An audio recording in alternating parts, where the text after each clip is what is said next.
With GM supplier employee pricing. Plus, you keep all the rebates. No games, no gimmicks. Just the best offer you'll find anywhere. Plus, there's available 1.9% financing. And Bennett is paying a whopping $10,000 cash for any clunker towards any pre-owned vehicle in stock. That is a minimum 10 grand regardless of condition or miles. Can you imagine how much more you'll get for a good quality trade? While Bennett Chevy offers the best deals you can find on any newer pre-owned vehicle, you can always count on a wonderful car buying experience with our non-commissioned sales team who are paid on your satisfaction, not how much you spend. Nobody beats a Bennett deal. Nobody. Together, let's drive at Bennett Chevrolet, Egg Harbor Township, and BennettChevy.com. Home of the Philadelphia Eagles. They got him again! Sixers. Bang! It's good! Ball game! And Flyers. 97.3 ESPN, WENJ, WENJ HD, Millville, Atlantic City, a Town Square media station serving all of South Jersey. Isn't it about time for somebody's favorite radio program? Yeah. 97.3 ESPN presents The Sports Bash with Mike Gill. When I'm driving, I got a guy on the radio who talks to me. I can't see him, but he talks to me. Now, live from inside the Ocean Casino Resort Studio, here's Mike Gill.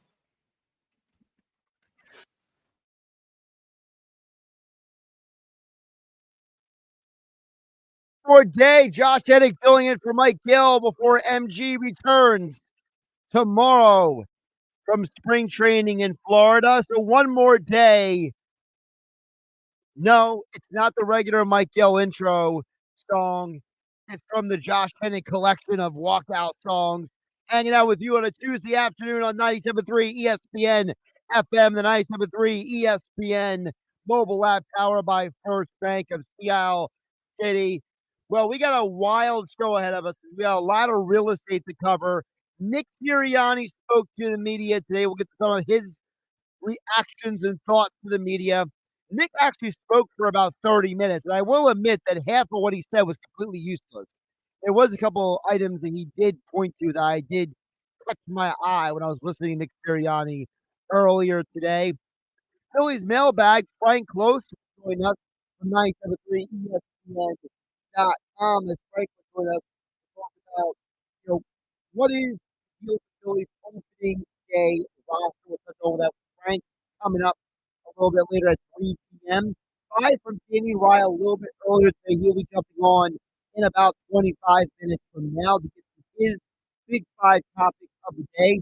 Football at 4, NFL insider Adam Caplan from the Inside the Bird podcast at InsideTheBird.com.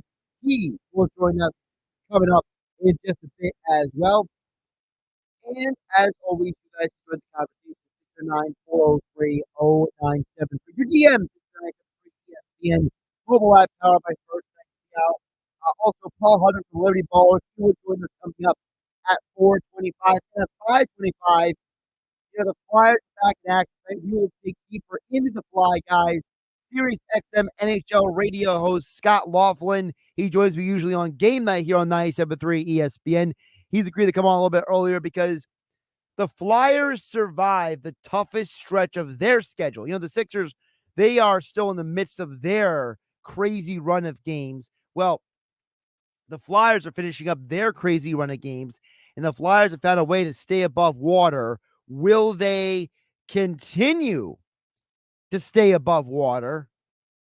Well, Scott Laughlin coming up at 5:25 as well. So we got the Sixers, the Flyers, the Phillies, the Eagles, and more all covered today on the Sports Bash. Josh Hudrick filling in for Mike Gill on 97.3 ESPN. And I mentioned what Nick Sirianni said because, and I'm glad that the tool that asked him this question, I will call him a tool because to me, this is what drives people like me. And listen, I am a fan, but I also understand as someone who has worked now in media for almost 20 years, that there are people in my business who ask questions that just shouldn't be asked. Okay. And one of those questions that I'm glad was asked because I'm glad Sirianni had a chance to answer it, but I'm not happy that was asked because it is still a dumb question. The question being, how are you going to get the ball to all of these targets? The idea that the Eagles, oh man, you got Saquon Barkley and A.J. Brown and Devonta Smith and Dallas Goedert. How on earth could you possibly get the ball and make all of them happy? And first of all, it's very intellectually dishonest because football history is full of great teams with elite players up and down the roster. Are we supposed? How did Terry Bradshaw get the ball to both Stallworth and Lynn Swan? And how did the Cowboys feed both Michael Irvin and Emmitt Smith? And how did the greatest show on turf get the ball to Marshall Faulk and Torrey Holt and Isaac Bruce? And how on earth did Peyton Manning make sure to feed Edgerrin James and Reggie Wayne and Marvin Harrison? And how on earth? And you can just go down the list. You can make a list and check it twice of there's not been a team with tons of weapons that suddenly imploded. But for some reason, we ask this dumb question all the time. And I'm glad Sirianni's initial response was this to the questioner. I always think that's a really good problem to have, is to have multiple weapons, because the defense has to stop all those guys. But what's really important is that we build this team, the connection of this team. When you have all these different talents, and when you walk in the door and this individual is really good, this individual is really good, you want to be able to spread the ball around to them. Sometimes week in, week out, it's grandly so. It's not going to be that easy to do so. I love his answers because, number one, he says, look, it's not on us to get the ball. It's on the other team to stop us. And that is the right answer. Okay? And we'll get to the second part of what he said in a moment. That is the right answer. We, as sports fans, and we've all done this, have this habit of being negative when there's no need to be negative. For someone to ask the head coach that question, you're just trying to create headlines. You're trying to get a sound bite out of him. That's what you're trying to do. You're asking a dumb question. You're asking an intellectually dishonest question. Because outside of diva players, almost every football team that has had multiple weapons has been perfectly fine, has been perfectly successful, has done a good job at winning, because that's what the focus is on. So it's only people like the guy asking Nick Sirianni that question who think that, how are you going to feed all these guys? Nick Sirianni's right. It's on the defense to stop us. It's on the defense to adapt to us and what we're doing.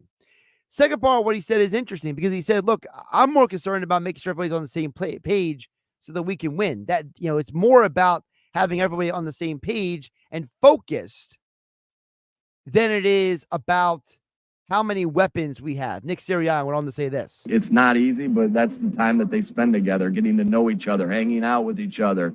That is so important to a team because it's not the best group of individuals that wins.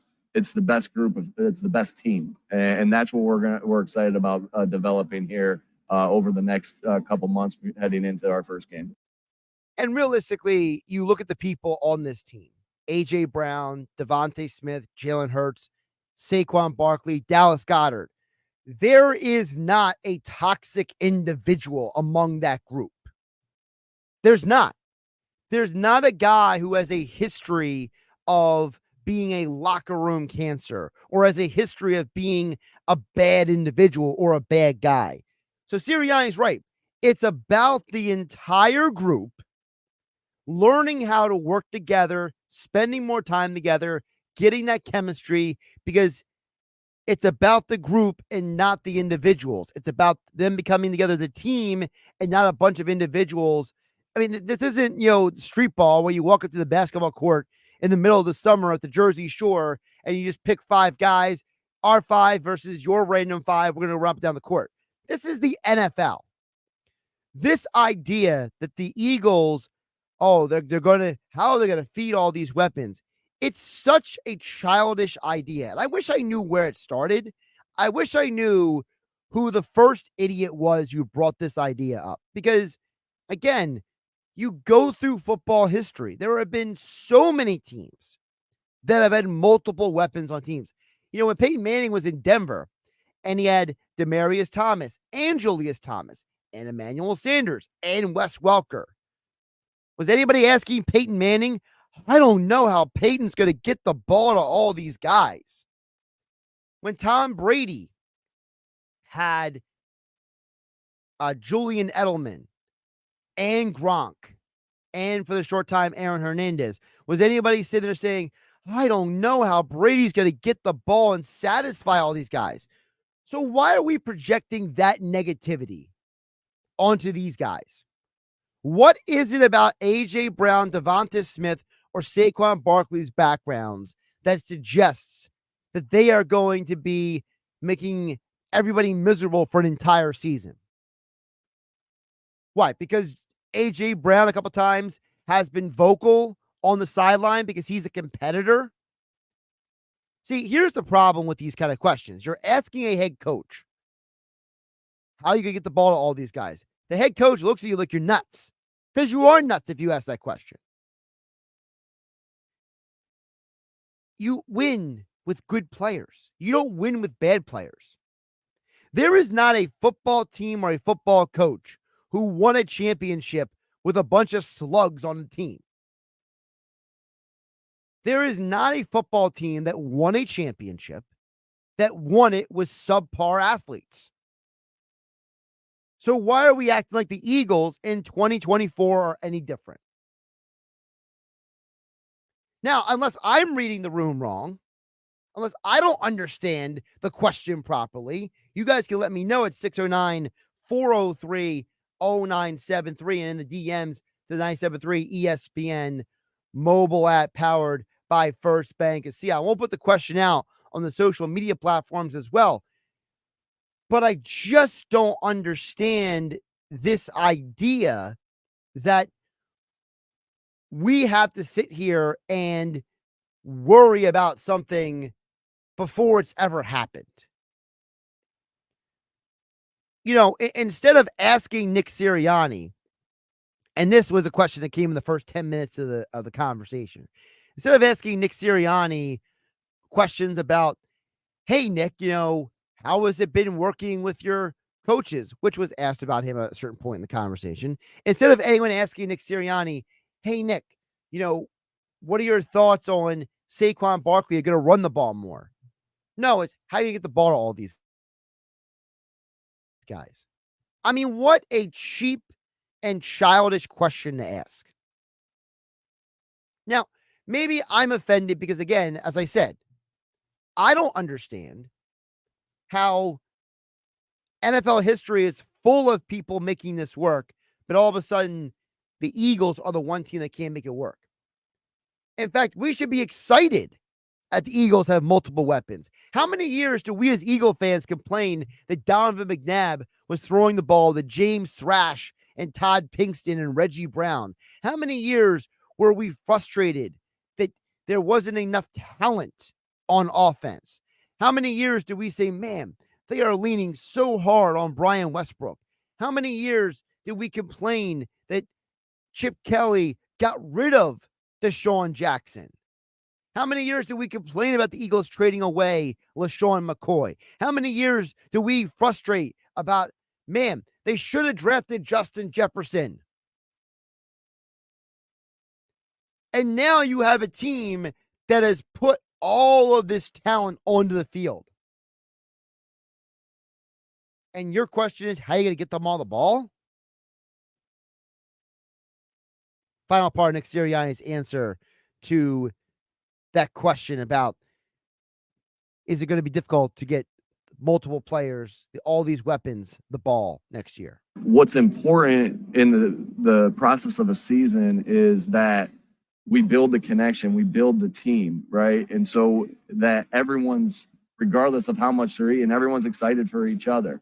And I know, and that's what's important. And that's what's going to be happening that's what I'm excited about, building, you know, the team. And that's what he should be excited about. Not this silliness about, oh no, how are you going to get all these guys the ball? You know, there were games that Devonta Smith and A.J. Brown barely saw any targets, and the Eagles won those games. And did you see, A.J. Brown quitting on the team or Devonta Smith quitting on the team? No. Now, were guys frustrated when they were losing games last year? Yes, they were. Did A.J. Brown not talk to the media for a few weeks? Not because he wasn't being thrown the ball, but because they were losing games. So I ask you guys listening to the sound of my voice on 97.3 ESPN FM and on the 97.3 ESPN mobile app powered by First Bank of Seattle. Josh Hennig filling in for Mike Gill here on 97.3 ESPN on a Tuesday afternoon. If I'm wrong in how I'm looking at this, tell me why. Tell me why that you and I should be worried about all these guys wanting to touch the ball next year. Because if I'm not understanding the question and I'm not seeing the forest for the trees, you guys can let me know. 609-403-0973. Because I've never heard of a football team that won games and won championships with subpar talent. Donovan McNabb and the Eagles never got to a championship, never got to the Super Bowl, except for the 1 year that Terrell Owens was on the team. When the Eagles won the championship, they had Alshon Jeffrey and Torrey Smith and Zach Ertz and the best offensive line in football. They had talent up and down the field. Tom Brady won a championship with Hall of Famers around him, and his team barely scored any points in the game. But they won the game. And Edelman became Super Bowl MVP that year over the Rams. If you want to make an argument that, hey, having too much offensive talent makes you too one-sided and you don't have enough football balance to win a championship, I mean, in theory, we could have that conversation. If you want to tell me that the Eagles either run the ball more and that's why they got Saquon, or you tell me that if the Eagles score a ton of points, their defense isn't very good, that they can't win a championship, I can roll with those because, again, there is football history on the side of that argument. But there's not a football history of a team with this type of talent and all of a sudden, now, unless you're telling me that you're worried that Jalen Hurts can't get them on the ball. Are you worried that Kellen Moore is not as good of a coordinator as we thought? Are you worried the next year is going to sabotage the team? Why should we be worried that the Eagles have multiple weapons? Or do you agree with Nick Sirianni that it's a good problem to have and that defenses will have to adjust to you?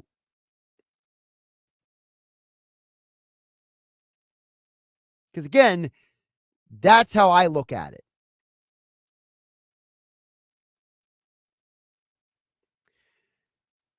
And again, maybe we are all not listening very well. Maybe we are all overlapping perspectives, like Terry and Galloway, who chimes in at 609-403-0973. Terry says, it seems like you and John McMullen are only ones concerned about too many playmakers. I think they need to add more, a good slot receiver and a second tight end. Terry, you're not listening. You're hearing, but you're not listening. I'm not concerned about, I literally have one of our guys who work here at Town Square Media, Tyler, in here in the studio with me. Hey, Tyler, did I ever say that I was concerned about the two-man weapon? Or did I just spend 20 minutes complaining about why we are concerned about too many weapons? Just yes or no? No, you're not. Okay, so Tyler's sitting here in the studio with me. He's a young man. He's in college. He works here part-time for Town Square Media. He didn't hear me say that, Terry. So why are you hearing that you think I'm saying I'm concerned about too many playmakers? My whole point is that I'm not concerned. So again, this gets back to part of the question. Part of the question is, where are we all misinterpreting each other? And I don't think I've ever heard John McMullen say he's concerned about too many playmakers either. Now, I've heard John talk about how he's concerned about what the Eagles' offense is going to look like compared to last year. But I won't speak for John. I'll speak for myself. Terry, you're right. They do still need a slot receiver. They still do need a second tight end whose name is not Albert O because they lost Jack Stoll. Now, I don't know if Greg Calcaterra can stay healthy. But Terry and Galloway, I'm not concerned about too many playmakers. The whole point of this is there are people out there who are asking Nick Sirianni, how are you going to feed all these weapons? And I agree with Nick. I say it's a luxury. It's a good thing to have all these weapons because now the defense has to adjust to you. 609-403-0973. By the way, the person who asked the question, texter, was not Marcus Hayes. He was not the person who asked the question. I can confirm that. It was somebody else who was how do I describe it without saying their name? Someone who's much more of a volatile individual. I'll put it that way. Someone who's much more volatile and much more prone to creating controversy than Marcus Hayes is. Who asked that question? I didn't know Marcus Hayes at the Sirianni presser today at all. I didn't hear his voice when I was listening, but all right. Keep the text coming in. 609-403-0973. Your DMs into 973 ESPN mobile app powered by First Bank. Seattle City still to come. We'll talk more about the Sixers losing again last night. The Flyers back in action. Like the Phillies are just 48, 36, whatever the number is, hours away from opening day as long as they play on Thursday. Of course, we will have you covered on all those details right here on 97.3 ESPN. But coming up on the other side, 5 from Danny Ryan. Maybe Danny Ryan can tell me if I'm being too nuts over here on 97.3 ESPN FM. Sports Bash being brought to you by Broadleys Plumbing, Heating, and Air Conditioning. Broadleys is your trusted source for heating and plumbing service and installation for generations. Call them at 609-3907. That's 609-390-3907, or visit them online at broadleys.net. You're listening to the Sports Bash with Mike Gill Whether you're not down with that, we got 2 words for you. on 97.3 ESPN and the 97.3 ESPN free mobile app. When you open the Bet Parks app, you're in the zone. Winning is always a rush, but the money is in the moments. It's the anticipation of another face card, the thrill of an extra spin, and the pure joy of a jackpot. It's all your favorite games at your fingertips. Plus, get up to $1,000 casino bonus back if you're down in the first 24 hours. You play for fun, you love to win. You bet. Bet Parks. Must be 21 in Pennsylvania, New Jersey, Ohio, or Maryland. Gambling problem? 1-800-GAMBLER. One night, one stage. Woo! Country music's hottest supergroup, The Frontmen, featuring Richie McDonald, formerly of Lone Star. Baby, I'm laid back. Larry Stewart, lead singer of Restless Heart. Tim Rushlow, formerly of Little Texas. Friday, March 29th, the Excite Center at Parks Casino. The voices that brought you 3 decades of #1 country hits live. On sale now at parkscasino.com. Must be 21. Gambling problem? Call 1-800-GAMBLER. A healthy weight, more energy, and smooth, regular bowel movements. 3 things everyone strives for. It's me, Chuck Norris. There's one really important thing we don't talk about enough: our health. Achy joints, digestive issues, weight gain, and fatigue. We're told these are normal signs of aging. So working with a team of health experts, we came up with Morning Kick. Morning Kick is a revolutionary formula combining 10 different supplements in one. Probiotics that help you lose weight, prebiotics for digestion, superfoods for muscles and joints, and several of the most powerful anti-aging supplements on earth. It'll help you feel youthful, energized, focused, and help manage stress. Anybody can achieve great health regardless of their age. Go to roundhouseprovisions.com. Use code SUPPORT or text SUPPORT to 511-511 and claim 40% off today. Every purchase comes with our 90-day money-back guarantee. Text SUPPORT to 511-511. Morning Kick. These statements have not been evaluated by the FDA. This product is not intended to diagnose, treat, cure, or prevent any disease. Tax fees may apply. With GMF financing, qualified buyers excludes Corvette, excludes prior sales. If you're waiting for the best deal on a new or pre-owned vehicle, stop waiting and listen to these incredible deals at Bennett Chevrolet during March March Markdown, where you can save up to 20% on new Chevys. Yes, up to 20% savings with GM supplier employee pricing. Plus, you keep all the rebates. No games, no gimmicks. Just the best offer you'll find anywhere. Plus, there's available 1.9% financing. And Bennett is paying a whopping $10,000 cash for any clunker towards any pre-owned vehicle in stock. That is a minimum 10 grand regardless of condition or miles. Can you imagine how much more you'll get for a good quality trade? While Bennett Chevy offers the best deals you can find on any newer pre-owned vehicle, you can always count on a wonderful car buying experience with our non-commissioned sales team, who are paid on your satisfaction, not how much you spend. Nobody beats a Bennett deal. Nobody. Together, let's drive at Bennett Chevrolet, Egg Harbor Township, and BennettChevy.com. Savings. Now that's speaking the Lowe's language. And with my Lowe's rewards, your savings just keep coming. Save money with member-only offers and earn points when you shop. More points equal more rewards just for you. Because Lowe's knows you earned it, literally. Learn more about our new loyalty program at Lowes.com/MyLowe'sRewards. Program subject to terms and conditions. Points are awarded on eligible purchases. See Lowes.com/terms for full details. Subject to change. With Progressive's Home Quote Explorer, you can check if you're paying too much for home insurance, because giving you options is the right thing to do. Oh, you mean like when I let someone with less groceries go ahead in line? Sure, there's a part of me that thinks, if you only need 3 things, maybe go to a convenience store next time. And now they're sifting through coupons and my frozen foods are about to be not frozen. But still, it's the right thing to do. So compare rates with Progressive's Home Quote Explorer. Progressive Casualty Insurance Company affiliates and third-party insurers. Not available in all states or situations. Prices vary based on how you buy. Champion Exteriors. Champion, the one you call first. Voted best of the best in Jersey Shores. For roofing and siding, windows and doors. 24-month financing, no payments, no interest. Your certified GAF elite contractors. Champion-exteriors.com. Champion Exteriors. Champion, the one you call first.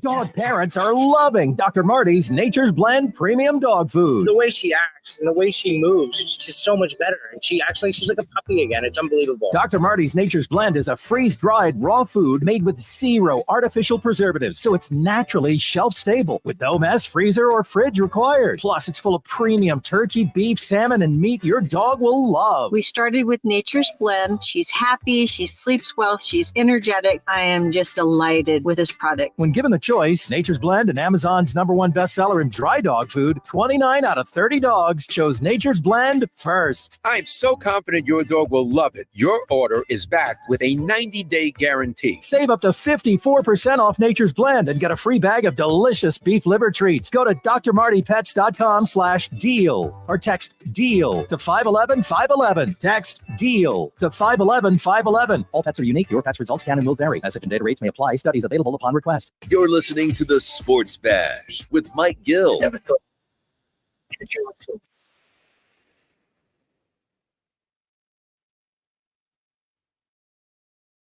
get back to the text board in just a bit. Josh Reddick filling in for Mike Gill here on 97.3 ESPN.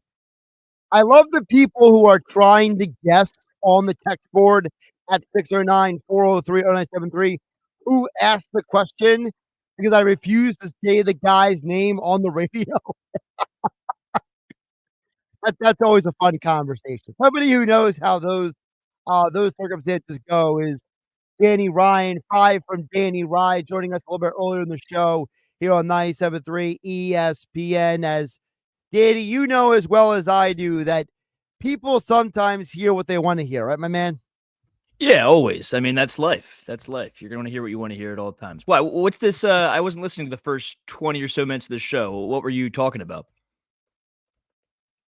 So basically, I opened up talking about how there was a guy who, I won't say his name on the radio, but you know who he is. He asked a question to Sirianni, asking him about, how concerned are you that how you're going to feed all these weapons with Saquon and AJ and Devonta and Dallas. And Sirianni gave him the answer, which he should give, which is, hey, that's defense problem, not my problem. Yeah. It's my problem to make sure that we are a team and that we play together, not as individuals, which is the right answer to give. Because again, I don't know a football team that won a championship with mediocre talent.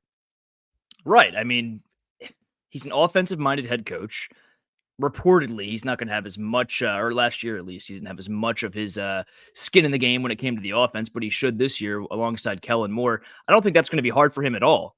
I mean, maybe he meant the question as far as, with AJ being a diva at times last year, winning the ball a lot, not getting touches, and then with his cryptic tweets and some of the sideline stuff, maybe that's what he meant. Like, how are you going to keep everyone happy?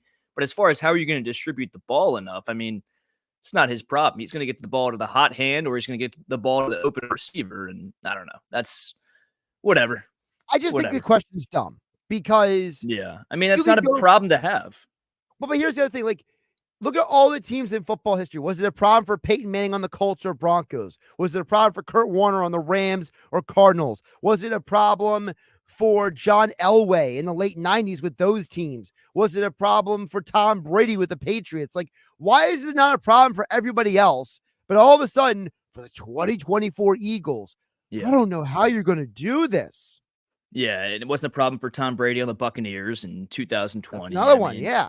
Like, it's because we don't have, I'll tell you right now, it's because we do not have a college football team that's worth talking about in our vicinity. I mean, Penn State, 4 hours away in Pittsburgh. This is our college football team. So not only does it get the weight of an NFL team, it gets the weight of a college football team as well. And that's why these questions come up because, quite frankly, people like you and me or people that might take it a little bit farther than you and me are thinking of all the questions and all the problems that could arise. And then they try to ask people that. So, yeah, I think it's not the best question in the world because it's not a problem to have that many great offensive pieces. Like you said, it's probably a problem for the defense. All right, what do you got for us today, Danny? All right, let's hop right into it. So, unfortunately, I want to talk about the Philadelphia 76ers, and it's not been pretty. They had a big win, actually, over the Clippers last week, but that's about the only positive you can take away from the Sixers recently. So, starting off with number one, I want to talk about how they lost to the Sacramento Kings last night. Pathetic effort. I mean, Tyrese Maxey seemed to be the only guy on offense that had a pulse. And as of today, the Sixers hold the 8th seed and are 5 games ahead of the 9-seeded Bulls and 6.5 games ahead of the 10-seeded Atlanta Hawks. So, Josh, my question for you is, with 10 games left to go, which play-in seed do you think they'll end up snagging? And I want you to predict the Sixers' record in the remaining 10 games. Wow. Well, I mean, my working theory is that unless something drastically changes, they will be the 7 or 8 seed. They will be in the 7-8 playing game. That's my working theory because this team has done a horrible job. First of all, Daryl Morey let everybody down at the deadline. Okay. He should have gotten more firepower. He didn't. That's why we're in this situation. Number one. Don't worry. I'll be asking you about that later. A specific guy he got at the deadline, but continue. Okay. Well, number two, I say the 6-7 seed because you look at the teams ahead of the Sixers in the standings, and right now, as the Sixers are currently constructed, they are all better. The Pacers are better. The Magic are better. The Knicks are better, even without Randall. So really the only team that is in your conversation is the Miami Heat. And you both have 39 wins on the year. So, I mean, am I supposed to sit here and act like the Sixers are going to go on some super hot streak? You asked about their upcoming schedule, okay? So, Clippers at home, that's a coin flip game. You go to Cleveland, you might be able to beat them. You've beaten them already this year. You go to Toronto, that's a coin flip game.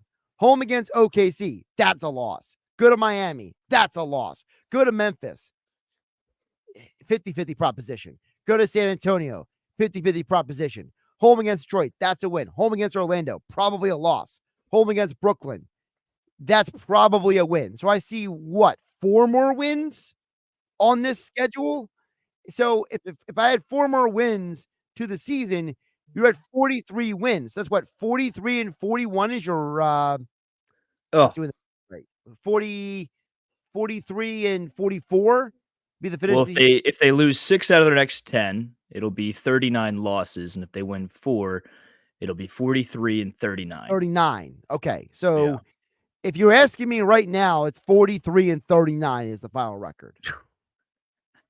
How did we get here, man? I mean, this is just, and Also, I'm not going to let Maxey off the hook either. Had 21 points in the first quarter, and I think he ended with, 29? You can't take your foot off the gas pedal that much. And I get it. They were double-teaming you. You were the only guy that had any success in the first half for the 76ers. I mean, did you look at that box score after the first quarter, by the way? Maxey 21, Paul Reed with 2, Cam Payne with 2. That's unacceptable. You're NBA players. I get it. Joel Embiid's out. You're suffering. He draws so much attention when he is in that paint to the point where you can dish out and space more on the perimeter. But to have 4 points combined for the rest of the 76ers team when you have guys like Kelly Oubre, Tobias Harris, Buddy Hield, Kyle Lowry, I mean, the list goes on. These aren't scrubs, Josh. This is not the 2010 Philadelphia 76ers, and they can't hit water if they fell out of a boat right now, aside from when they play with James Harden. They're a little bit more motivated, and they somehow know how to play defense then. Did you see that defense in that Clippers game, the amount of blocks they had? Oh, Oubre was amazing. We haven't seen that type of effort in forever. Like, what? Okay, I get it. You're motivated because you're playing James Harden. Oubre married James Harden's former girlfriend, whatever. But that should be every single night. Yeah, it is. And who knows if it's 100% true. But night in and night out, you should be putting that effort down. And they're just not. So I agree with you. I might even go as far to say 3-7. See them finish 42-40.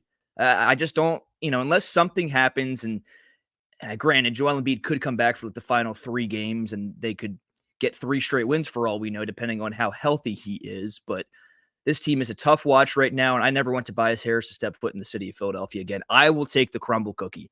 He underrated the taste of a crumble cookie. Do you remember that quote, Josh? Oh, I don't care about that. The crumble cookie is just the latest trend at this point. I mean, I don't care. But he goes, casual the Sixers problem fans. with Tobias Harris is that his head is not screwed on straight. Like I know, look, I'm good friends with Scoopy Robinson. I had him on the show yesterday. He referred to us having a bad day at the office. To me, it's more than a bad day. Tobias having a bad year at the office. And I mean, his confidence is an all-time low. You can tell right now. It's not that he's not trying. He can't even slam down a wide open alley-oop if he tried. But it's like at some point, like if you're the Sixers, right? Don't you go to Tobias and be like, we are mandating you to go see a shrink.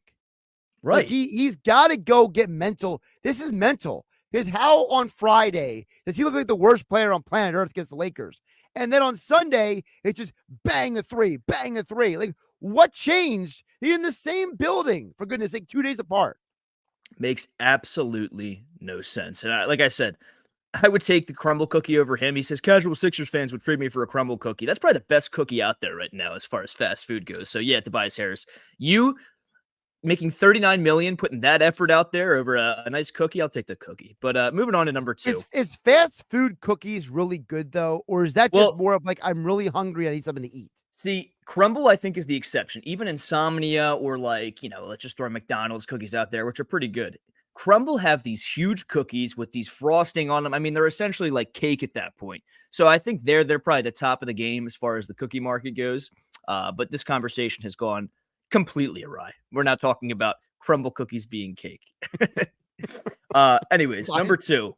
I do want to stick with the Philadelphia 76ers and talk about an old bearded friend. He returns to the Wells Fargo Center in Philadelphia tomorrow night. James Harden and the Clippers, of course, I'm referring to, as he comes to town for the first time since the 76ers and Daryl Morey traded Harden to Los Angeles. So, Josh, my question for you is, do you think Harden will be met with a sea of boos tomorrow night? And if so, is he deserving of those boos? He'll be met with boos, but not as harshly as Ben Simmons. Fair enough. Because Ben Simmons simply just stopped putting effort in. He stopped trying to improve his game, whereas James Harden felt that he was lied to and didn't get the money he deserved, the contract he was handshake agreement promised. I forget who said it yesterday, but somebody else said this on the show yesterday when I was filling in for Mike Gill here on 97.3 ESPN. Josh Hennig, along with Danny Ryan here on the Sports Bash. Someone else said yesterday that, I wish I could remember who said it because I'm stealing their idea here, but, it was like Daryl Morey and James Harden had a divorce, and everybody else was impacted by the divorce. Whereas Ben Simmons and like the entire city of Philadelphia were like at odds. And Ben Simmons was cheated on the Philadelphia, in the sense that where he just stopped giving effort and he literally stopped caring about the team, the city of Philadelphia and stuff like that. No, it's a Here's good the- analogy. I don't think he ever fully cared. I think Ben Simmons was always a guy who's a me first individual. If you go back and watch the documentary when he was at LSU, you realize that it's just who he is. He's not a community guy. He's not a team first guy. He's a Ben Simmons guy. I mean, he didn't care. He wasn't putting the max effort in, and he still was, second team all defense, possible defensive player of the year candidate, rookie of the year, all-star. Right. Imagine if he would just take a jumper. The amount of times I would go to Sixers games and I would watch him take pregame mid-rangers or pregame three-pointers, and they were nothing but net. I mean, I'm talking like he could hit more shots than PJ Tucker from that range. And PJ Tucker, would keep getting these NBA contracts, and he would keep shooting, though. More of the story, PJ Tucker would keep shooting. Like, if you've seen PJ Tucker in a warm-up recently, I definitely encourage you to go look it up because he bricks like 5 out of 10 when he's warming up, and he's an NBA player. Ben Simmons could make those shots. He just was not willing to take them. He was too scared of the backlash if he were to miss it. Ridiculous. Yeah. But, I do think he gets to see a booze, unfortunately, tomorrow night. I don't think our fans are unfortunately smart enough to realize that Harden felt that he was lied to and didn't get the contract he deserved from Daryl Morey. And I think they're just going to think he wanted out of, some of them know what happened. Some of them just hate James Harden because of the face, and he left Philadelphia. So, yeah, I expect to see a booze tomorrow night for better or for worse. All right, moving on to number 3. The NFL announced today that the Eagles' Week 1 game in Brazil will be a, wait for it, Peacock exclusive game. However, for fans like us, it will still be able to be watched on NBC, our local NBC channel. But for fans that are not in the Philadelphia market that might still be Eagles fans, they're going to have to go buy Peacock if they don't already have it. So my question for you, Josh, is this has been a controversy for a while. It goes back to MLB and the Apple TV games as well. But do you think the NFL is making a mistake by putting the first ever NFL game in Brazil on Peacock, especially with it being the Week 1 season opener for the two teams involved? Yes and no. Yes, because from a fan perspective, you are now creating another inconvenience for people to watch the game. Okay.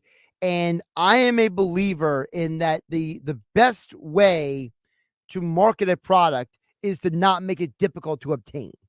So now the NFL can get away with it because they're the biggest sport on the planet. They're every year they go out with the top 50 most watched live shows every year. Like the NFL is always like 45 out of 50 of those games, right?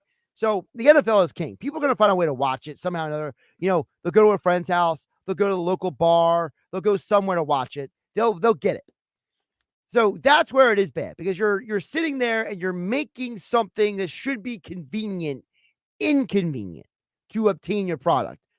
But I also say no because it's actually smart by the NFL. The NFL is trying to maintain the money flow.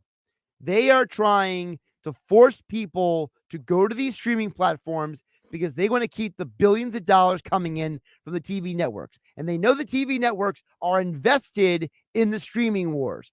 Peacock, Disney Plus, ESPN Plus, ESPN's direct to consumer. Max now has streaming games on their platform, right? Hulu Sports plus live TV. Everyone has got something, right, that they're trying to push you to sign up for.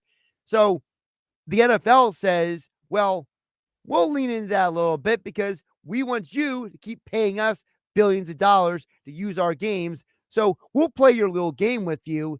It's actually a smart move by the NFL to manipulate the streaming and the television providers and they keep signing up deals with them because they keep throwing them these crumbs like a random game on Peacock. Yeah, if you were to look at it from the NFL standpoint, as far as a business decision, probably smart because, like you said, fans are going to find a way to tune in, whether it be illegally or at a bar or going over to their friend's house or just buying, this, I think it's a $7 Peacock subscription and then canceling it right after they buy it. But I don't know. It all comes down to the older demographic for me. Not that they don't necessarily know how to operate it, because I guarantee if they sat down and tried, they would be able to figure it out and be able to buy it and watch it. But they don't want change. Like a certain older demographic, I would assume starting around I don't know. I might be secluding a certain group here, but 50, 55, they don't want change. They don't want to have to download Peacock, buy it, then cancel it right after. It's too many hoops they have to jump through. So I think, at the end of the day, they're probably going to lose that viewership, but the younger demographic is going to probably blow that out of the water and overcompensate for the viewership they do lose for that demographic. So it might not even matter. At the end of the day, though, like you said, you want people to watch this game. Don't make it complicated. First game in Brazil. It's on a Friday night. I believe only the 13th ever Friday night game in NFL history. I just don't see a need to do it week one, opening the season, throw Peacock, in their face immediately. Wait till like a week 9 game or something like that. That's my opinion. But yeah, we'll see. I mean, like you said, they're probably not going to lose viewership because they're king. It's the NFL. All right, let's take a quick time out. More from Danny Ryan on the other side here on the Sports Bash. Josh Hennig hanging out with you, filling in for Mike Gill on a Tuesday edition on 97.3 ESPN FM and a 97.3 ESPN mobile app powered by First Bank Sea City. It's the Sports Bash with Mike Gill. Keeping the fans entertained and happy. On 97.3 ESPN and the 97.3 ESPN free mobile app. My mom was so tired all the time. And anytime I told her a problem, she always had one solution. She'd be like, you should take a nap.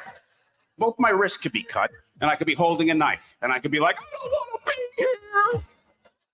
And she'd be like, have you slept? From Saturday Night Live, his Netflix specials, and Peacock's Bupkis, Pete Davidson Prehab Tour. Saturday, July 20th, Ovation Hall and Ocean Casino Resort. Tickets on sale now at theoceanac.com. Pete Davidson Prehab Tour, live. Some people just know bundling with Allstate means big savings. Just like they know the right ingredient means big flavor. They know honey on pizza is where it's at. And olive oil on ice cream is the cherry on top. And they know when you bundle home and auto with Allstate, you can save up to 25%. Bundled savings vary by state and are not available in every state. Saving up to 25% is the countrywide average of the maximum available savings off the home policy. Allstate Vehicle and Property Insurance Company and affiliates, Northbrook, Illinois. 2 for $222. 2 for $222. Drive home 2 new Kias at Matt Blatt Kia for just $222 per month. For the first time, get 2 new Kias for $222 at Matt Blatt Kia, where you can get a brand new 2024 Kia Forte LXS for just $111 per month lease with 0 security deposit and just $39.95 due at signing. With a price like that, why not get 2 for $222? That's a brand new 2024 Kia Forte, 24-month lease for $111 per month, or drive home 2 for $222. Both with Matt Blatt Kia's exclusive 4-day love it or leave it return policy.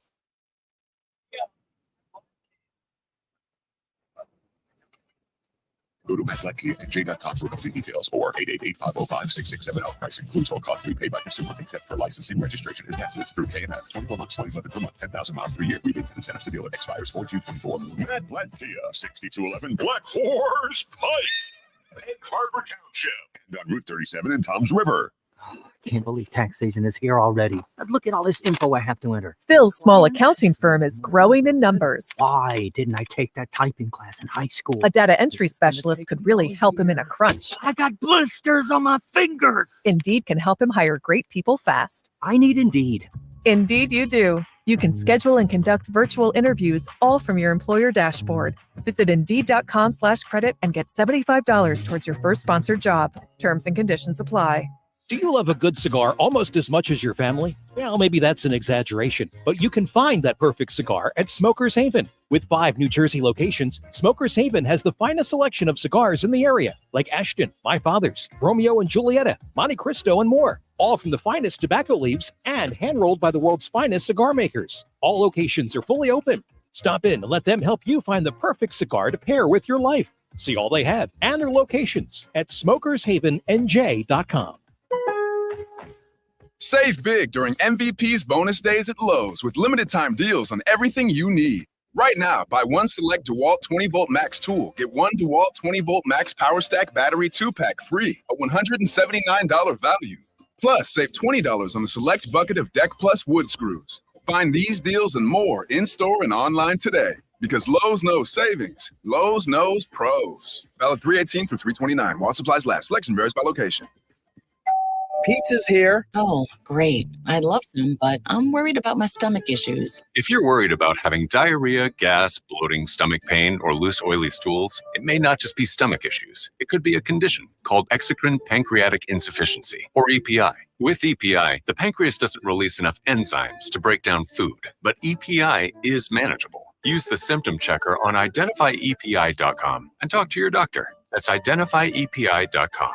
Sponsored by AbbVie. Getting quality employees to fill positions in your company is essential, but finding those people can be a major hassle unless you use ZipRecruiter. ZipRecruiter makes finding quality people a breeze. ZipRecruiter's advanced technology identifies candidates with the right skills, sends you great matches, then you can apply. 4 out of 5 employers who post on ZipRecruiter get a quality candidate within the first day. See for yourself.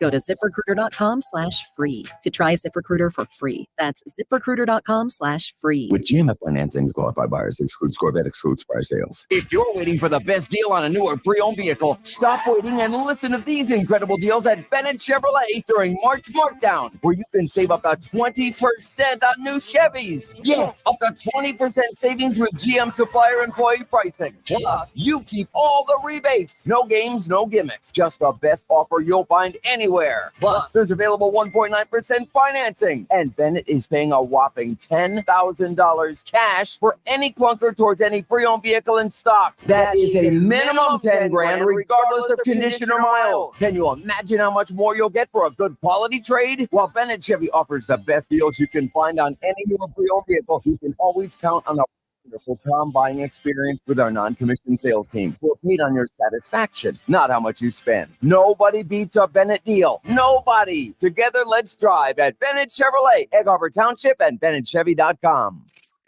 You're listening to The Sports Bash with Mike Gill on 97.3 ESPN and the free mobile app. All right, wrapping up the 2 o'clock hour along with Danny Ryan, Josh Hudrick, filling in for Mike Gill here on 97.3 ESPN. FM, the 97.3 ESPN mobile app, powered by First Bank. Now, still to come on the show, Frank Klose mailbag coming up at the top of the next hour. NFL insider Adam Caplan, the owner Jeffrey Lurie is speaking today, and let's just say some of his answers are a little long-winded. Nothing breaking, breaking news worthy from the owner Jeffrey Lurie. Basically, one of the things he said was that he has always hired coaches who didn't call plays, aside from Chip Kelly, but they got to Philadelphia. So read into that what you will, Danny Ryan. Yeah, I got a chance to listen to a little bit of his press conference, and yeah, it is what it is. I mean, nothing crazy, no breaking news. Oh, we didn't like the taste we had in our mouth after the last 6 games last year. Yeah, clearly. But it does seem like the Eagles are prioritizing their offense with these new rules being implemented, specifically the hip drop tackle. And I was going to ask you about a little mini mock draft, but I do want to get into these new rules for the NFL, the hip drop tackle being banned, and also the new kickoff rule, which is, I believe, was brought from the XFL to the NFL, which will be interesting to see. But yeah, I mean, Josh, how do you feel about these new rules? The kickoff rule, essentially, the changes are the kicker will kick the ball from his own 35. 10 of his teammates will line up on the other team's 40. The receiving team's 9 or 10 blockers will line up on their own 35. But the big change is you cannot run towards the returner until the ball is in his hands. And if the kick doesn't land between the 20-yard line and the goal line, the receiving team will get the ball at the 40-yard line, their own 40-yard line, of course. But how do you feel about the kickoff rule first? And then I'll ask you about the hip drop. So I love the new kickoff rule. Any opportunity to put more action into the game, I'm all for it. We've had so many great kick returners over the years. Devin Hester, obviously going to the Hall of Fame. You got guys like Dante Hall with the Chiefs. Brian Mitchell was in Philadelphia back in the day, right? Deshaun Jackson. I mean, bring it back. Let us have fun, okay? And enough with over legislating the game. So if we got to steal an idea from the XFL, do it. Yeah, I agree with you. I mean, we're going to see a lot of big changes or big, just game fluctuating moves when a team's not going to be able to kick it between the 20-yard line and the goal line. I mean, that's an easy 40-yard line for the receiving team. But moving on to the hip drop tackle, I mean, I think this is a travesty. I think this is ridiculous. I know they want the NFL to score more points. I know they want it to be more of an offensive league. But what are these defenders supposed to do now, Josh, if you can't tackle a guy at the hip? I don't understand it. I get it leads to injuries. I get it's not a great look. Mark Andrews specifically, but come on. That's ridiculous. So I agree and disagree with you on this. The NFL's a rough sport. People are going to get hurt.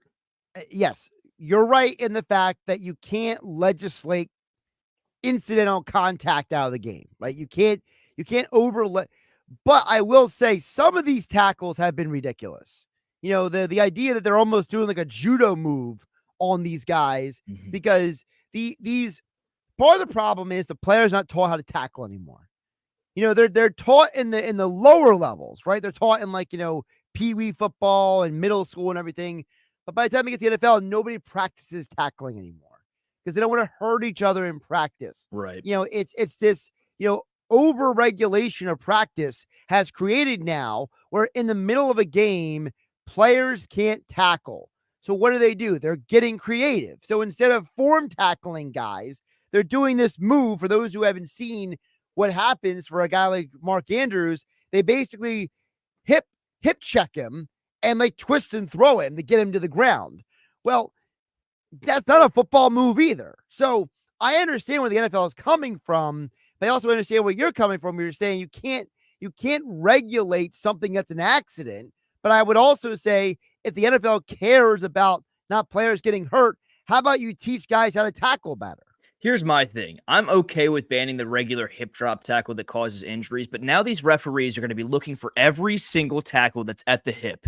And they're going to be like, oh, hip drop tackle, even if it wasn't them taking them at the hip, twisting them, throwing them down. If they even tackle them around the waist, it's going to seem like that now, and there's going to be unnecessary 15-yard penalties. So I get where you're coming from, but I don't think the referees are quite honestly bright enough to regulate this the way they should. Well, that's a whole other conversation. If the problem is the referee, then the rule, then the problem isn't really the rule. It's how it's being officiated, which is a whole nother separate issue. Oh, yeah. We know these refs are awful, though, so that's exactly what's going to happen. I don't have as Who's much worse, problem with NFL refs or NBA refs?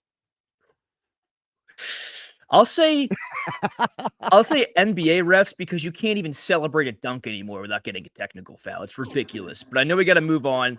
I'll shorten my question here. Buddy Hield. He seems to have been a failure since we got him at the deadline. He was 0 for 6 last night from 3. I wanted to re-sign him after his first few games, but do you think he's been a failure since acquiring him? And should they re-sign the 31-year-old sharpshooter this offseason? I mean, if they can get him for an inexpensive price, sure, re-sign him. There's nothing wrong with having more shooters. He has been disappointed because you brought him in with the idea that he was going to be a part of you staying above water, and he hasn't been part of it. He's scored single-digit points in 7 of his last 10 games. I mean, minimal effort. Unacceptable. But Josh, that was 5 with Danny Rye. Thank you for all your time, and I'll talk to you tomorrow, my man. Or I'll talk to Mike Gill tomorrow, my man. Mike Gill will be back tomorrow when Danny Ryan is back at his normal time at 4:25 here on 97.3 ESPN. Speaking of back to normal, Frank Klose is back with his Phillies mailbag coming up next. I'm Josh Hennick, filling in for Mike Gill. This is 97.3 ESPN.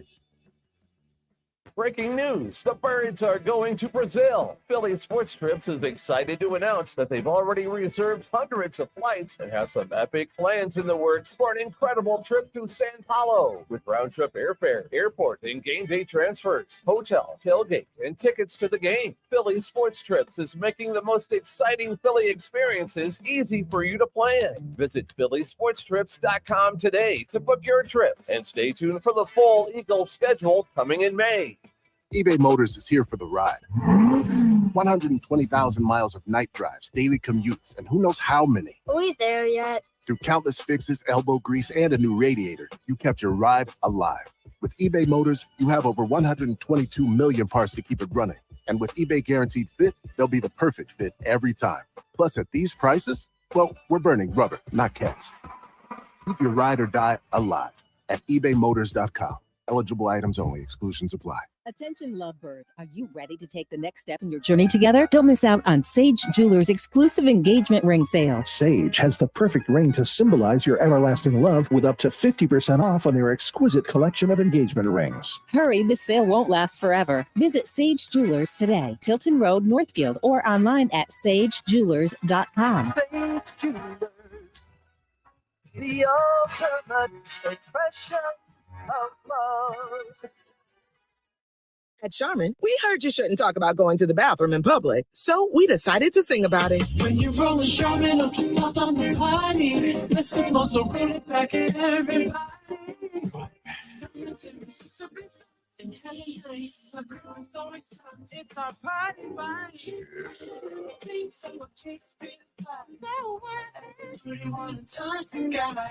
Charmin Ultra Soft is irresistibly soft and more absorbent, so you can use less. Enjoy the go with Charmin. Listen up, New Jersey and Philly car buyers. Matt Blatt Mitsubishi has only 3 questions for you. Do you have a job?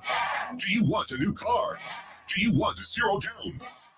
Why would you buy a used car or pay high interest rates? If you have a job clearing $450 per week, Matt Blatt Mitsubishi wants to approve you. So bring any trade and drive home in a brand new Mitsubishi, like the all-new 2023 Mitsubishi Outlander with 0 down and 0% financing for 60 months. Plus a 10-year, 100,000-mile limited warranty for the price of most used cars with 0 down.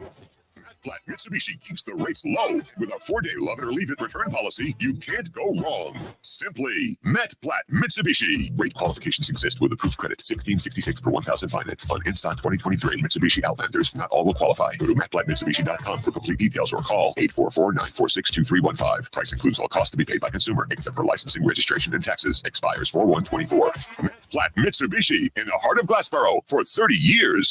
Pizza's here. Oh, great. I'd love some, but I'm worried about my stomach issues. If you're worried about having diarrhea, gas, bloating, stomach pain, or loose, oily stools, it may not just be stomach issues. It could be a condition called exocrine pancreatic insufficiency, or EPI. With EPI, the pancreas doesn't release enough enzymes to break down food, but EPI is manageable. Use the symptom checker on identifyepi.com and talk to your doctor. That's identifyepi.com. Sponsored by AbbVie. When you open the BetParks app, you're in the zone. Winning is always a rush, but the money is in the moments. It's the confidence and underdogs covering, the tension before a clutch turnover, and the pride of a parlay paying off. It's another chance to win big with all-day action. Plus, win your first $10 bet and get $125 in sports bonus bets. You play for fun, you love to win. You bet. BetParks. 21 in Pennsylvania, New Jersey, Ohio, or Maryland. Gambling problem? 1-800-GAMBLER. Parks Casino, this is how you win. Action, great dining, and entertainment. Don't miss these world-class headliners coming to the Excite Center inside Parks Casino. Femmes of Rock, May 17th, and Almost Queen, June 14th. For tickets and a complete list of upcoming shows, visit parkscasino.com. Parks Casino, this is how you win. Must be 21. Gambling problem? Call 1-800-GAMBLER. Home of the Philadelphia Eagles. Thank God I'm again! Sixers. Bang! It's good! Ball game! And Flyers. 97.3 ESPN, WENJ, WENJ HD, Millville, Atlantic City, a Town Square media station serving all of South Jersey. This is the Sports Bash with Mike Gill on 97.3 ESPN and the 97.3 ESPN free mobile app. Now live from inside the Ocean Casino, here's Mike Gill.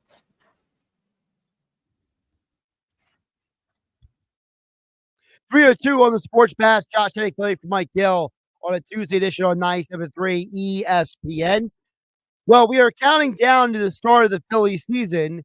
We hope it's Thursday, but it might be Friday. We'll see how the weather holds up this week. Remember last year they canceled the game, and it was still a nice day that day when they moved the game. That was in Texas that time. So, yes. Phillies did some season in Texas last year. I'm not misremembering things. I hope not. At least Wes Frank Klose, our Phillies beat writer and insider for 97.3 ESPN. Phillies mailbag each Tuesday here on the Sports. They did start the season in Texas last year. Right? I'm not misremembering that. No, you remember. I think you're remembering right, unless I'm misremembering your misremembering account. But yeah, I think the home opener though was different than the season. Right. And that was bumped a day last year. Yes, it was also on the holy days last year that the Phillies opened. A message from God? What are you saying now? Yeah. So, Frank, before we dig specifically into the questions, I did want to ask you to start off because I asked this question yesterday, and I want to ask you as well. You know, Frank, Rojas is made the team. He's going to be here. He is going to be the center fielder. But it feels a little confusing because, wasn't the whole point of spring training to see if he could be the center fielder offensively? And it felt like, in terms of spring training, that Pache had a much better spring training and Marsh came back. So why is Rojas the center fielder? Well, they're both there. I mean, I think a lot of it comes down to the fact that the other option they would have had would have either been Jake Cave, and they just decided that Rojas would be a better option than Jake Cave, so they traded Jake Cave to the Rockies. And then Cody Clemens, they ultimately decided to stash him at AAA. I guess they felt they had enough infield depth that they didn't need to have Clemens around. Or Clemens isn't necessarily known for his glove, but I guess they felt that having the speedy Rojas around would be a better option than if they had basically kept any of those guys on the bench that, for all intents and purposes, you might consider quadruple A players. So if you're going to have somebody who's just a tick below major league level, maybe you can have the major league hitting coaches continue to work with him up north. Now, what remains to be seen is how much they're going to play him. Are they going to try to hold back a little bit in the early going? I mean, that remains to be seen. But if your major league hitting coaches are there, maybe you feel a little bit better with that and with him, especially when you're not looking at a major drop off compared to some of the other bench players you would have kept. How did you feel about the Cave trade? Were you okay with that? Did you think they should have kept Cave? What was your take on that? I didn't understand why they signed him anyway to begin with. I mean, he's, no disrespect to Cave. I mean, he has some tools that could help a player as a player on the bench. But, when they brought him back, I thought, why tie up a roster spot? I mean, there's plenty of Jake Caves that can be signed to be stashed to AAA in case you need one. And by the way, one of them is named David Dahl, who they have. So you can just keep David Dahl at AAA in case you need him. There's no reason to keep somebody like Jake Cave around, especially when you're going to need a roster spot. And one important thing that I pointed out on X the other day, that last year around this time, Jeff Hoffman fell into the Phillies' lap. There's a lot of teams making hard decisions and cutting players. And you know what? With 39 on the roster, maybe you have the opportunity to add somebody that comes to you. So since they had the opportunity to make the trade, they have David Dahl still around who profiles similarly. Then maybe it makes sense just to have that open roster spot to be opportunist if the time comes. Frank, before we get to the questions, one more question I had for you specifically. We were having conversations yesterday about this team. The starting rotation, we know who the main guys are, right? But with Walker not going to be out there, Turnbull is going to be the guy it looks like is going to be in there. And Dombrowski basically made it sound like, we don't need to add somebody. We're fine. We're good. We're fine. But are they fine with Turnbull out there?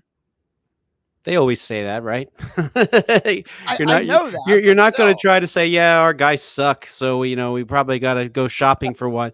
Yeah, that is the typical general manager line. Even if you are panicking internally, you don't panic publicly. But at least with Walker, it's an impingement. It's nothing that requires surgery or anything of the sort. So what you'll probably see is Turnbull take a couple spots in the rotation, and then Walker could be ready soon. I mean, there was one report out there that maybe internally the Phillies mentioned talking to Scott Boras about Jordan Montgomery. I know that's the name that's out there and everybody really wants, but I think they don't think the drop off is that much to get by a few starts. Now I've been concerned all offseason about the lack of starting depth. I thought the Phillies should have brought Michael Lorenzen back, and if you look at Michael Lorenzen's deal he got, it wasn't a whole lot of money, and it was only 1 year.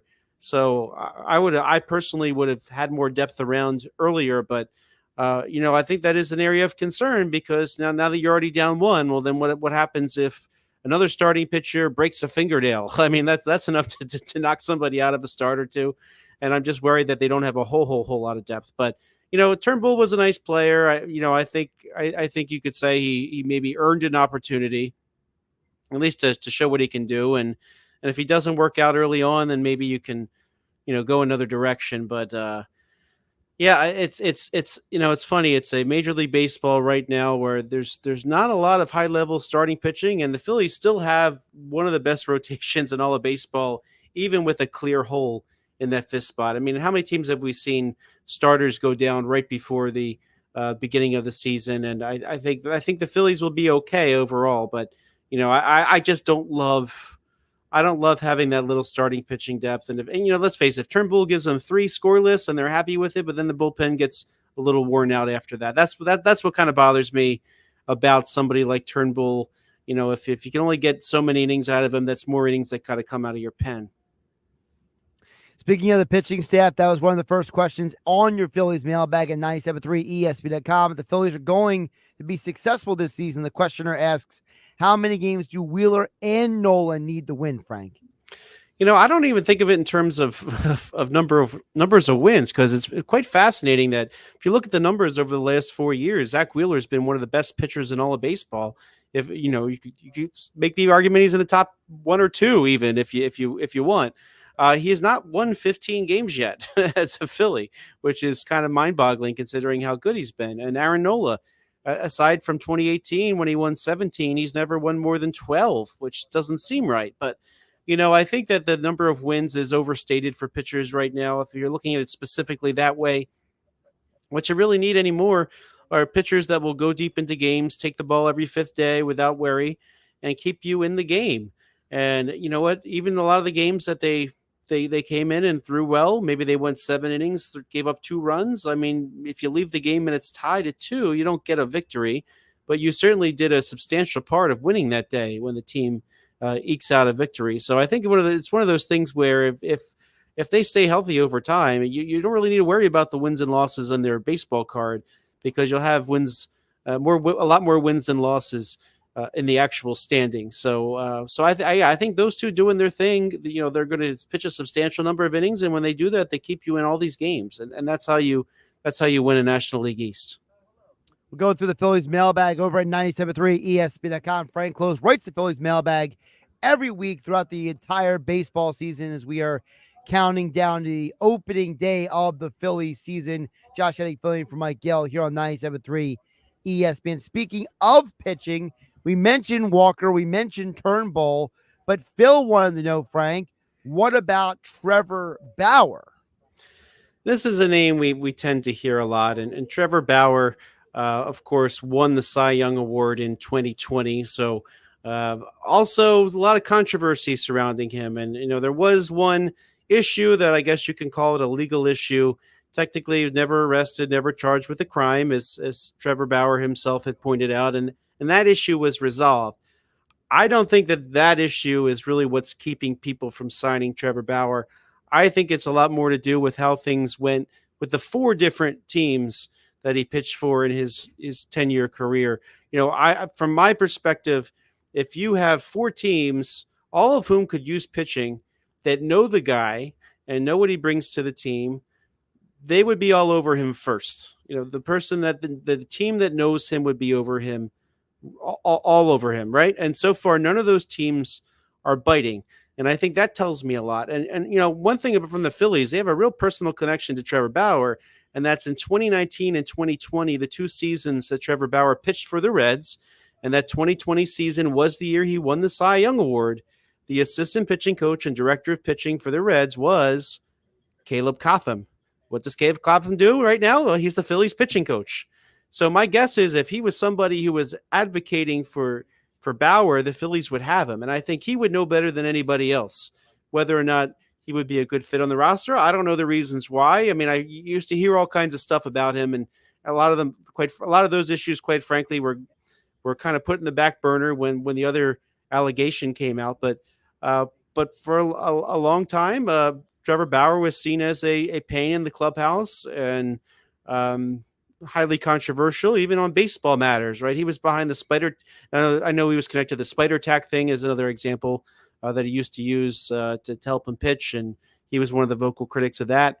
But so I just don't think that the teams have had him believe that he's a good fit in a clubhouse, and that could be what's keeping them. And he's publicly apologized for past mistakes, whatever they are. He didn't elaborate which of those were his personal mistakes. But my guess is that there's something in his past with these teams that he pitched for separate from that legal matter that's keeping them from signing Trevor Bauer. Yeah, and like you said, he never was charged with anything. He never went to jail for anything. So it's hard to gauge all of that stuff. But like, I thought the point you brought up is more important.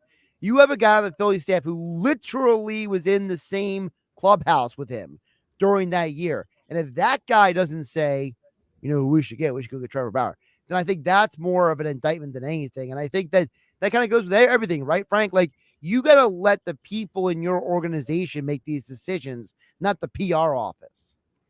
Yeah, and I realize a lot of fans are thinking like, hey, here's a guy that could come in and be in your starting rotation, and he would cost the major league minimum, and he's got talent. I mean, no one's going to argue that he doesn't have talent. It's just kind of how his career has played out to this point that I think has a lot of teams wary. And let's face it, we were just saying this a minute ago, Josh. There's a lot of teams lacking pitching, and people aren't biting. And the Phillies have Caleb Cotham, but you don't think there are a lot of other baseball players / executives all over baseball that were part of those 4 teams that he's played for in the past. So I think there's a lot more than 4 teams in the Phillies that all have some insight into Trevor Bauer. Frank, the question from Greg is interesting because he says, I read that the Phillies bullpen was ranked number 1 in baseball. Is that legit? Or will going into the season with no defined closer come back to haunt this team? And Frank, if I can just elaborate on this, to me, this team has a closer. His name is Jose Alvarado. Like, I don't understand this idea that, like, people are so apprehensive to just let Alvarado go out there and close games when, for the most part, he has been very successful. Well, I look at it this way. 2022, the Phillies had Corey Knebel as their quote-unquote closer. How'd that work out? 2020, yeah. And then 2022, what do the Phillies do? They go to the World Series. They went to the World Series because of their bullpen, right? So you had a back end of that bullpen that was Seranthony Dominguez and Jose Alvarado. And the way it was so successful, you get to the end of the game, if the tough lefty's up in the 8th, Alvarado comes in the 8th, Seranthony the 9th. If the tough lefty comes up in the 9th, Seranthony pitches the 8th, Alvarado pitches the 9th. Now, I think last year it's very true that Seranthony Dominguez was not 2022 Seranthony Dominguez. I think that's very, very fair to say. However, he's looked pretty good this spring overall. And so I think that when you say there's no closer, they didn't say, okay, well, so-and-so is a closer every time. I think they're still looking at that model that got them into the World Series in 2022 and thinking, man, this would really work.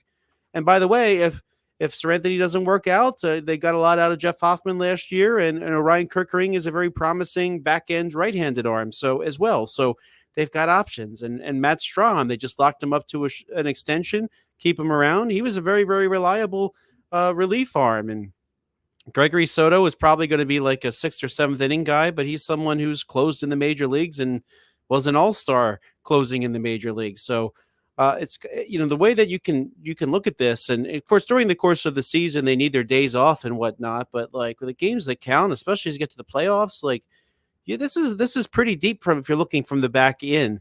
And, what ranked them the best was the Fangraphs website, Fangraphs, in the terms of their wins above replacement. They added up all the people that are in the Phillies bullpen and what they project them to get. And that's how they came up on top. So I think the Phillies are okay. I mean, the only real subtraction from last year was Craig Kimbrell.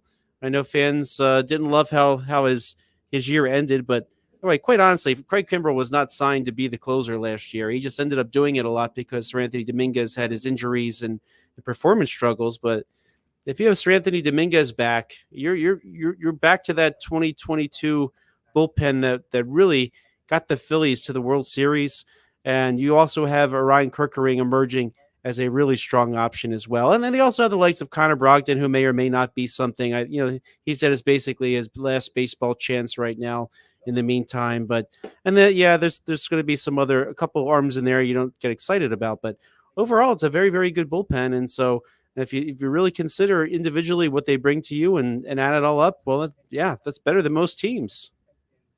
Yeah, and I think that also it's the fact that, you mentioned about the fact that it's, if you're better than everybody else, like if you got a leg up on other people, like you got a better bullpen than the majority of teams in the National League, then are we really worried about who the closer is? Like, why are we, is it part of this, Frank, the classic, well, I remember when I was younger and they had a closer and a leadoff hitter. Like, I feel like a lot of the complaints that people have about this team aren't based in reality. It's based in the past. It's like, yeah, Kenny Lofton is not your leadoff hitter. I'm sorry. It's Kyle Schwarber. And it's like, I'm sorry. Rob Nen isn't coming out of the bullpen. Like, I mean, it's just a different world now.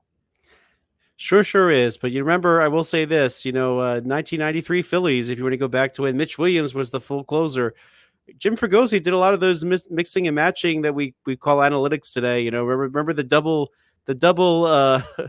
outfielders combinations, depending if they're facing a lefty or righty. Those platoons, was with the combination of Eisenreich and Incaviglia and Milt Thompson, right? Who am I forgetting out of those four? Well, you also got Duncan. Wes Chamberlain. I was the one I forgot. He was mixing and matching back and forth, and they got to the World Series with it, and that's kind of the infield as well. Mariano Duncan played a lot. The lefty bat versus Kevin Stocker, the righty bat. So those matchups are what got the Phillies to the World Series then. So I guess Jim Fregosi, may he rest in peace, was ahead of the curve, but something that they've been doing. Yeah, idiot. Frank, before I let you go, I did want to ask you, and I asked this question yesterday, so I wanted to bring it up to you here. When you look at the Phillies, when we get to the deadline, what do you think they're going to have to go get at the deadline? Like, well, if you were to project how this first half of the season plays out. Starting pitcher. I think my concerns about lack of depth will probably still be an issue then. Now, it could work out that someone like Mick Abel is ready for the major leagues by June or July, but we don't know yet. But I have a feeling that the same thing that they got at the trade deadline expires the last two seasons, where they brought in Noah Syndergaard and Michael Lorenzen last year. I think that's going to come back to it again. You're going to see something along those lines. He's Frank Klose. Check him out over at 973ESPN.com for the Phillies mailbag each and every week, at Frank Klose with a K on Twitter, where you can reach out to him with all your Phillies questions each and every week. He compiles them, he puts them in the mailbag, and he answers them right here on the Sports Bash on 97.3 ESPN. Frank, appreciate you jumping on today. We'll talk soon. Great. Thanks, Josh. Josh Hennig filling in for Mike Gill here on the Sports Bash on 97.3 ESPN. Sports Bash being brought to you by Bet365. Whatever the sport, whatever the moment, it's never ordinary at Bet365. Still to come, Adam Caplan is down at the owners' meetings. Jeffrey Lurie spoke today. Nick Sirianni spoke today. Howie Roseman spoke yesterday. Also still to come, we'll talk with Paul Hudrick from Liberty Ballers, as well as Scott Laughlin from SiriusXM NHL Radio. All that and more still to come. Josh Hennig hanging out with you on 97.3 ESPN. But coming up next, your guys' text I have to get to, as promised, 609-403-0973. We got Jack, we got Jeff, George, as well as Mr. Anonymous as well, all coming up on 97.3 ESPN. You're listening to the Sports Bag with Mike Gill. And it just keeps getting better. 97.3 ESPN and the 97.3 ESPN free mobile app. Oh, yeah, it's on at Matt Blatt Nissan. If you're currently stuck in a loan or lease, AJ the Trade Man can get you released. Matt Blatt Nissan.com. It's on at Matt Blatt Nissan on the Black Horse Pike. Egg Harbor Township. Imagine your team always looking and feeling their best in high-performance technical workwear. Cintas can make it happen. They have garments for almost every job imaginable. And with the Cintas Workwear program, you get freshly laundered garments delivered every week for everyone on your team. Great garments without the bother of laundry. That's a real perk for employees. Find out how Cintas can boost team image and morale. Visit Cintas.com. Oh, I'm ready! And get ready for the workday. Trust Jenkins Plumbing, Heating, and Air Conditioning, where one call does it all. For leaks, stoppages, and renovations, for 75 years, Jenkins trained technicians have been providing reputable service to local homeowners. Renovating your kitchen or bath? Call Jenkins. For new heating and air installation, service and maintenance, ductless air conditioning systems, water heaters, boilers, oil service, plumbing and drain cleaning services, water line or sewer main repairs and replacements, call 609-641-6262 or visit jenkinsandsons.com. Can't believe tax season is here already. But look at all this info I have to enter. Phil's small accounting firm is growing in numbers. Why didn't I take that typing class in high school? A data entry specialist could really help him in a crunch. I got blisters on my fingers. Indeed can help him hire great people fast. I need Indeed. Indeed you do. You can schedule and conduct virtual interviews all from your employer dashboard. Visit Indeed.com/credit and get $75 towards your first sponsored job. Terms and conditions apply. Some people just know the best rate for you is a rate based on you with Allstate. Not one based on the driver who treats the highway like a racetrack and the shoulder like a passing lane. Why pay a rate based on anyone else? Get one based on you with DriveWise from Allstate. Not available in Alaska or California, subject to terms and conditions. Rates are determined by several factors, which vary by state. In some states, participation in DriveWise allows Allstate to use your driving data for purposes of rating. While in some states, your rate could increase with high-risk driving. Generally, safer drivers will save with DriveWise. Allstate Fire and Casualty Insurance Company and affiliates, Northbrook, Illinois. Hey, it's John Marks. Growing up here, I know that the fans get the last word. The fans have spoken, and real Philly sports fans love the Bet Parks Casino and Sportsbook app. It's the only online casino and sportsbook app that I recommend. 24/7 live casino action. Join me now and download the Bet Parks app, and all your favorite casino games are right at your fingertips. Bet on all your favorite sports: Philly hoops, Philly hockey, college basketball, and more. Odds, bets, slots, and games right in your pocket. Play the hottest online slots or play blackjack, roulette, baccarat, or Texas Hold'em with a live dealer right on your phone. Get winning on the Bet Parks app. It's so simple. New users, join me right now. Just download the app and get up to $1,000 casino bonus back if you're not a winner in your first 24 hours. Details on the Bet Parks app or at betparks.com. New users only. Casino bonus must be wagered. Terms and conditions apply. You must be 21 and in Pennsylvania or New Jersey. Gambling problem? Call 1-800-GAMBLER. To thank you for 40 unforgettable years, Dell Technologies is celebrating with anniversary savings on their most popular tech. For a limited time only, save on select next-gen PCs like the XPS 13 Plus, powered by Intel Core processors and more. Plus, curate your dream setup with great deals on select monitors, mice, and more must-have electronics and accessories. When you shop online at Dell.com/deals, you'll have access to leading-edge technology and free shipping on everything. Again, that's Dell.com/deals.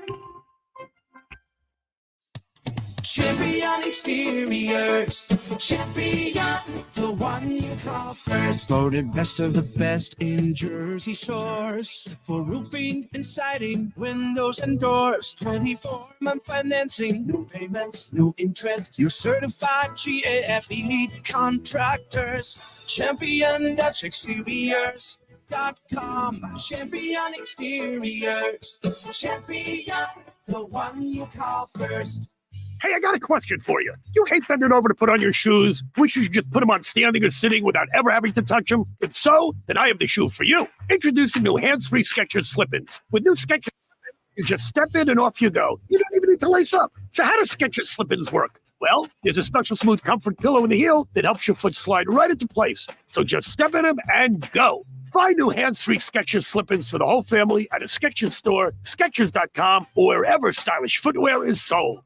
At Charmin, we heard you shouldn't talk about going to the bathroom in public, so we decided to sing about it. When you're rolling Charmin, open up on the party. Let's sing more so really like everybody. It's irresistible and heavy ice. The crew is always stopped. It's our party.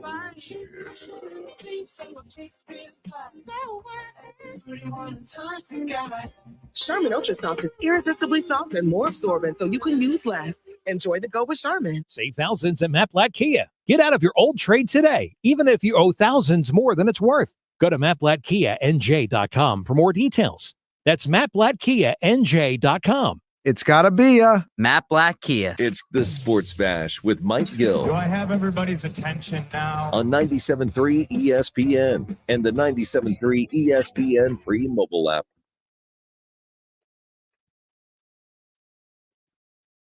.328 on the Sports Bash. Josh Henning hanging out with you on 97.3 ESPN. About an hour from now, we'll talk with Paul Hudrick from Liberty Ballers about the state of the Sixers as what a miserable loss last night. I mean, you see the bonus go out there, get a triple-double, and your team looks like they just gave up on life. I mean, I get it's the second game of a back-to-back, but you would have thought the win of the Clippers would have given them a little bit of a pick-me-up. Also, Adam Caplan, football at 4. A lot of people talking down at the owners' meetings down in Orlando. We get Adam Caplan's perspective. Jeffrey Lurie was asked about the Eagles changing defensive coordinator mid-season. He was also asked about, just Nick Sirianni in general. And again, it's not that Jeffrey Lurie is saying anything that is earth-shattering, but whenever you get to hear from the owner himself and not have to speculate what they're thinking or what they believe, it's always good to get a clear picture from the men in charge in these different situations. That'll be a little bit later in the show. Right now, as promised, text board has been popping off throughout the show. I want to get to you guys who I haven't gotten to yet at 609-403-0973. Your DMs into the nice free ESPN Global powered by First Bank. See how we talked in the last hour about the Eagles game is going to be on Peacock, the game for Brazil with the opponent to be determined. Now, it will be here in the local market on the local NBC affiliate. So, if you're in the Philadelphia area, you will still get to see the game on the local television network. But if you're outside the area, you're going to have to watch on the streaming service, which Jeff Motion, City Chime is Future Sports is pay per game. You have to pay for individual games. The future isn't that far away. That's what Jeff Motion said. Well, I think that they'll eventually have a pay per game option, Jeff, but it'll be more likely that you are going to be able to bundle and do a la carte. So, for example, if you want to watch all the Phillies games, you'll have to pay a flat rate for all the Phillies games, which will be less per game than if you pay for the Phillies games individually. Football games, they'll find a way for the network to basically offer you a package. So, if you want to watch all the games on Fox and or CBS and or NBC and or ABC/ESPN, you're going to pay the price. You know that ESPN is working on a direct-to-consumer platform where basically every game on any ESPN platform will be available to you without subscribing to a cable or satellite or streaming service, right? So that'll be another way of doing it. Basically, we're going to get to the point where the idea of paying for cable or paying for a dish service or a streaming service, it's going to die eventually. Now, there will still be some of these services because of the fact that a lot of people don't feel like going item by item and picking what they're going to pay in that fee. So for the sports fan like you, Jeff in Ocean City, you are going to save money in the future. Because what you're going to do is you're going to say, I want these games, I want these networks, I want these sports, I don't want anything else. Whereas the other consumer is going to say, I don't have the time or the energy to figure out all this stuff right now. I'm just going to pay and get whatever I get. So they're going to sign up for a YouTube TV service or a Hulu Plus Live TV service or a Sling TV or whatever the platform may be. A lot of people are going to still sign up for the services because of the convenience of saying, well, they have what I want. And then there's going to be a perk thrown in, like, for example, with Amazon Prime, you're getting all the movies and TV shows that are on Prime. So if you sign up for Hulu Plus Live Sports Plus Live TV, you're getting all of Hulu and so that's going to be the future. It's just going to not be, probably in about 10 years, people are just not going to be habits anymore. That is one day to go away. Probably the same with the dishes. People are not going to have the dishes anymore outside their house. Everything is going to be digital. Everything is going to be streamed. But I do think that the pay-per-game thing is interesting because I think the majority of people, Jeff in Ocean City, they're going to get the bundles. They're going to get the packages. They won't do the pay-per-game, but that will be an option for the league and the teams to make more money. Jack chiming in about the hip tackle made rule. He said, we've discussed this before. I learned how to tackle when I was 65 to 85 pound kid. I still know how to tackle. Great show. That's from Jack on the text board. Yeah, Jack, Jack in the courthouse, by the way. Jack, it's one of those things where people were taught how to tackle back in the day. Now in today's world, people really don't get taught much of anything. It's the whole idea of everyone wants super teams, everyone wants travel. They don't actually teach the game to kids anymore. So the problem is, some of these kids who are coming up the ranks, they go from, pee-wee football, then they end up in high school football, college, and NFL. They're like a Devin White. Is Devin White a bad football player? No. But is Devin White lacking in the fundamentals department? Absolutely. Devin White does not understand the fundamentals of football if you watch him play football. He is an instinctive athlete who flies all over the field and hopes he hits somebody or hopes he can make a play. He has never fully learned how to play football properly. He has been living off of instinct and athletic ability for pretty much his entire life. So someone like Devin White, he may not know how to properly tackle because he went through life being the most athletic kid, the most gifted physical player on planet Earth everywhere he went. And I think that is what we're talking about here, Jack. We're talking about the idea that a lot of these players, the reason why we want to get rid of the hip tackle is because we're trying to encourage these players to learn how to tackle.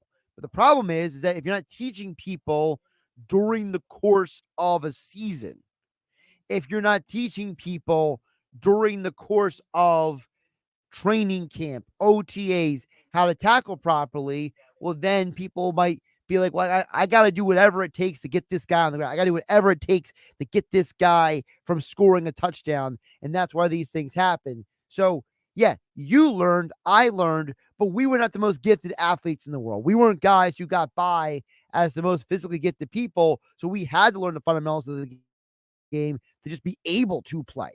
Whereas some of these guys get to the NFL, they went through life as the most gifted dude on the field. And so they get to the NFL, they don't know the fundamentals of the game as well as someone else might who's not as gifted. And now they go out there and they're just like, oh no, I can't let this guy get past me. I got to do whatever it is to get him down. So horse collar, hip tackle, whatever it may be, all of these illegal tackles are the byproduct of these guys not learning how to do it properly at a younger age. George from Absecon chimes in at 609-403-0973. Says, this is not basketball. You don't worry about too many weapons in football. You run the ball until you need to throw it and vice versa.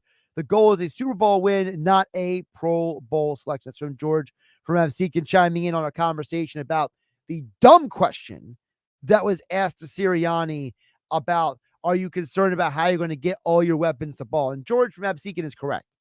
It's the idea that this is not basketball. You're not worried about how you're going to get LeBron and Dwayne Wade and Chris Bosh all their shots. Football is a game that is the ultimate game of team cohesiveness. You cannot be successful in the NFL if it's just a bunch of individuals. The team all has to do their job to be successful. You go back to any football team that has ever won a championship. Everyone had to do their job. It's still the Bill Belichick line. If you do your job, you have a chance to be successful. If you do your job, you have a chance to win games. So if you do your job in terms of football, everyone will probably get their touches. Because guess what? If Saquon Barkley blocks on third down, it's going to mean a more likely opportunity for A.J. Brown or Devontae Smith to catch the ball. And if Smith and Brown catch the first down, now the defense is having to back off out of the box because they know you're willing to throw it. And if you're willing to throw it, that opens up the running game. And then when Saquon runs well, people start bringing back down the safeties, creeping down the linebackers to try to run blitz, stop the run. What happens? Opens up the pass. They all complement each other. George Mabsekin is right. You don't worry about this stuff in football. But as I said, you got these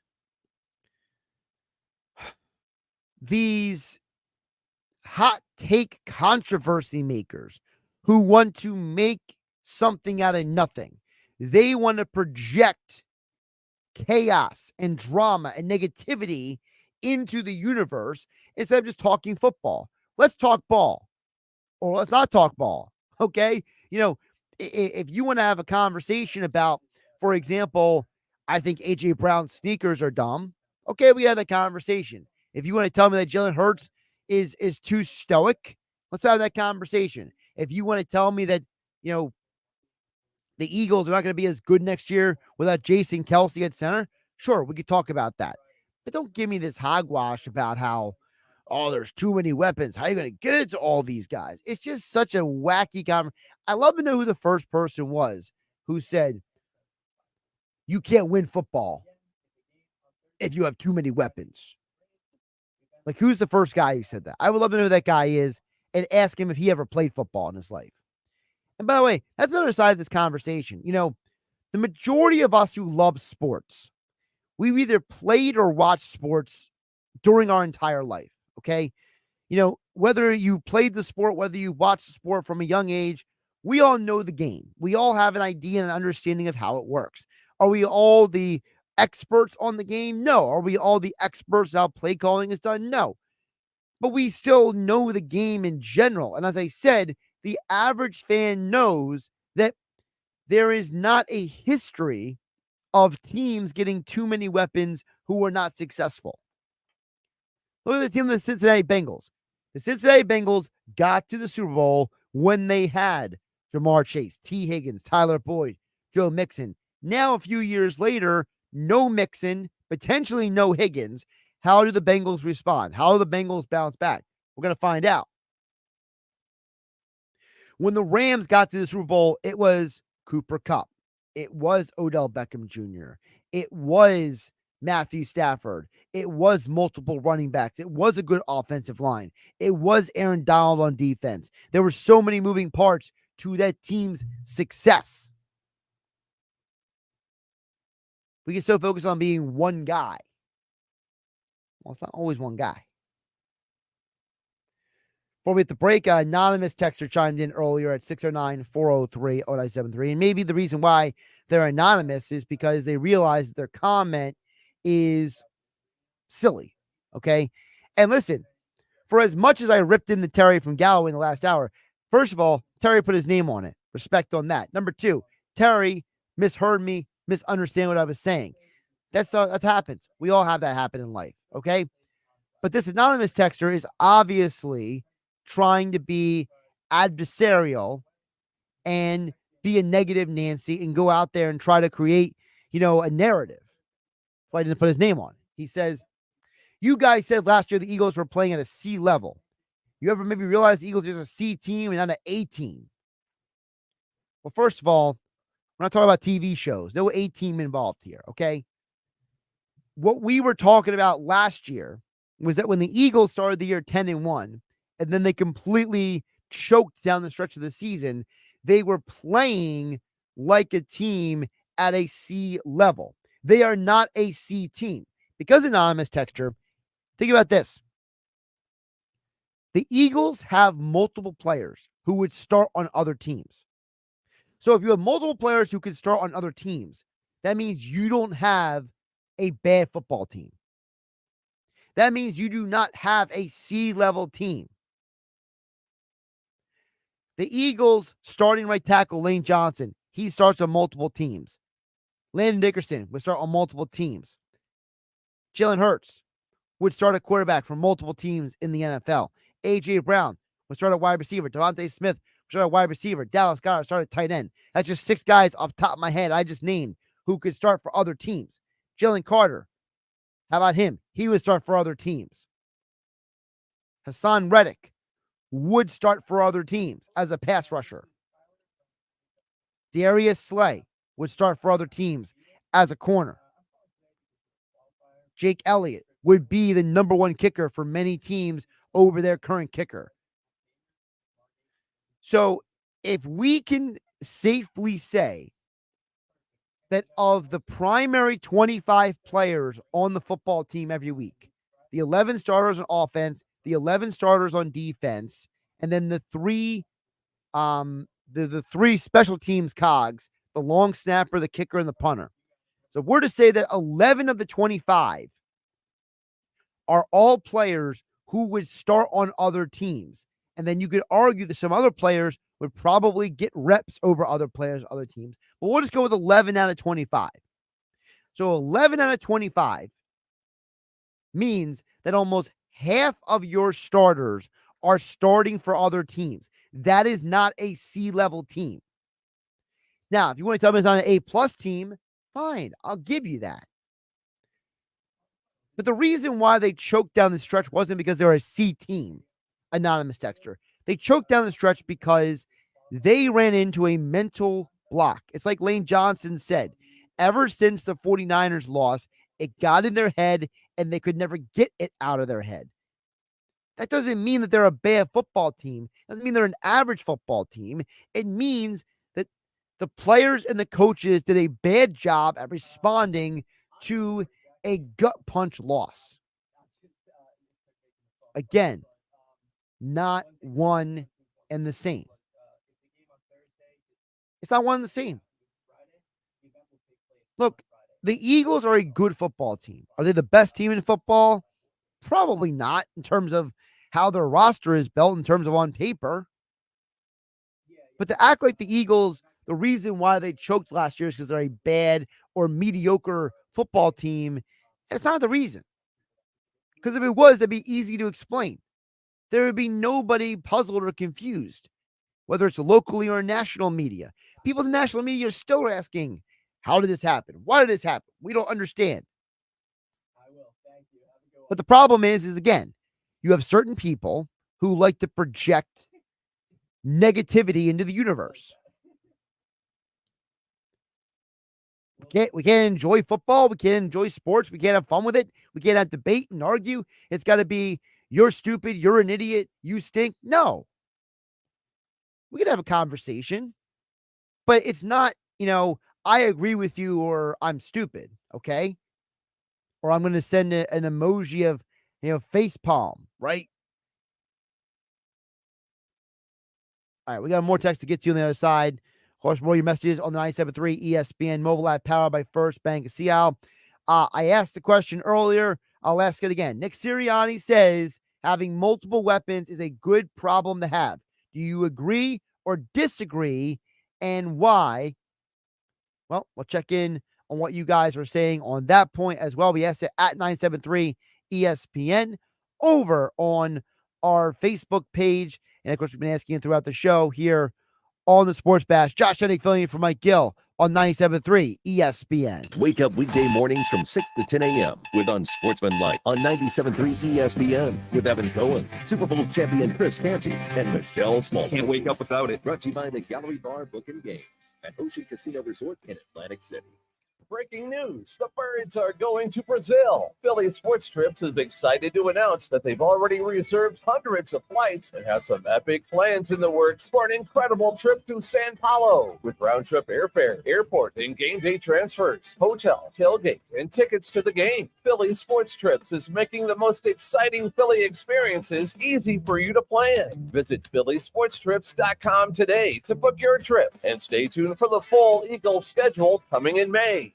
Is switching your wireless service to Total by Verizon easy? Totalmente. And you get unlimited 5G data, $25 a line for 4 lines on the unlimited plan, at an amazing price with no contracts.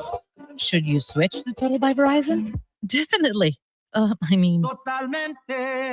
Find a store or switch suavemente at totalbyverizon.com. Monthly rate when you activate without a pay, plus taxes and fees. Discount begins the month after you enroll. Additional terms apply. See website for data management practices. Attention lovebirds. Are you ready to take the next step in your journey together? Don't miss out on Sage Jewelers' exclusive engagement ring sale. Sage has the perfect ring to symbolize your everlasting love with up to 50% off on their exquisite collection of engagement rings. Hurry, this sale won't last forever. Visit Sage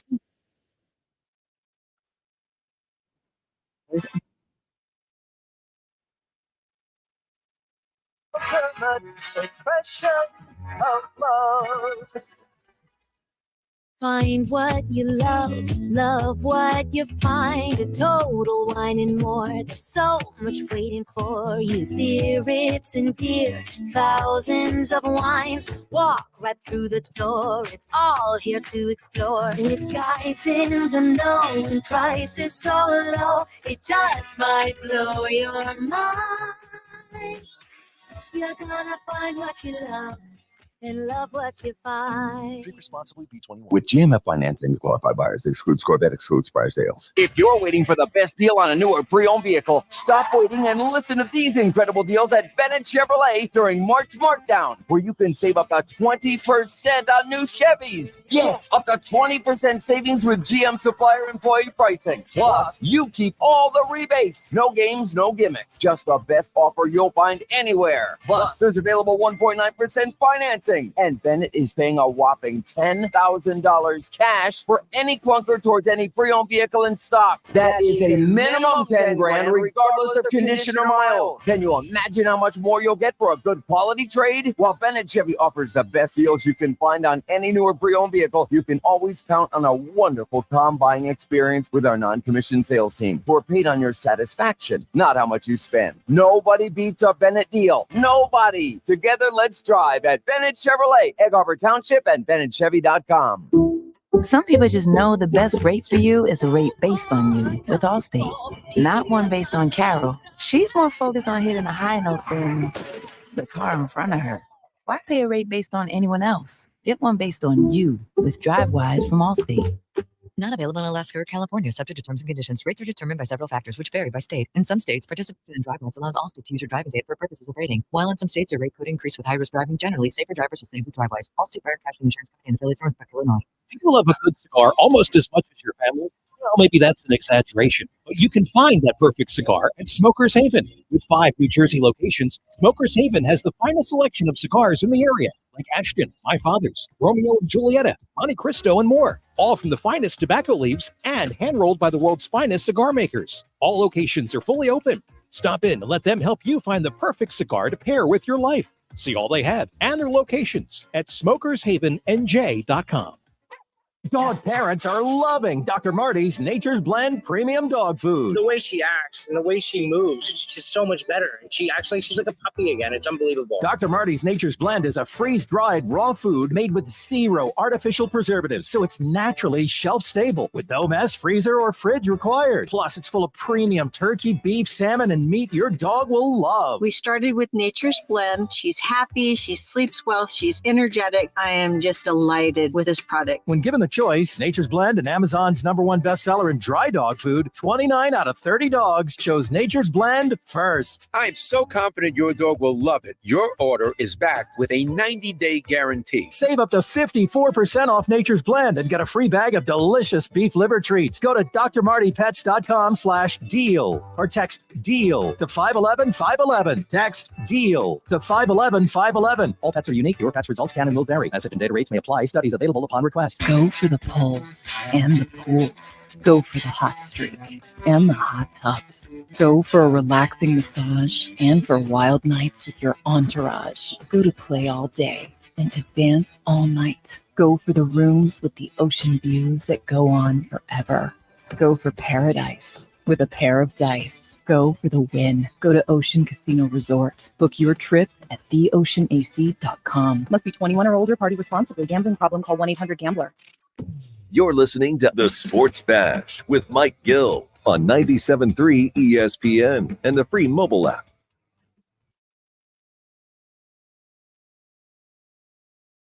Wrap up the 3 o'clock hour here on the Sports Bash. Couple messages get to you here on 97.3 ESPN FM and 97.3 ESPN mobile app. First Bank Seal Adam Caplan football and forward powered by the Inside the Bird podcast. That just fit.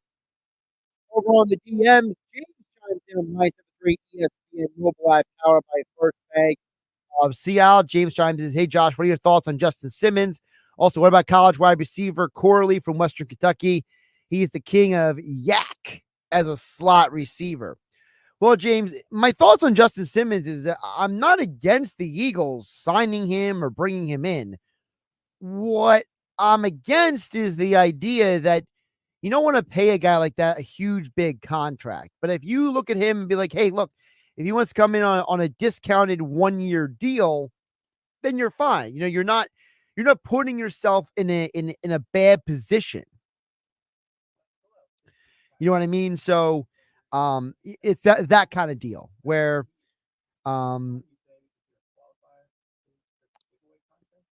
it's just the idea that you don't want to give a guy a huge contract and then him you're stuck with it. You never want to get stuck with a contract. So if you're giving a 1-year contract, I'm fine with that. Because of experience with Fangio and all of that.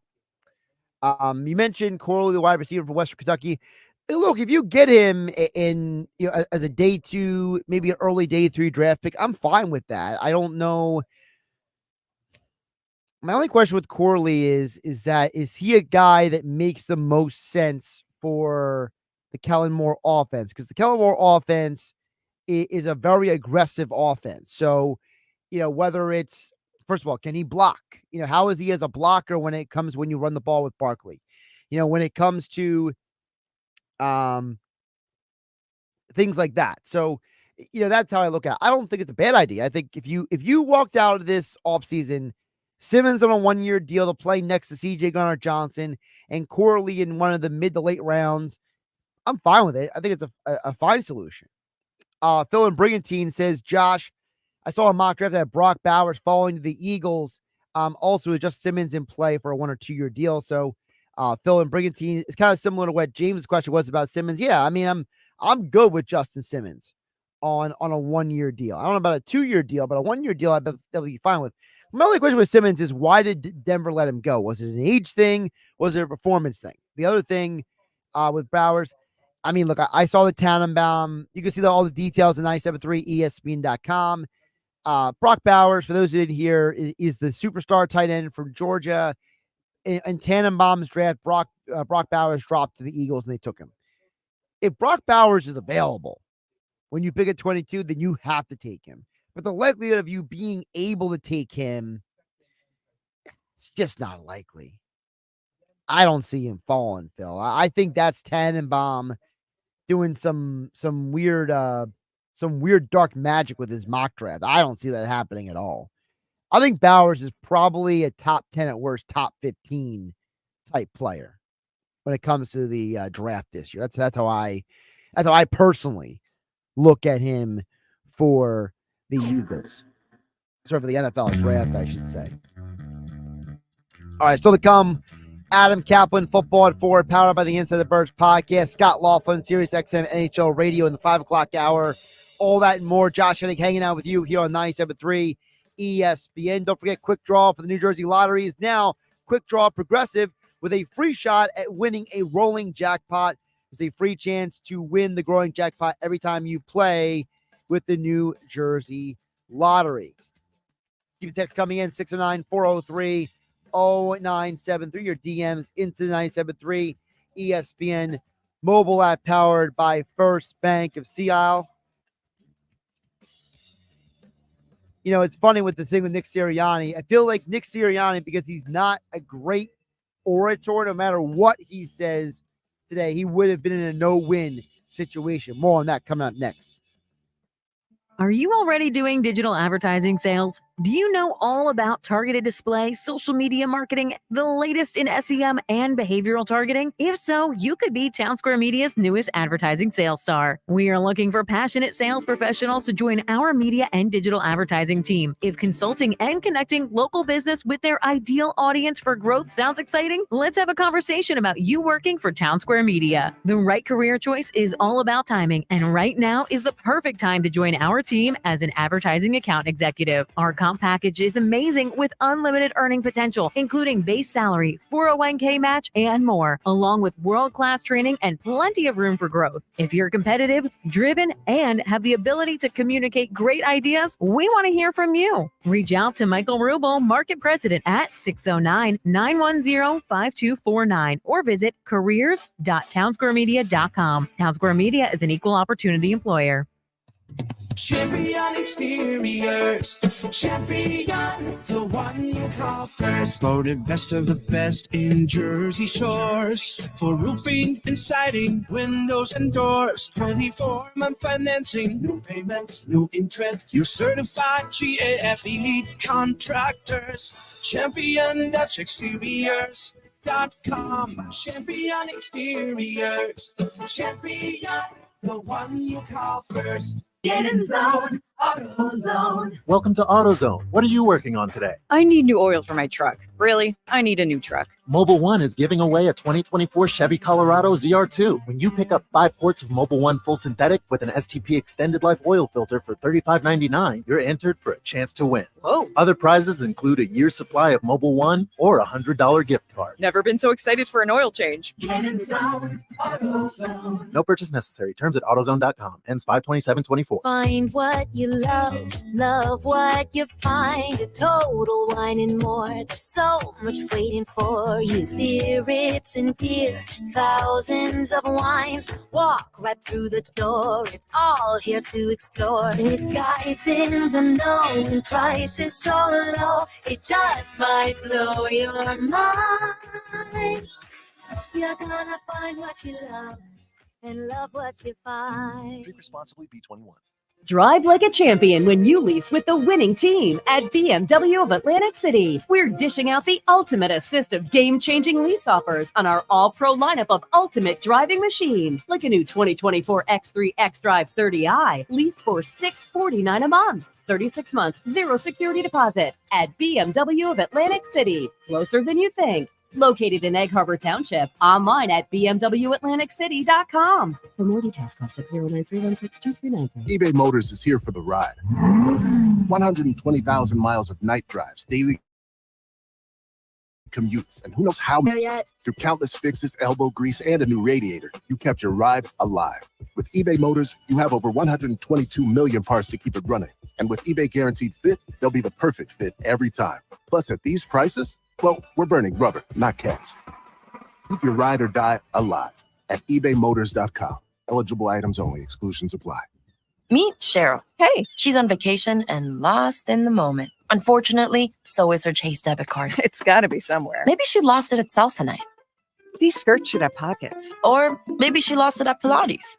3 and 2 and... But she's not worried. With the Chase mobile app, she can lock her card till it turns up. Tools that help protect. One bank that puts you in control. Visit chase.com/checking. Chase, make more of what's yours. Chase mobile app is available for select mobile devices. Message and data rates may apply. JP Morgan Chase Bank and a member FDIC. At Target, count on our great deals just in time for Easter. Save $5 when you spend $30 on toys with Target Circle, so you can fill their baskets with fun, like cuddly stuffed animals or 50-piece sidewalk chalk, all from only $5. Add an Easter chocolate faves at BOGO 50% off, from Cadbury to Reese's mini eggs and more. And get great family picks with new Easter looks. It's easy with 20% off dresses, polos, and more. Hop in fast for our best Easter deals, only at Target. Restrictions apply. With Progressive Snapshot, you could save on auto insurance rates by driving safely, which is great because you're rarely rewarded for just being you. Ever get rewarded for being left-handed? No. You get to use weird scissors. Your reward for being a Capricorn? Cold birthdays that conflict with the holidays. And your reward for quickly responding to every work email?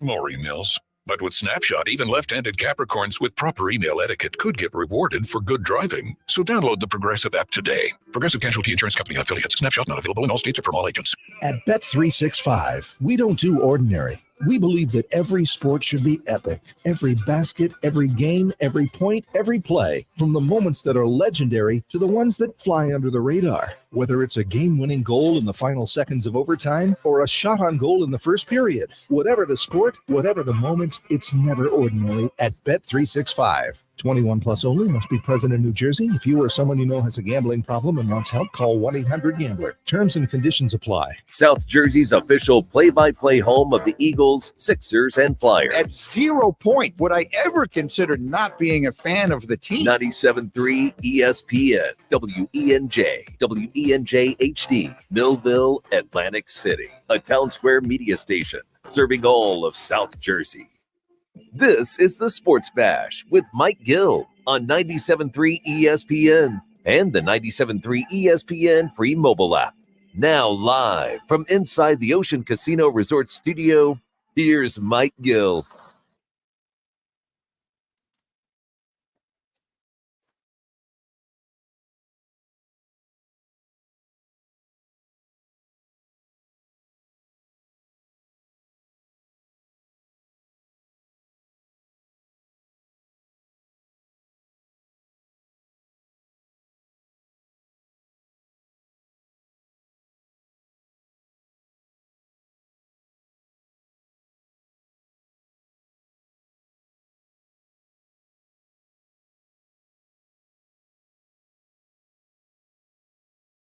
Josh Philly for Mike Gill here on the Sports Bash, 973 ESPN FM, the 973 ESPN mobile app powered by First Bank. Yeah, we're efforting Adam Caplan, Football at 4, powered by the Inside the Birds podcast. InsideTheBirds.com, as Adam is live down there at the owners' meetings in Football at 4, of course, every single day. Thanks to the guys at Football, Inside the Birds podcast, InsideTheBirds.com. Download the podcast wherever you get your podcasts, Spotify, Apple Podcasts, and of course the YouTube channel. Just search Inside the Birds. Adam, welcome in. How you doing today? Josh, I'm well. Yeah, beautiful Orlando. I know back east we're getting some rain and we're overcast skies, but here in Orlando it's very sunny, low 80s, and this is my 23rd owners meetings, and always good to be here. And also just got out of Jeffrey Lurie's press conference, Eagles owner.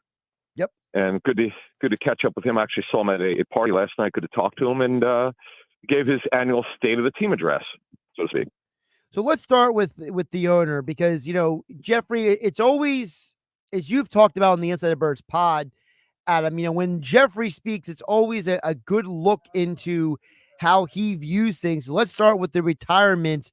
Two guys that, you know, Lurie has had a connection with. We know in the past he was close with Jason Peters. He's gone, and now he sees two more former Eagles, Fletcher Cox and Jason Kelsey, walk out the door. And he also had a pretty good relationship with Fletcher Cox, and one of the many reasons why Fletch really did not want to play for another team in his career, and he never wound up doing that, just like Kelsey. Pretty amazing, Josh. Particularly in the NFL, it's very rare for a player to play 10 years or more and to play with the same team. It's just injury history, whatever the case may be. Guys just move on from team to team to team, but not in the case of those two guys. So, yeah, Jeffrey was asked about it, and he spoke about them glowingly and how he wants them to be part of the franchise. It's another thing that the Eagles do a great job of, getting their former players connected for many years with the club. And as Jeffrey said, he looks forward to seeing those guys. Hopefully he can. Well, certainly Kelsey. I don't know about Cox getting in. Fletch, that's another discussion, whether he gets in the Hall of Fame someday. But obviously Kelsey will. It's just a matter of does he get in 5 years. The other thing he was asked about was the decision to keep Sirianni. And I thought it was interesting because, you know, he used the word no recency bias. You know, that's a very specific term to use, Adam, when discussing the Eagles head coach and his assessment of what he referred to as the strengths and weaknesses moving forward. Josh, it's funny. You know, when I was putting notes together after he spoke, I was just going over what he bullet points and so forth.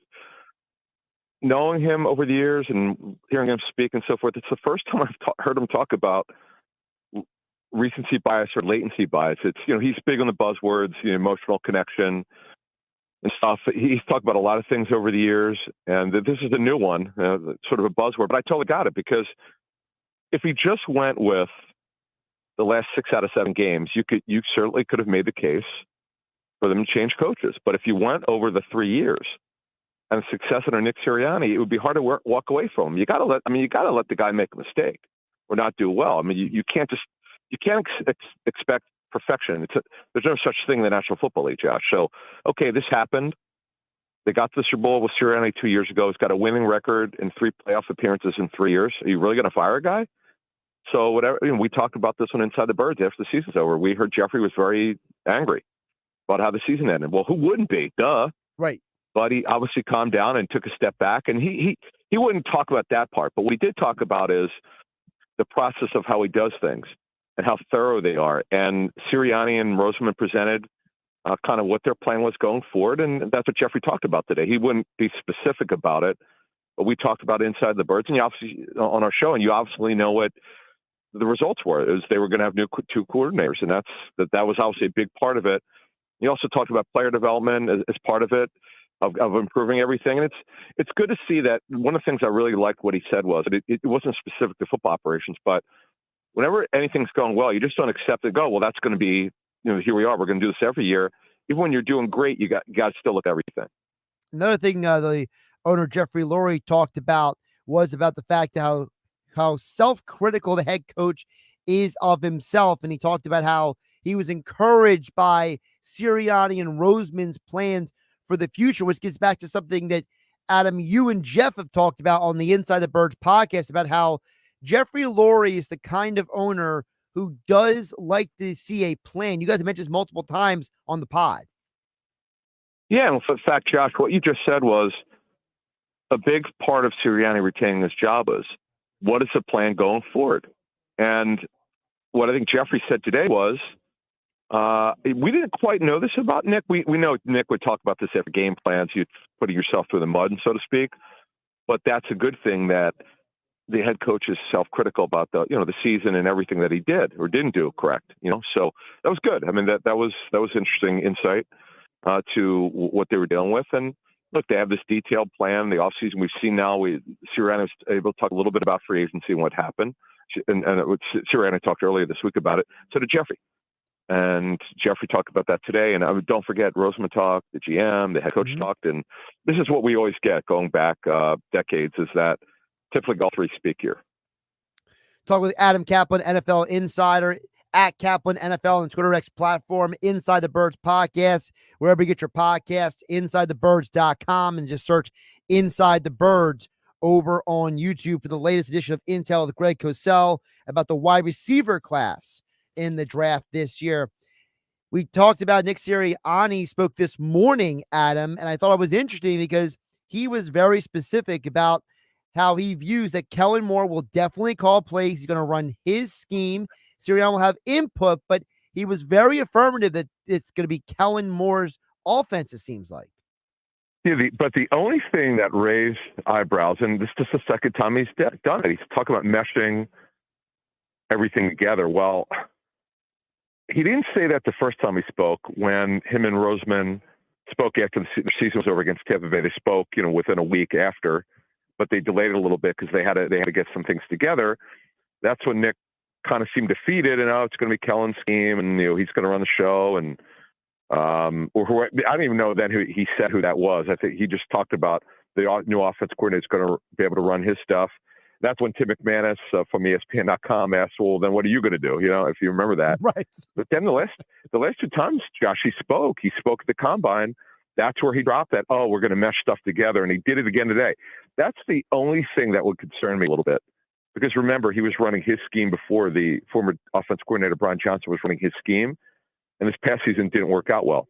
Kellen Moore's going to run the show here. There's no question. It's his show. But the question is input and meshing stuff together. What does that mean? We're still looking into that, what that exactly means, because Sirianni's scheme is completely different from Kellen Moore's. Kellen Moore's, by the way, Josh, is multi-dimensional, multi-formational, a lot of shifting where the tight ends move from side to side. A lot of what we call 11 personnel, a lot of free receiver sets, some 4 receiver, which is called 10 personnel. So that's not what Sirianni does. Sirianni does some 11, but not a lot. And there's a lot of motion in this scheme, and Sirianni does next to nothing. So things are going to change. Now, is it going to be a major drastic change? That remains to be seen. Sirianni, we mentioned about Jason Kelce retiring. Well, Sirianni said that he expects Juergens, but wouldn't confirm him to be the starting center. Adam, should we read anything into that? That was the strangest comment. I don't know why he did that. There's no strategy. Well, he almost opened it up like maybe they would draft somebody or sign somebody to compete against it. I'm just going by what he said. That kind of floored me. I happen to be from when he said that. I'm like, why did he? I look at my notes. I go, question mark? What? Like, what? That was really odd. I was not expecting that one. That was definitely a sort of wrench thrown into the thing. Look, Cam Juergens was drafted to be Kelce's replacement. Here we are. There's been no indication that they're backing away from it. Now, Matt Hennessy is a versatile backup for them, who the Eagles had a very high grade on in terms of where Jeff Stoutland was for that draft, going back over 4 years ago. And they obviously knew him from being out of Temple, but Cam Juergens, barring something highly unforeseen, is going to be their starting center this week. And again, I don't know why Sirianni did that. Couple more for NFL Insider Adam Caplan. I know you're very busy down there at the owners' meetings. I did want to hit on what Howie Roseman said yesterday to reporters, because today it was Sirianni and Jeffrey Lurie. Yesterday it was Howie. And I think Howie was very interesting because he talked about how it's hard to find special players like Barkley. And it kind of gets back to the reporting that you and Jeff have had about the Eagles and the running back position in the past. And just one thing to clarify, we never said they didn't pay any running backs. Because I know Jeffrey shot that down today, and they did. But you have to understand, it's been years since they did. Yes, they paid LaShawn McCoy on his first deal, his first extension, very well. They paid Brian Westbrook well, and his last contract with the Eagles was kind of a thank you for him being underpaid. So they gave him a great contract. But it's been years. They've patchworked that running back position, Josh. Going back to Ryan Matthews, you remember him getting hurt, and then LeGarrette Blount, and just the running backs by committee until they drafted Miles Sanders, but they never paid Sanders. Let him walk. Sanders signed the pretty good deal with Carolina, and they moved on. So this is $12.5 million a year. You're definitely paying the running back. There's no question about it. He also talked about the potential of 300 touches a year for Barkley. That's an interesting number, Adam, because Barkley has actually not touched the ball 300 times many times. So it's very interesting that Howie brought up that number. Yeah, and look, the issue, though, because Sirianni can't help, but he obviously talked about his guy Kenny Gainwell today. I thought that was throwing a wrench into it. Well, if he's going to get 300 touches, Sirianni talks up Gainwell. So it's just interesting. So you have the GM who signed the player talking about potential touches and what his role is going to be and why they did it. And they want to, you have a special player who's out there.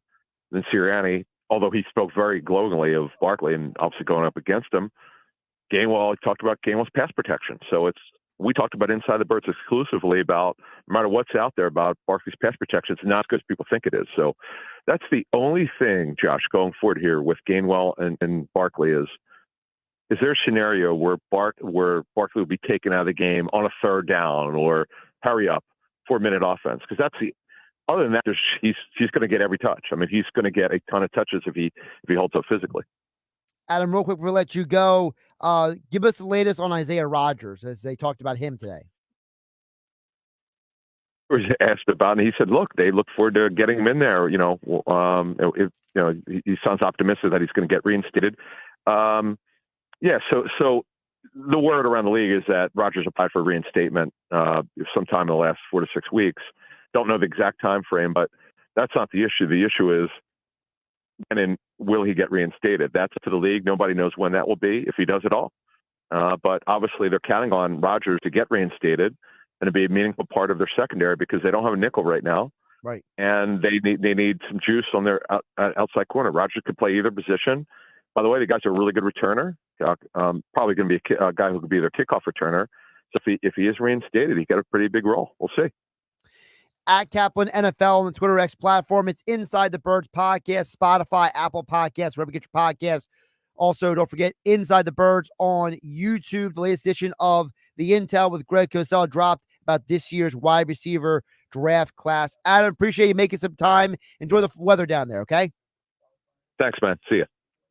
Josh Hennick here, filling in for Mike Gill here on the Sports Bash on 97.3 ESPN. Able to squeeze Adam in for a few minutes there as he's busy down there at the owners' meeting. So let's do a little recap of some of the things that Adam and we just talked about there on Football at 4. And you guys can react over on the text board at 609-403-0973. Your DMs into the 97.3 ESPN mobile app powered by First Bank of Sea Isle. Couple of things that we talked about there. So first of all, let's hit on what we talked about with the offense. Okay. Sirianni keeps saying Moore's going to call the plays. He's going to run his scheme. Sirianni will have input. But I think he's bringing up this idea that we're going to mesh beliefs and concepts. And so it has to make you wonder, what exactly are they meshing? Seriously, what is it about Sirianni's offense that needs to be carried over into Kellen Moore's offense? What is it? I mean that in all sincerity, because, we have a situation here in Philadelphia where last year the offense got stagnant. Jason Kelce himself said they lacked creativity. You have all kinds of players who said that, the 49ers messed us up. They found the formula. They slowed us down, is what Lane Johnson said. So if they need more creativity and the offense got stagnant and the 49ers figured you out and you bring in Kellen Moore to spice up the offense, bring in some new concepts, as Adam put it out there, Kellen Moore's offense is different than Sirianni. So what are they meshing? Now, of course, we got to wait and find out, but still, it's the idea that what exactly are you taking from Sirianni and combining with Kellen Moore? Now, I also believe, as we have talked about with Jeff Mosher here in the past year on Football at 4 here on 97.3 ESPN, we've talked with Jeff about the fact that Kellen Moore is not taking this job if this if he's not going to be the shot caller on offense. So I don't know what Sirianni keeps bringing up this meshing of ideas, but to go back to what we talked about with Jeffrey Lurie said that, he felt good about the vision and the plan that Sirianni and Roseman brought to him. And so if the process that they went through, having no recency bias, that's the new word that they're using now, right? And that the assessment of the strengths and weaknesses of putting a plan together moving forward, and part of that plan is we're going to bring in these new coordinators, bring in these new people, and we're going to go out there and we're going to have a brand new look to the team. But Sirianni keeps saying we're going to mesh ideas. I got to think there's something specifically that Sirianni is talking about, but he doesn't want to say to the media that's being discussed. Because there's no way that you're going to bring in an offense with a guy who uses motion, with a guy who is creative, with a guy who's much more of an assertive and aggressive play caller than Sirianni, and then all of a sudden say, oh, Kellen Moore can't run Kellen Moore's offense because we got to run this concept. Something's not adding up there. Great stuff there from Adam Caplan here on the Sports Bash. Josh Hennick filling in for Mike Gill on 97.3 ESPN. Football at 4 has been brought to you by Bet365. Whenever the sport, whenever the moment, it's never ordinary at Bet365. Still to come, we'll talk more Sixers and Flyers throughout the show. Of course, Paul Hudrick from Liberty Ballers still to come. Also, Scott Laughlin from SiriusXM NHL Radio. All that and more. Josh Hennick hanging out with you on 97.3 ESPN FM, 97.3 ESPN mobile app powered by First Bank of Sea Isle City. It's the Sports Bash with Mike Gill. And I am the voice of the voiceless. On 97.3 ESPN and the 97.3 ESPN free mobile app. Imagine your team always looking and feeling their best in high-performance technical workwear. Cintas can make it happen. They have garments for almost every job imaginable. And with the Cintas Workwear program, you get freshly laundered garments delivered every week for everyone on your team. Great garments without the bother of laundry. That's a real perk for employees. Find out how Cintas can boost team image and morale. Visit Cintas.com. Oh, I'm ready! And get ready for the workday. Sorry, but we actually have a wait list for our Monstera. Shaw's greenhouse is really bringing in the green. We can't keep snake plants in stock. She needs a construction manager to build on her roots and grow. We could add a whole section for ferns. Here we'd have dahlias, dahlias, and more dahlias. Indeed can help her hire great people fast. I need Indeed. Indeed you do. You can schedule and conduct virtual interviews all from your employer dashboard. Visit Indeed.com/credit and get $75 towards your first sponsored job. Terms and conditions apply. eBay Motors is here for the ride. 120,000 miles of night drives, daily commutes, and who knows how many. Are we there yet? Through countless fixes, elbow grease, and a new radiator, you kept your ride alive. With eBay Motors, you have over 122 million parts to keep it running. And with eBay Guaranteed Fit, they'll be the perfect fit every time. Plus, at these prices, well, we're burning rubber, not cash. Keep your ride or die alive at ebaymotors.com. Eligible items only. Exclusions apply. Tax Talk with Straight Talk. You give and you give. This tax season, you get with Straight Talk Wireless. You get a reliable 5G network and unlimited data and a new Samsung Galaxy A15 for just $99. So you can give your janky phone to your kid.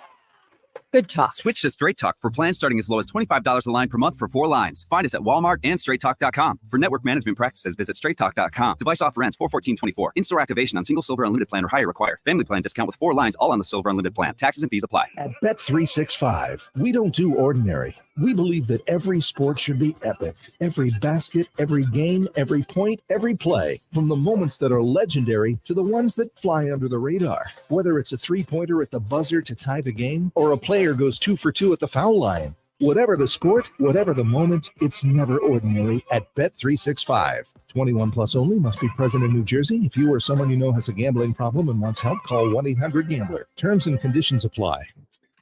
At Target, count on our great deals just in time for Easter. Save $5 when you spend $30 on toys with Target Circle, so you can fill their baskets with fun, like cuddly stuffed animals or 50-piece sidewalk chalk, all from only $5. Add an Easter chocolate faves at BOGO 50% off, from Cadbury to Reese's mini eggs and more. And get great family picks with new Easter looks. It's easy with 20% off dresses, polos, and more. Shop in fast for our best Easter deals, only at Target. Restrictions apply.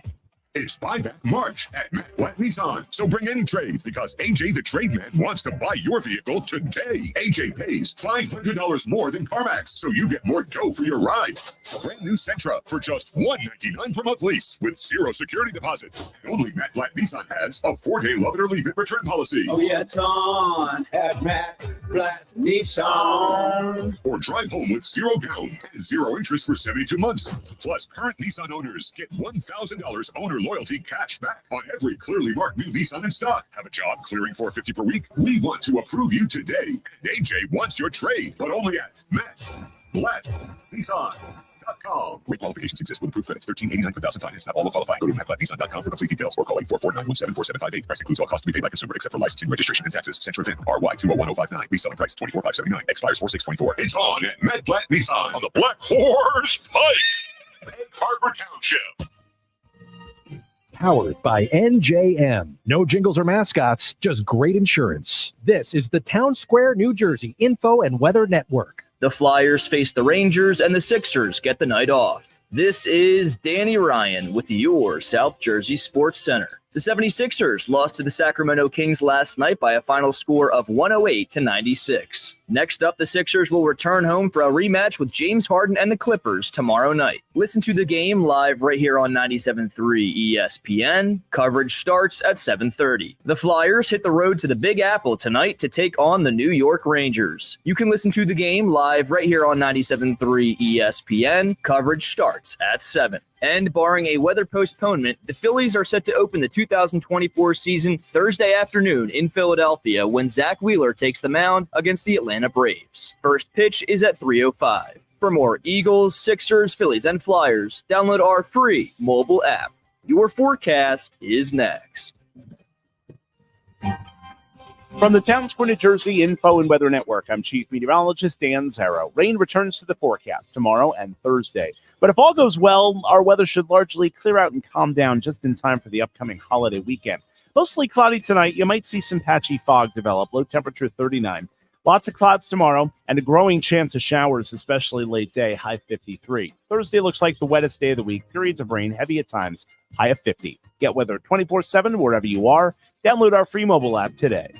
Win a 2024 BMW sedan during the race to the at Borgata Hotel, Casino, and Spa. Now through April 27th, earn entries on slots and table games for your chance to win. Must be 21 or older. Gambling problem? Call 1-800-GAMBLER. We have the perfect solution for sitting in traffic. You come with me. The Sports Bash with Mike Gill on 97.3 ESPN and the 97.3 ESPN free mobile app. 427 here on the Sports Bash. Josh Henning hanging out with you on 97.3 ESPN. We're trying to cover all the bases today. Just talked Eagles with Adam Caplan. Now we'll get back to the Sixers, as I know it was the second game of a back-to-back, but it felt like the Sixers just completely ran out of steam last night. I guess you could say they survived this crazy road trip. They probably should have won at least one more game along that trip. To talk about that and more, Paul Hudrick from Liberty Ballers joins us here on 97.3 ESPN. Paul, welcome back. How you doing today? I'm doing great, Josh. How are you? Doing good. So the last time you and I talked was before the road trip actually started. So for you, if you go back to how you felt about before the road trip and now after the road trip, how much of what you thought was going to happen lined up? And do you feel any better or worse about the Sixers since the start and end of the road trip? Probably about the same, honestly. Like I think when you and I spoke, I said a split would have been like the best case scenario. 1 out of 3. And like you said, that Lakers game Friday night was a very winnable game. Probably one to look back on and wish they had. And it was, I know Nick Nurse, you saw him, maybe not a lot of people did see it because the post game was at 1:00 in the morning, but he was very passionate about look, we played hard. We played hard. We played well. The shots it's a make or miss league, and we just missed shots. And it's nice when when you're the Lakers and you have LeBron James and Anthony Davis at the end of the games that can just, flip that switch and then take the game over. And that's basically what happened to him on Friday night. But I thought against the Kings, I thought your point is first of all fair. Like, that's a brutal way to close a West Coast swing, is to play a back-to-back. And on top of that, no Kelly Oubre Jr., who has been, quite frankly, I would say their second best player since Joel Embiid has been out. I think that's a pretty fair statement. So, and I think what they missed really last night was his ability to get to the rim, because, with how after that first quarter, how aggressive the Kings were, they just had no one else that really took up the slack offensively. So I think my biggest takeaway is the Sixers are missing roughly about 35 points per game out of their starting lineup, and it's shown up big time recently. The players on this team are such good complementary pieces to that, but when you're missing that 35 points, it's really difficult to make that up. Before we get to the Joel Embiid absence part of that conversation, I want to hit back what you said before that, because you talked about how they could have and should have probably won the game against the Lakers on Friday. It almost felt like they came out on Sunday knowing they should have won that game, and they put so much effort into that game that then they came out last night and they were just like, well, at least we got that game out of the way. And it was just so like, you have to wonder, if Joel Embiid is there, how much of that mentality is completely different there. Well, I think just having Joel Embiid in general, you feel much better about your chances every night when you have the reigning MVP on the floor. And then when you don't have him, it's a different feeling. And what I think, what happens too, like again, in that Sacramento game, Maxey was incredible in that first quarter, and just they couldn't stop him. And then as soon as the Kings, I don't know whether the game plan was just really dumb and bad coming in, or what it was, but then they realized, okay, well, we should probably just get the ball out of this guy's hands and then figure it out from there. And unfortunately, that's been the pattern is when you just get the ball out of Tyrese Maxey's hands, make the other four guys on the floor beat us, and they can't. They just simply haven't been able to do it. And again, Oubre's presence was a big part of that. Guys, Nicholas Batum's shot hasn't been falling recently. Tobias Harris has been, just so wildly inconsistent. He was so good against the Clippers, and then played so poorly against Sacramento. Didn't play great against the Lakers. At least offensively, I thought he actually was engaged at least on both ends. But I think that's kind of been the biggest issue is when teams are taking the ball out of Tyrese Maxey's hands so aggressively. There has just been the only other outlet has been Kelly Oubre Jr. And then if he's not out there, there is no outlet. So they're playing it with a stacked deck really against them already. And then when you factor in the West Coast with four teams that all really need wins, it was a really difficult kind of recipe for them to win games. You mentioned them missing the Joel Embiid points. Well, the problem is we don't know when Joel Embiid is coming back. So at this point, how does this team try to make up for that gap if they're going to survive moving forward? Because right now they're going to be in the 7-8 playing game, Paul, and that's not really an ideal situation for them, considering that, they could really use a week off the way this season has gone.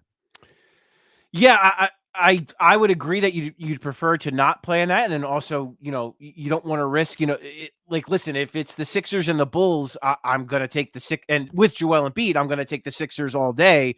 But you don't know if DeMar DeRozan just goes off and has a 50-point game, it's one game and you lose and you're done. So you don't even want to risk that. But I would say too, in a weird way, it wouldn't be the worst thing in the world, because look, they got to get used to playing with Joel Embiid again. Like, he's great and you want him in there. You want him to play, but he hasn't played a minute with Buddy Hield or Kyle Lowry. Like, he hasn't played with all these other guys in a while. Like, there is some stuff that's got to get sorted out and some things they have to get used to. Like, don't get me wrong. Again, if you have the choice, you want to get the 6th seed, you want to avoid the play, and just so you have that playoff spot. And look, it's the gap to make up is going to be tough. I mean, it's just you're going to have what happens against the Clippers. Like, at some point, teams are going to just say, okay, we're going to trap Tyrese Maxey. We're going to send 2 at him, and we're going to make any one of these other 4 guys on the floor beat us. And somebody is going to have to do it. whether it's Kelly Oubre Jr., whether it's Tobias Harris, whether it's Kyle Lowry, a campaign, a guy who was outstanding on Sunday and has given them an offensive spark, like someone else is going to have to step up and score in those moments. And they just haven't consistently done so. The good news, Josh, is like, all the reporting, it seems like Joel Embiid is close-ish to coming back. So we'll see. There's only 10 games left. So you would hope that he could get at least a handful in there. And then in the meantime, it's staying afloat. It's treading water. It's, trying to not fall. They're only a game and a half back of Indiana for that 6th spot. So it's still very much within their grasp. Talk Paul Hudrick from Liberty Ballers here on the Sports Bash. Josh Hennig filling for Mike Gill on 97.3 ESPN FM and a 97.3 ESPN mobile app powered by First Bank. See at Paul Hudrick on the Twitter X platform. Paul, when you think about these games moving forward, I was asked earlier how many games do I think they're going to win down the stretch here. I'm having trouble seeing more than 3 or 4 wins the rest of the season, Paul. I mean, am I being too negative about that, or like, are we looking at a team right now that's going to struggle to get the 43 wins? I think you might be being a little too negative. I think one of the reasons, if you look at the schedule, I mean, look, they just played one of the most brutal stretches of not just their season, of like any team season over the last couple months, and they had to do it without Joel Embiid. So it's not even to make excuses. It's just the reality of the situation. You take any team in the NBA, you take that caliber of player. You take Jason Tatum off the Celtics. You take Nikola Jokic off the Nuggets. You take Giannis off the Bucks, and then they have to play the toughest stretch of their schedule. They're going to lose a lot of games. Like, that's just it. Like, any team in the NBA, it's just the reality of the situation. But right now, the last 10 games, they actually have the 3rd easiest schedule of their last 10 games. So that's where you draw some hope from. And then again, Joel Embiid's going to come back. We don't know when, but he's going to come back. DeAnthony Melton is trying to come back. Robert Covington is trying to come back. Those are, they're not Joel Embiid, but those are rotation level, fringe starting type of players that are going to come back, that are going to also add to this rotation. So, and then Joel Embiid, Josh, even if Joel Embiid isn't the guy we saw to start the season, just him being out there is going to make everyone else so much better. It's going to make everything else so much easier, especially for Tyrese Maxey, because you can't double him and trap him and do all these things that these teams are doing right now, because you're not going to let Joel Embiid sit there in the short roll and just hit elbow jumpers all day. So I think that if I had to put a number on it, I think they could win 7 out of 10. I don't think that's crazy to suggest. I think they could do it. But they're going to have to play much better than they have, and they're going to need to get Joel Embiid back in here sooner rather than later. When you think about, you mentioned that he's not crazy to see them with 7 out of 10, I believe is what you said there. So if they go 5-5 in those 10 games, is that satisfactory? Is that kind of like, okay, at least they kind of stayed above water and they got into the postseason? Because you know how fans are, Paul. All they're going to see is, I can't believe this team didn't beat fill in the blank team. And then they're going to say, because they're in the postseason against fill in the blank team, that fill in the blank team is going to beat them in the postseason.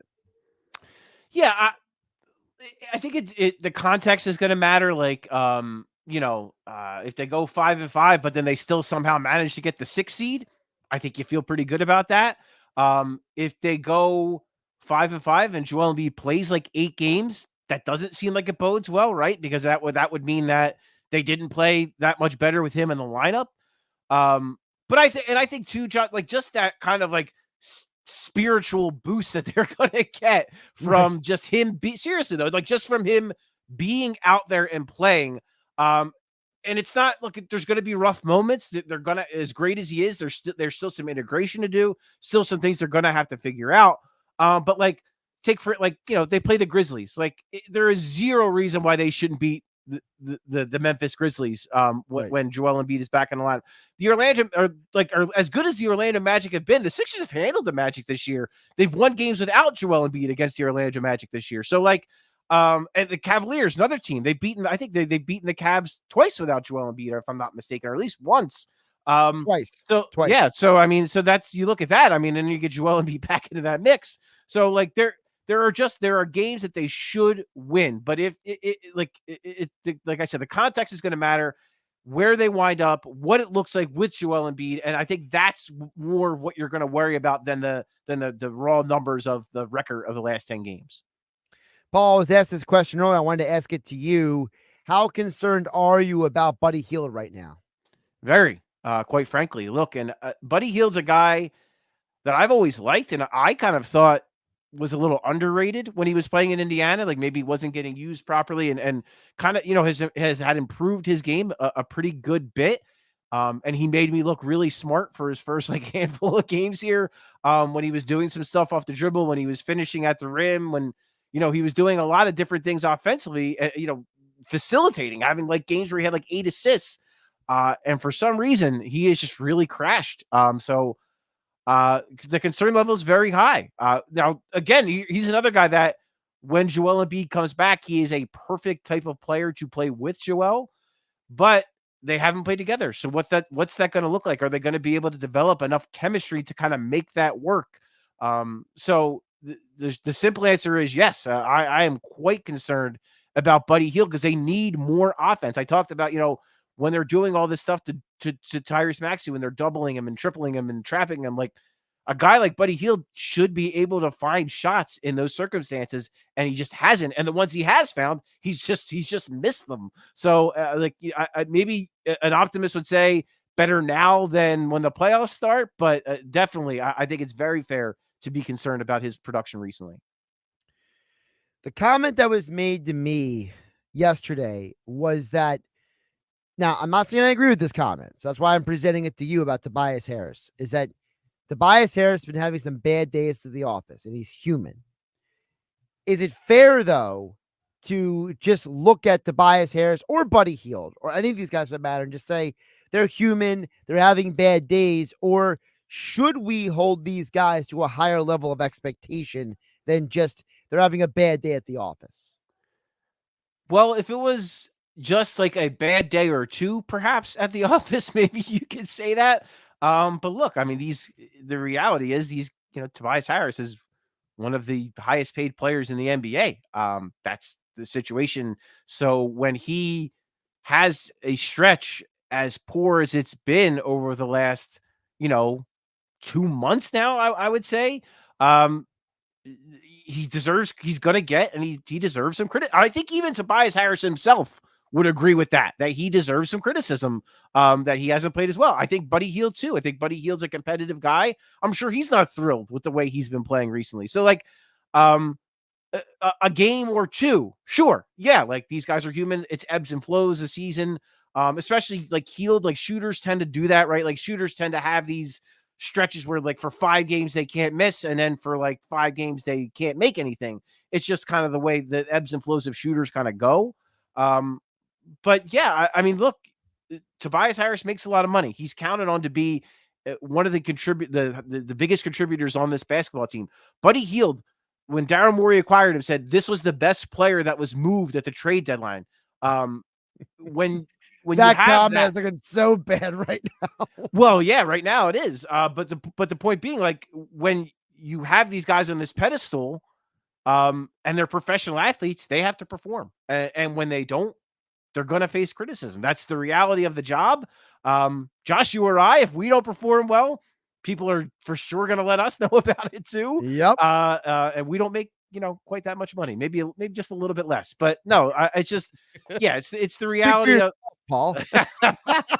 But yeah, it's sure, a rough game or two is going to happen, but when it's been a couple months for a guy like Tobias Harris, it's fair to really, it's fair that he's going to face some scrutiny.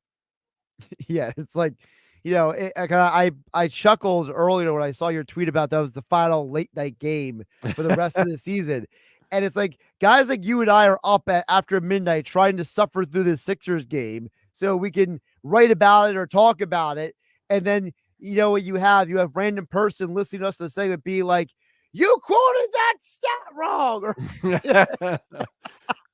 It's so true though. I mean, I'm dying over here. I'm on my 3rd cup of coffee. I'm really, yep. I see that? It, man. Yeah. Trying to get through it. That's 270 milligrams of caffeine in a can there. Celsius, is that what that is? Yeah, it's good stuff. Yeah. Well, I was funny you said that because I was telling somebody the other day. So here, let me give you and everybody the inside scoop on this. So it's almost a half scam. Okay. So there's two types of Celsius bottles. There's the 12 ounce and the 16 ounce. That's the 16. The 16 actually costs the same amount as the 12 ounce, but it has more caffeine in it by 70 milligrams. So what you do is you just get the 12 pack of the 16s, don't get the 12 pack of the 12s, and you're spending the same amount of money. Okay, that's sound math to me. It sounds that sounds about right. Although I will say the Celsius though, if you drink those a little too fast, man, they can make you pretty jittery in a hurry. So you got to be a little careful with those. My experience with the Celsius is that because they're like, they got the bubbles in them, you drink them too fast, start like hiccuping or burping all the time. That too. That's always been my problem. I'm not a big, I'm more of a coffee guy than an energy drink guy, but there are times where the energy drink, it's a little bit maybe quicker to the metabolism and get you going a little bit quicker than the old coffee. So there are times where I mix it up for sure. Well, I mean, my system is, not that we want to bore the audience, but my system is that, I drink coffee first thing in the morning. For sure. So I get a cup of coffee in me, and then usually by like early afternoon, I flip it over to the tea, the green tea matcha with the black tea mixed in. I go the double hit there. But then days like today, where I'm filling in for Mike Gill here on the Sports Bash, that you got the Wawa coffee there. But I'm filling in for Mike. I'm doing 20 things back here. I'm here in the studio by myself, doing everything. So it's like I need the extra. I need the extra pick me up. I get it. I totally get it. Like this is my mom. Shout out my mom. She comes over and watches my son while I work. She brings me Wawa coffee here and there, and it's greatly, greatly appreciated. Now, when you go to Wawa, what kind of coffee do you drink, Paul? That's the important question. Honestly, I normally just go with the regular and like a little bit of cream. That's really it. Then we go. I'm not a bit. Listen, I'm messing around with some flavors here and there, but I don't have a flavor. I'm like, I gotta have that. Sometimes seasonal stuff, mix it up, little pumpkin or whatever. Maybe like I think they got the blueberry cobbler right now. Mess around with some of that a little bit, but mostly just the OG, the regular Wawa coffee. So I'm big on the Colombian coffee. Okay. Colombian's my go-to. I just go black with sugar. I'm basic, so that's usually what I do. All right, enough mixology talk here on 97.3 ESPN. I feel like Paul and I could you and I probably could just have a podcast where we just talk about coffee and beer, and we'd be pretty good. So yeah, that sounds. Hey, don't threaten me with a good time, Josh. That sounds good. As long as we're drinking coffee and beer while we're doing it. See, that's the key. You got to talk about it while you're drinking it, and then it becomes an even better time. Maybe probably a better podcast at that point as well. At Paul Hudrick on the Twitter X platform, Liberty Ballers for all your Sixers coverage. He joined us here on the Bash on 97.3 ESPN. Paul, great stuff today. All right. Take care, Josh. Josh Innick here on the Sports Bash on 97.3 ESPN. This hour of the Sports Bash being brought to you by Bet365. Whatever the sport, whatever the moment, it's never ordinary at Bet365. Back to the text board coming up next. Shaner and EHT, your text and more. 609-403-0973. Your DMs into the 97.3 ESPN mobile app powered by First Bank of Sea Isle City. You're listening to the Sports Bash with Mike Gill. When you're not down with that, we got 2 1 4 on 97.3 ESPN and the 97.3 ESPN free mobile app. Get in the zone, AutoZone. Welcome to AutoZone. What are you working on today? I need new oil for my truck. Really, I need a new truck. Mobile One is giving away a 2024 Chevy Colorado ZR2. When you pick up 5 quarts of Mobile One full synthetic with an STP extended life oil filter for $35.99, you're entered for a chance to win. Whoa. Other prizes include a year's supply of Mobile One or a $100 gift card. Never been so excited for an oil change. Get in the zone, AutoZone. No purchase necessary. Terms at AutoZone.com. Ends 5/27/24. When you open the BetParks app, you're in the zone. Winning is always a rush, but the money is in the moments. It's the anticipation of another face card, the thrill of an extra spin, and the pure joy of a jackpot. It's all your favorite games at your fingertips. Plus, get up to $1,000 casino bonus back if you're down in the first 24 hours. You play for fun, you love to win. You bet. Bet Parks. Must be 21 and in Pennsylvania, New Jersey, Ohio, or Maryland. Gambling problem? 1-800-GAMBLER. One night, one stage. Country music's hottest supergroup, The Frontmen, featuring Richie McDonald, formerly of Lone Star. Baby, I'm back. Larry Stewart, lead singer of Restless Heart.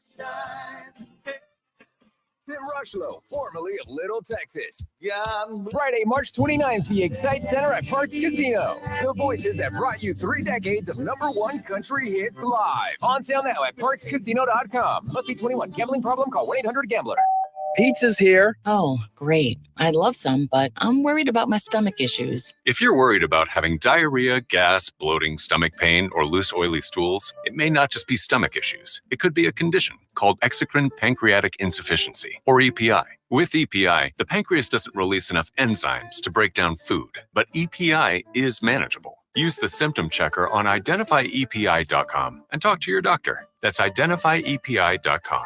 Sponsored by AbbVie. With GMF financing to qualified buyers, excludes Corvette, excludes prior sales. If you're waiting for the best deal on a new or pre-owned vehicle, stop waiting and listen to these incredible deals at Bennett Chevrolet during March Markdown, where you can save up to 20% on new Chevys. Yes, up to 20% savings with GM supplier employee pricing. Plus, you keep all the rebates. No games, no gimmicks. Just the best offer you'll find anywhere. Plus, there's available 1.9% financing. And Bennett is paying a whopping $10,000 cash for any clunker towards any pre-owned vehicle in stock. That is a minimum 10 grand regardless of condition or miles. Can you imagine how much more you'll get for a good quality trade? While Bennett Chevy offers the best deals you can find on any new or pre-owned vehicle, you can always count on a wonderful car buying experience with our non-commissioned sales team, who are paid on your satisfaction, not how much you spend. Nobody beats a Bennett deal. Nobody. Together, let's drive at Bennett Chevrolet, Egg Harbor Township, and BennettChevy.com. Getting quality employees to fill positions in your company is essential, but finding those people can be a major hassle unless you use ZipRecruiter. ZipRecruiter makes finding quality people a breeze. ZipRecruiter's advanced technology identifies candidates with the right skills, sends you great matches, then you can easily invite them to apply. 4 out of 5 employers who post on ZipRecruiter get a quality candidate within the first day. See for yourself. Go to ziprecruiter.com/free to try ZipRecruiter for free. That's ziprecruiter.com/free. A healthy weight, more energy, and smooth, regular bowel movements. 3 things everyone strives for. It's me, Chuck Norris. There's one really important thing we don't talk about enough: our health. Achy joints, digestive issues, weight gain, and fatigue. We're told these are normal signs of aging. So working with a team of health experts, we came up with Morning Kick. Morning Kick is a revolutionary formula combining 10 different supplements in one. Probiotics that help you lose weight, prebiotics for digestion, superfoods for muscles and joints, and several of the most powerful anti-aging supplements on earth. It'll help you feel youthful, energized, focused, and help manage stress. Anybody can achieve great health regardless of their age. Go to roundhouseprovisions.com. Use code SUPPORT or text SUPPORT to 511-511 and claim 40% off today. Every purchase comes with our 90-day money-back guarantee. Text SUPPORT to 511-511. Morning Kick. These statements have not been evaluated by the FDA. This product is not intended to diagnose, treat, cure, or prevent any disease. Tax fees may apply. To celebrate the new Quick Draw Progressive from the New Jersey Lottery, give it up for the rolling jackpot. The jackpot keeps rolling, rolling, jackpot rolling. It's growing, all right. Quick Draw is now Quick Draw Progressive with a free shot at winning a rolling jackpot with every play. Quick Draw, jackpot, jackpot, Quick Draw, play today. All right. Play Quick Draw Progressive today. Anything can happen in Jersey. Must be 18 or older to buy a lottery ticket. Please play responsibly. If you or somebody knows a gambling problem, call 1-800-GAMBLER. You're listening to The Sports Bash with Mike Gill on 97.3 ESPN and the free mobile app. Josh Henry, Philly from Mike Gill here on 97.3 ESPN. A couple more texts in here before we hit the break.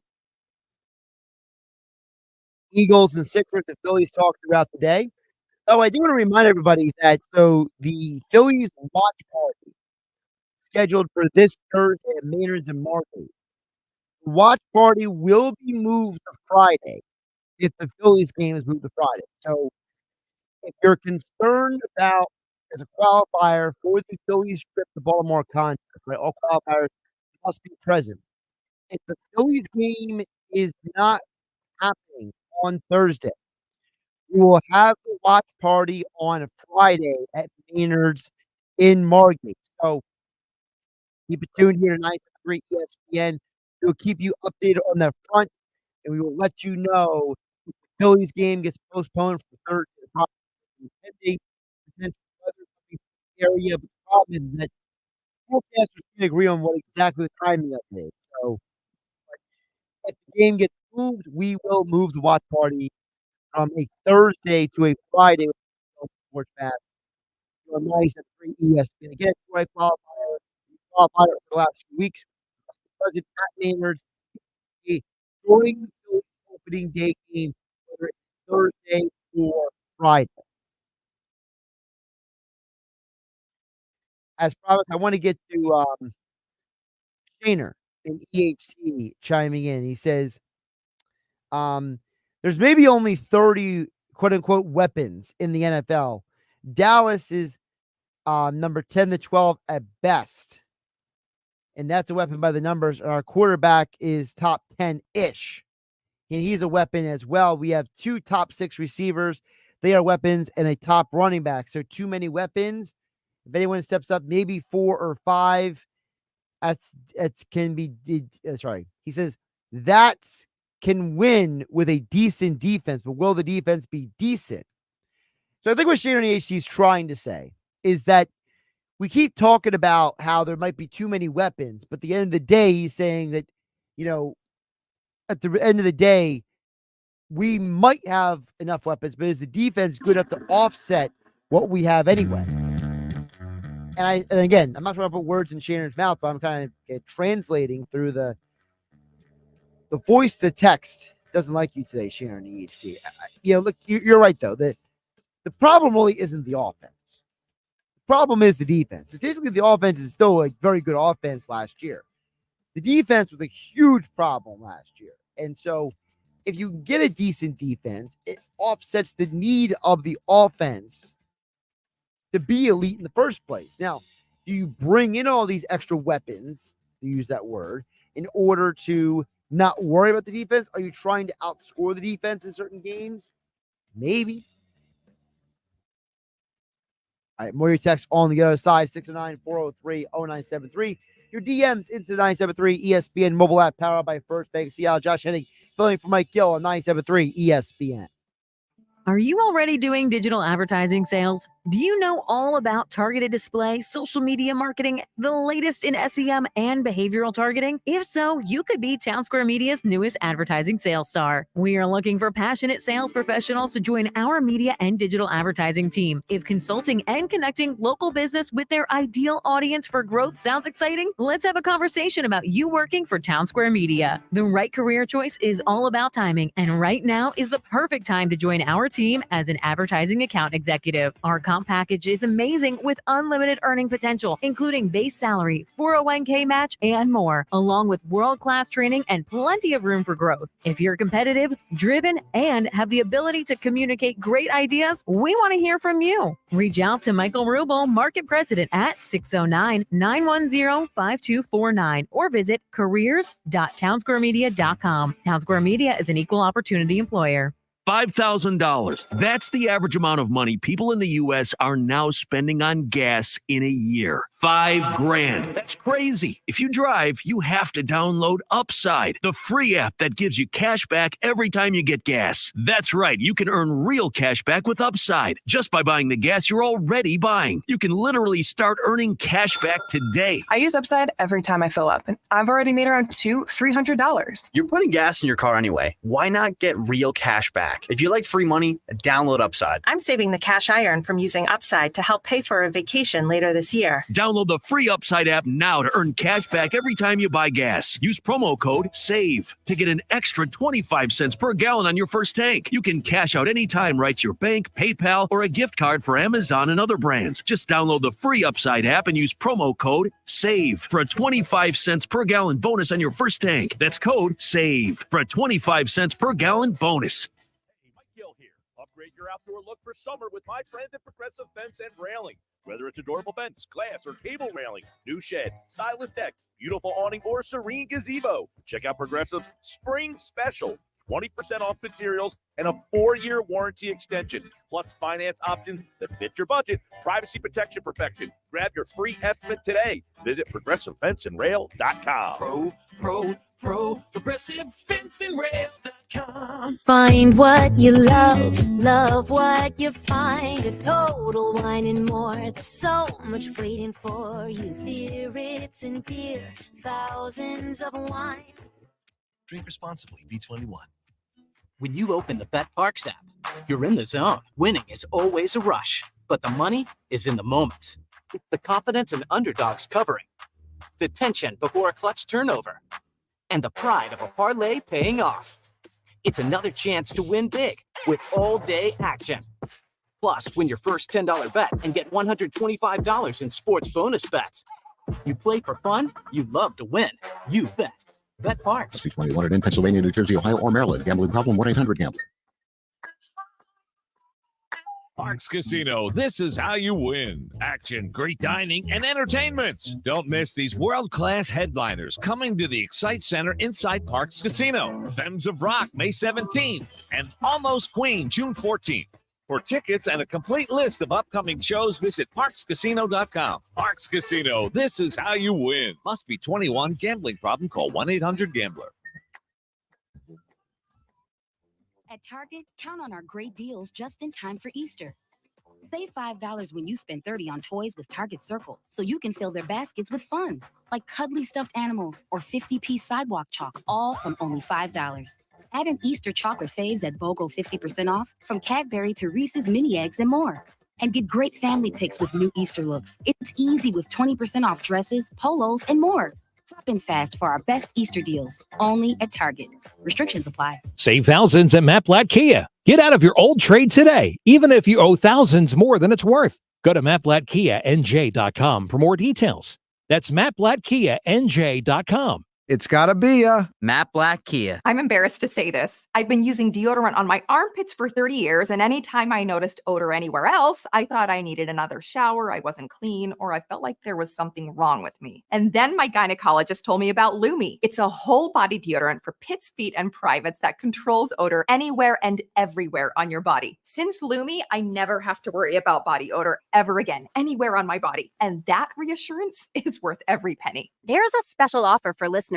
Use code 300 and get an extra $5 off a Lumi starter pack that comes with a solid stick, cream tube, free product of your choice, and ships free with code 300. LUME deodorant.com, code 300 for an extra $5 off a Lumi starter pack. With over 200,000 5-star reviews, I am so sure you're going to love it. Or return it for free. That's LUME deodorant.com, code 300 for an extra $5 off a Lumi starter pack. LUME deodorant.com, code 300. At Bet365, we don't do ordinary. We believe that every sport should be epic. Every basket, every game, every point, every play. From the moments that are legendary to the ones that fly under the radar. Whether it's a three-pointer at the buzzer to tie the game, or a player goes 2 for 2 at the foul line. Whatever the sport, whatever the moment, it's never ordinary at Bet365. 21 plus only, must be present in New Jersey. If you or someone you know has a gambling problem and wants help, call 1-800-GAMBLER. Terms and conditions apply. Home of the Philadelphia Eagles, They've got him! It's a sack! Sixers, Oh,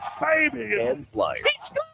97.3 ESPN, WENJ, WENJ HD, Millville, Atlantic City, a Town Square media station serving all of South Jersey. This is the Sports Bash with Mike Gill on 97.3 ESPN and the 97.3 ESPN free mobile app.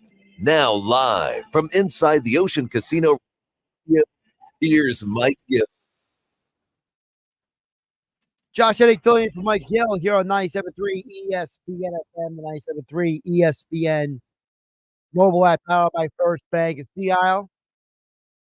Still to come, Flyers back in action tonight. We'll get to the Fly guys. They're standing in the Eastern Conference. Scott Laughlin from SiriusXM NHL Radio. He will join me coming up in about 22 minutes from now. Plus, for Eagles talk, Jeffrey Lurie and Nick Sirianni spoke to the media today. We will get to what they had to say this hour. Plus, Phillies are, well, they are roughly opening day in less than 48 hours. Of course, there is the chance of a rain delay due to the weather, depending on what weather forecasting app you lean on.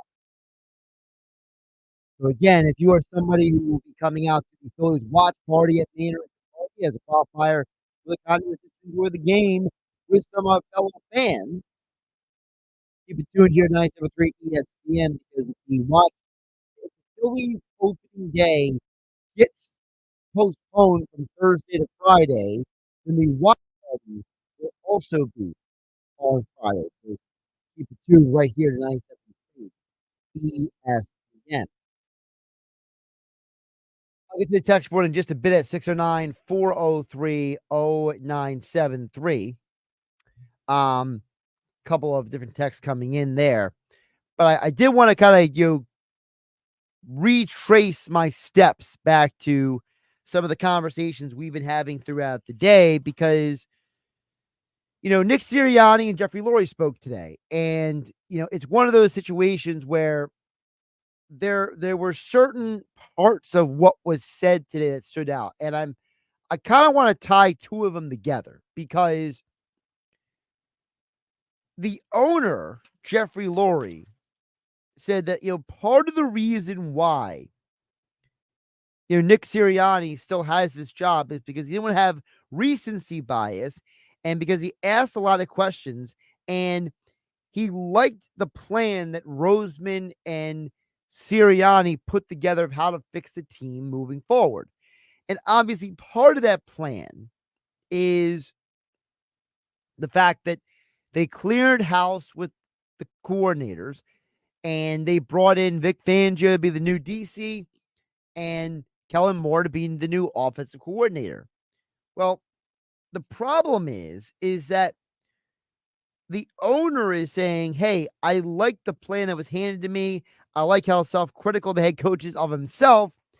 But the same day, the head coach says that they are talking about meshing his offense and concepts and beliefs with Kellen Moore's. So the question we should be asking at this point is, if the owner said to Nick Sirianni and Howie Roseman, I like your plan moving forward, go execute it. I like the direction we're to go in to fix this team. And one of the problems with this team last year was the lack of creativity, the stagnation of the team offensively. And Kellen Moore's part of the reason why you're bringing him in here is because he is going to fix that. Then why is Nick Sirianni keep saying that he is going to mesh his ideas and concepts with Kellen Moore's?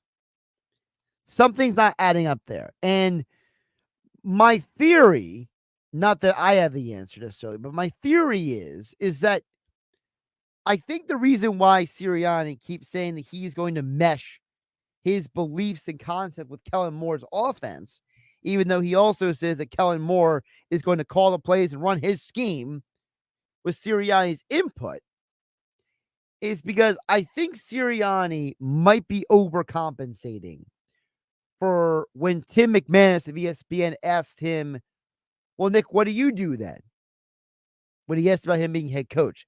I think there's a part of Sirianni that no matter how deep, no matter how good he becomes, until he wins a championship, he is going to have this little bit of a chip on his shoulder, this little insecurity that he feels like he's constantly having to prove that it's his team. It's like when you go out to the local establishment, right? You go to a bar, you go to a brewery, you go to a diner, wherever you go, right? And you see couples out. And you see the one couple, they're just out there, they're having a good time, they're laughing, they're joking, and it's all good, right? But then you have the other couple that's out there that, they act like they're together, but, it's a little awkward. And the guy knows that, he's with someone who's maybe out of his league. He doesn't have a lot of self-confidence. So he keeps trying to make it look like she's with me. See, she's with me. She's not single. She's with me. And I feel like that's how Sirianni is. I feel like Sirianni treats the Eagles like an insecure dude who has to keep reassuring the world that the Eagles are his and the Eagles are with him and that the Eagles are not available to be hit on or dated or flirted with. And I think it goes back to the reality that the Philadelphia Eagles hired Sirianni because Sirianni is not going to tell the GM or the owner that they're wrong all the time. A huge reason why Doug Peterson is not here, that Doug Peterson is not in this organization, is because of the fact that when the owner and the GM told Doug that they had to make some changes to the coaching staff, and Doug planted his foot in the ground and said, I want Press Taylor to be the OC, and the owner said, I don't like that plan. I've already seen you go out there and try to run an offense and an organization where Press Taylor had more of a say. I don't like that. And because Doug Peterson said, well, I have a Super Bowl ring, and without me, you don't have a championship, the owner didn't like that answer, so he got rid of him.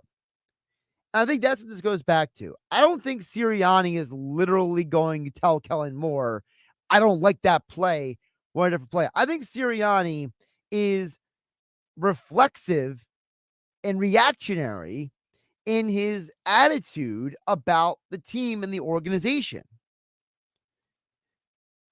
Whether Sirianni wants to admit it or not, I think there is still an insecurity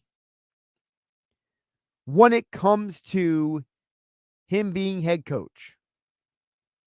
He may not want to admit it. He may not like saying it. He may not acknowledge it. But the reality is that it comes through in some of the things he says. Because nobody in their right mind thinks that there's anything about Nick Sirianni's, quote, beliefs or concepts offensively that need to be meshed with Kellen Moore's. Jason Kelsey on the New Heights podcast said this about Kellen Moore and what he brings to the Eagles offense this year. He's done a little bit of everything. You know, obviously he comes from Boise, and it's it was wacky back then, man. It was I sure want to say wacky. It was a different offense though, and they did a lot of stuff. I mean, it was creative. That's what it comes down to. And I think there was a lot of people, even looking back ourselves, that realized that we could have potentially been a little bit more creative, I guess, offensively. And I think Kellen will bring a lot of that. Jason Kelsey doesn't even play for the team anymore. And even he's pointing out that, hey, man, the reason why Kellen Moore's coming here is because he's going to bring some creativity here. So despite all of that, and despite the fact they added Saquon Barkley, and despite the fact that, you know, the Eagles statistically were still one of the better offensive teams last year, Sirianni still has this, you know, it's almost like a subconscious reaction to keep needing to assert that, see, it's my team. It's my offense. The girl's with me. Stop flirting with her. Like, that's how Sirianni treats the Eagles. And it's such a twisted situation because then when Sirianni gets asked a question by a reporter who is trying to stir up controversy, asking about, you know, hey, are you concerned that you got too many weapons? You got to spread the ball around. Sirianni gets put in a situation where he gives the right answer, but then because he feels the need to over-explain everything, he makes the answer into a 5-minute answer when you could have just cut it off with this 30 seconds of audio. I always think that's a really good problem to have, is to have multiple weapons, because the defense has to stop all those guys. But what's really important is that we build this team, the connection of this team. When you have all these different talents, and when you walk in the door and this individual is really good, this individual is really good, you want to be able to spread the ball around to them. And sometimes week in, week out, it's grandly so. It's not going to be that easy to do so. He could have literally ended the answer there. But instead, because Nick Sirianni feels the need to just over-explain and over-elaborate and just go into this over the top detail. And we've all been there, okay? I am not trying to throw Sirianni on the bus.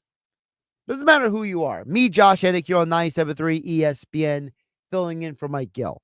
Whether it's any of you listening on the 97.3 ESPN mobile app powered by First Bank of Seattle or 97.3 ESPN FM, we've all been in a situation where we have been a little insecure about someone or something in our life, professionally, personally, whatever it is. And that insecurity has manifested itself into us making an answer 3 to 5 minutes instead of 1 minute. Right? So I understand, and I have a level of empathy for Sirianni in the situation. The guy is trying his best. He really is. But he's also trying to juggle the fact that the media is trying to get headlines and sound bites and, clickbait, we'll call it, from what he says, which is why I asked the question earlier today on the Sports Bash on 973 ESPN. And I asked the question at 973 ESPN on our Facebook page. Nick Sirianni says having multiple weapons is a good problem to have. Do you agree or disagree, and why? And that's why I agree with Sirianni. It's not on the Eagles to have to worry about getting the ball to A.J. Brown or getting the ball to Saquon or Devonta Smith or Dallas Goedert. No, the problem is going to be how their defenses defend them. That's the key to all this. And I feel like Sirianni in this case is right. And even though he over-explained it for about 3 to 5 minutes, the reality is the answer is still correct. It's a good problem to have because just like John's chimed in, John says, of course, because it's a long season, people get hurt. It makes everything less predictable and you could spread the ball around. And that's why having multiple weapons is good. There's this idea out there that how are we get the ball to all these people? But yet football history has shown and numerous football teams have had success with a plethora of weapons out there. Whether it's the Packers of the 1960s, the Steelers of the 1970s, the 49ers of the 1980s, the Cowboys of the 1990s, the greatest show on turf with the Rams, whether it's Peyton Manning's Colts or Broncos, whether it's Tom Brady's Patriots, whether it's Joe Burrow and the Bengals when they went to the Super Bowl a couple years ago, or the first time the Chiefs won the Super Bowl when they had Tyreek Hill and Travis Kelce and all those other talented players. Talent doesn't make you worse. It makes you better. And the people who have this idea that this is going to be a problem, I'll never understand it. And a good point by John chiming in over there on the Facebook page. 609-403-0973. Rico says Nick should have said too much talent is never a problem. Not that it is a good problem to have. He needs a good interpreter. That's from Rico. Listen, that's the problem with Nick. And it's always going to be the problem with Nick. He is not a great linguist. He is not a great speaker of the English language. So Nick is always going to say something. He's always going to do something that's just not going to come off the right way. He's not the greatest speaker in the world. He speaks too much from his heart sometimes. He lets his heart tell his head what to do, and he doesn't always think logically. Listen, I have been critical of Sirianni on a lot of fronts. But in this case, I got to agree with him.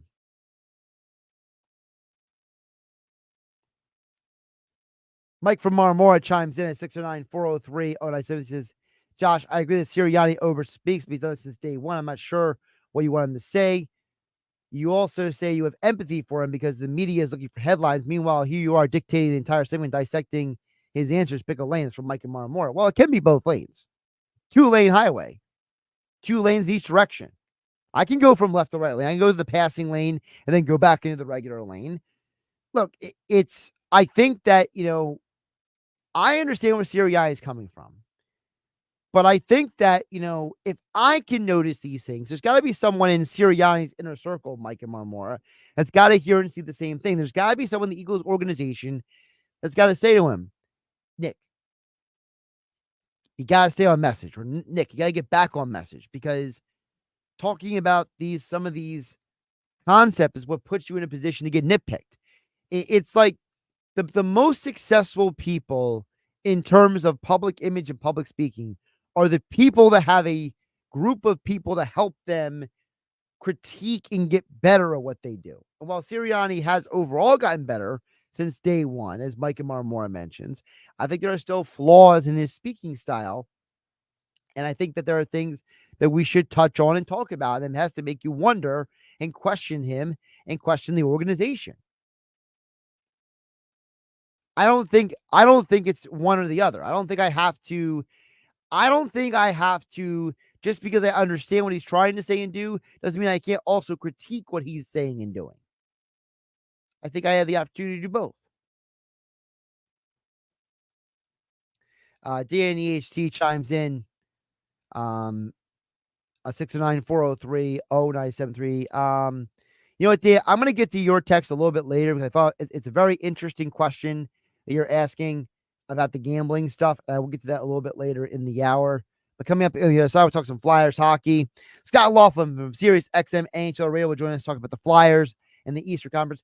Flyers might be the best team in Philadelphia, because it's certainly not the Sixers right now. And until this Phillies get up and running, the Flyers and their playoff hunt might be the best thing we got going on in Philadelphia. Hey, Flyers fans, it's time to level up your game day ritual with the ultimate power duo, the Philadelphia Flyers and Union Forge Vodka. Cheer on the Flyers with the best tasting vodka produced right here in Philadelphia area. Grab a Union Forge Vodka today.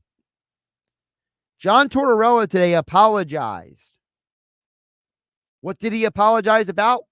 We'll talk to Scott Laughlin about it coming up next here on 97.3 ESPN. Josh Hudrick filling in for Mike Gill on a Tuesday afternoon. You're listening to the Sports Bash with Mike Gill. And it just keeps getting better. 97.3 ESPN and the 97.3 ESPN free mobile app. Save thousands at Matt Blatt Kia. Get out of your old trade today, even if you owe thousands more than it's worth. Go to mattblattkianj.com for more details. That's mattblattkianj.com. It's gotta be Matt Blatt Kia. eBay Motors is here for the ride. 120,000 miles of night drives, daily commutes, and who knows how many. Are we there yet? Through countless fixes, elbow grease, and a new radiator, you kept your ride alive. With eBay Motors, you have over 122 million parts to keep it running. And with eBay Guaranteed Fit, they'll be the perfect fit every time. Plus, at these prices, well, we're burning rubber, not cash. Keep your ride or die alive at ebaymotors.com. Eligible items only. Exclusions apply.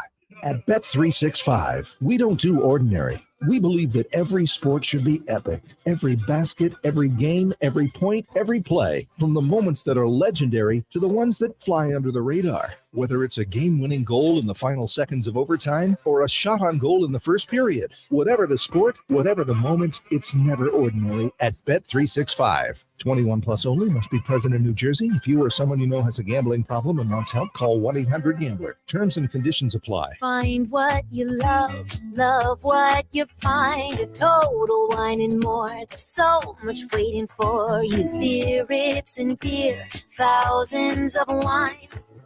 Drink responsibly. B21. At Target, count on our great deals just in time for Easter. Save $5 when you spend $30 on toys with Target Circle, so you can fill their baskets with fun, like cuddly stuffed animals or 50-piece sidewalk chalk, all from only $5. Add an Easter chocolate faves at BOGO 50% off, from Cadbury to Reese's Mini Eggs and more. And get great family picks with new Easter looks. It's easy with 20% off dresses, polos, and more. Hop in fast for our best Easter deals, only at Target. Restrictions apply. Drive like a champion when you lease with the winning team at BMW of Atlantic City. We're dishing out the ultimate assist of game-changing lease offers on our all-pro lineup of ultimate driving machines, like a new 2024 X3 xDrive 30i. Lease for $649 a month. 36 months, zero security deposit at BMW of Atlantic City. Closer than you think. Located in Egg Harbor Township. Online at bmwatlanticcity.com. For more details, call 609-316-2393. When you use Bounce dryer sheets and your clothes look amazing, it's the sheet. Less static in your life? Yeah, it's the sheet.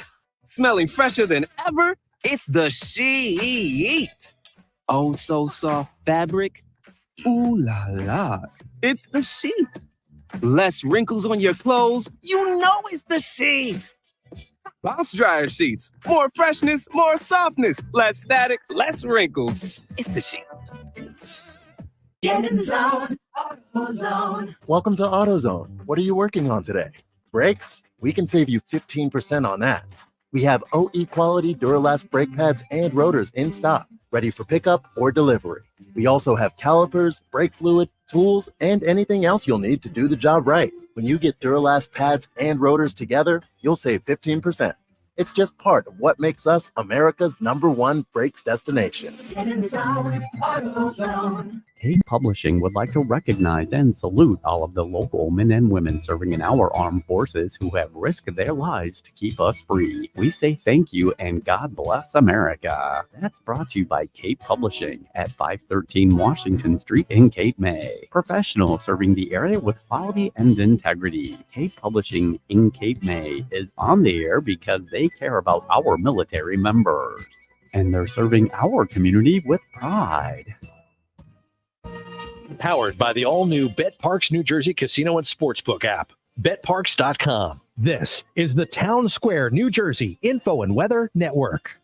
The Flyers face the Rangers and the Sixers get the night off. This is Danny Ryan with your South Jersey Sports Center. The 76ers lost to the Sacramento Kings last night by a final score of 108-96. Next up, the Sixers will return home for a rematch with James Harden and the Clippers tomorrow night. Listen to the game live right here on 97.3 ESPN. Coverage starts at 7:30. The Flyers hit the road to the Big Apple tonight to take on the New York Rangers. You can listen to the game live right here on 97.3 ESPN. Coverage starts at 7. And barring a weather postponement, the Phillies are set to open the 2024 season Thursday afternoon in Philadelphia when Zach Wheeler takes the mound against the Atlanta Braves. First pitch is at 3:05. For more Eagles, Sixers, Phillies, and Flyers, download our free mobile app. Your forecast is next. Want healthier relationships, healthier gatherings, healthier workouts? Stay up to date on your flu and COVID shots. Getting vaccinated makes everything you do healthier. Learn more at nj.gov/health/vaccines. From the Town Square, New Jersey Info and Weather Network, I'm Chief Meteorologist Dan Zarrow. Rain returns to the forecast tomorrow and Thursday. But if all goes well, our weather should largely clear out and calm down just in time for the upcoming holiday weekend. Mostly cloudy tonight. You might see some patchy fog develop. Low temperature 39. Lots of clouds tomorrow and a growing chance of showers, especially late day, high 53. Thursday looks like the wettest day of the week. Periods of rain, heavy at times, high of 50. Get weather 24/7 wherever you are. Download our free mobile app today. This is an safety message from the New Jersey Division of... Know that driving under the influence of marijuana is illegal. Driving high will get you a DUI. And if you're wondering if law enforcement can tell you're driving high, well, everyone can. If you feel different, you drive different. Drive high, get a DUI. A message from the New Jersey Division of Highway Traffic Safety. You're listening to the Sports Bash with Mike Gill. When I'm driving, I got a guy on the radio who talks to me. I can't see him, but he talks to me. On 97.3 ESPN.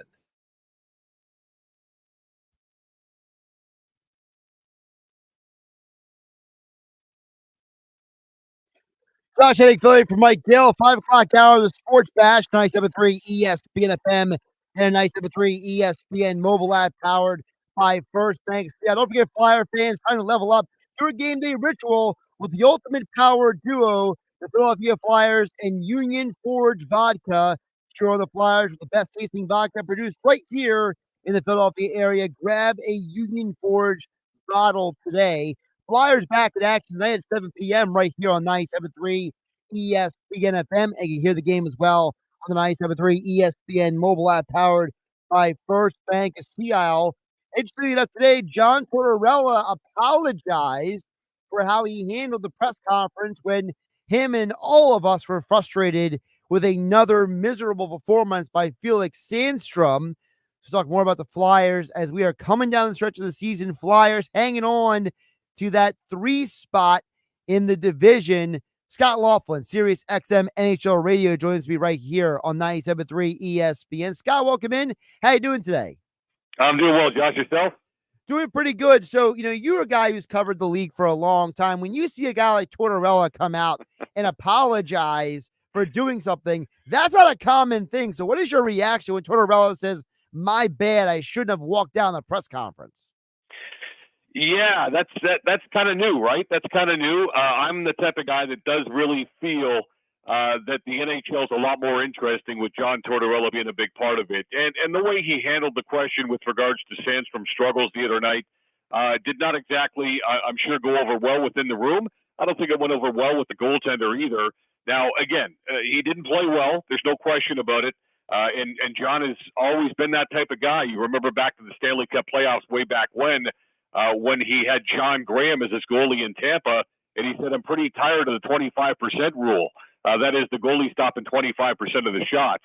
So even going back a couple of decades ago with the Lightning, he was prone to be throwing a goaltender under the bus. He clearly did that with Sandstrom. Good on him for apologizing. I think ultimately at the end of the day, Josh, I think we realized that it comes down to Sam Ersson, and more Sam Ersson if this club is going to get to the playoffs. For you, Scott, how surprised are you the Flyers didn't try to go out and bring in just any random veteran goaltender? I mean, Antti Raanta was out there. He was released a couple weeks ago. I mean, are you surprised they didn't try to bring in somebody?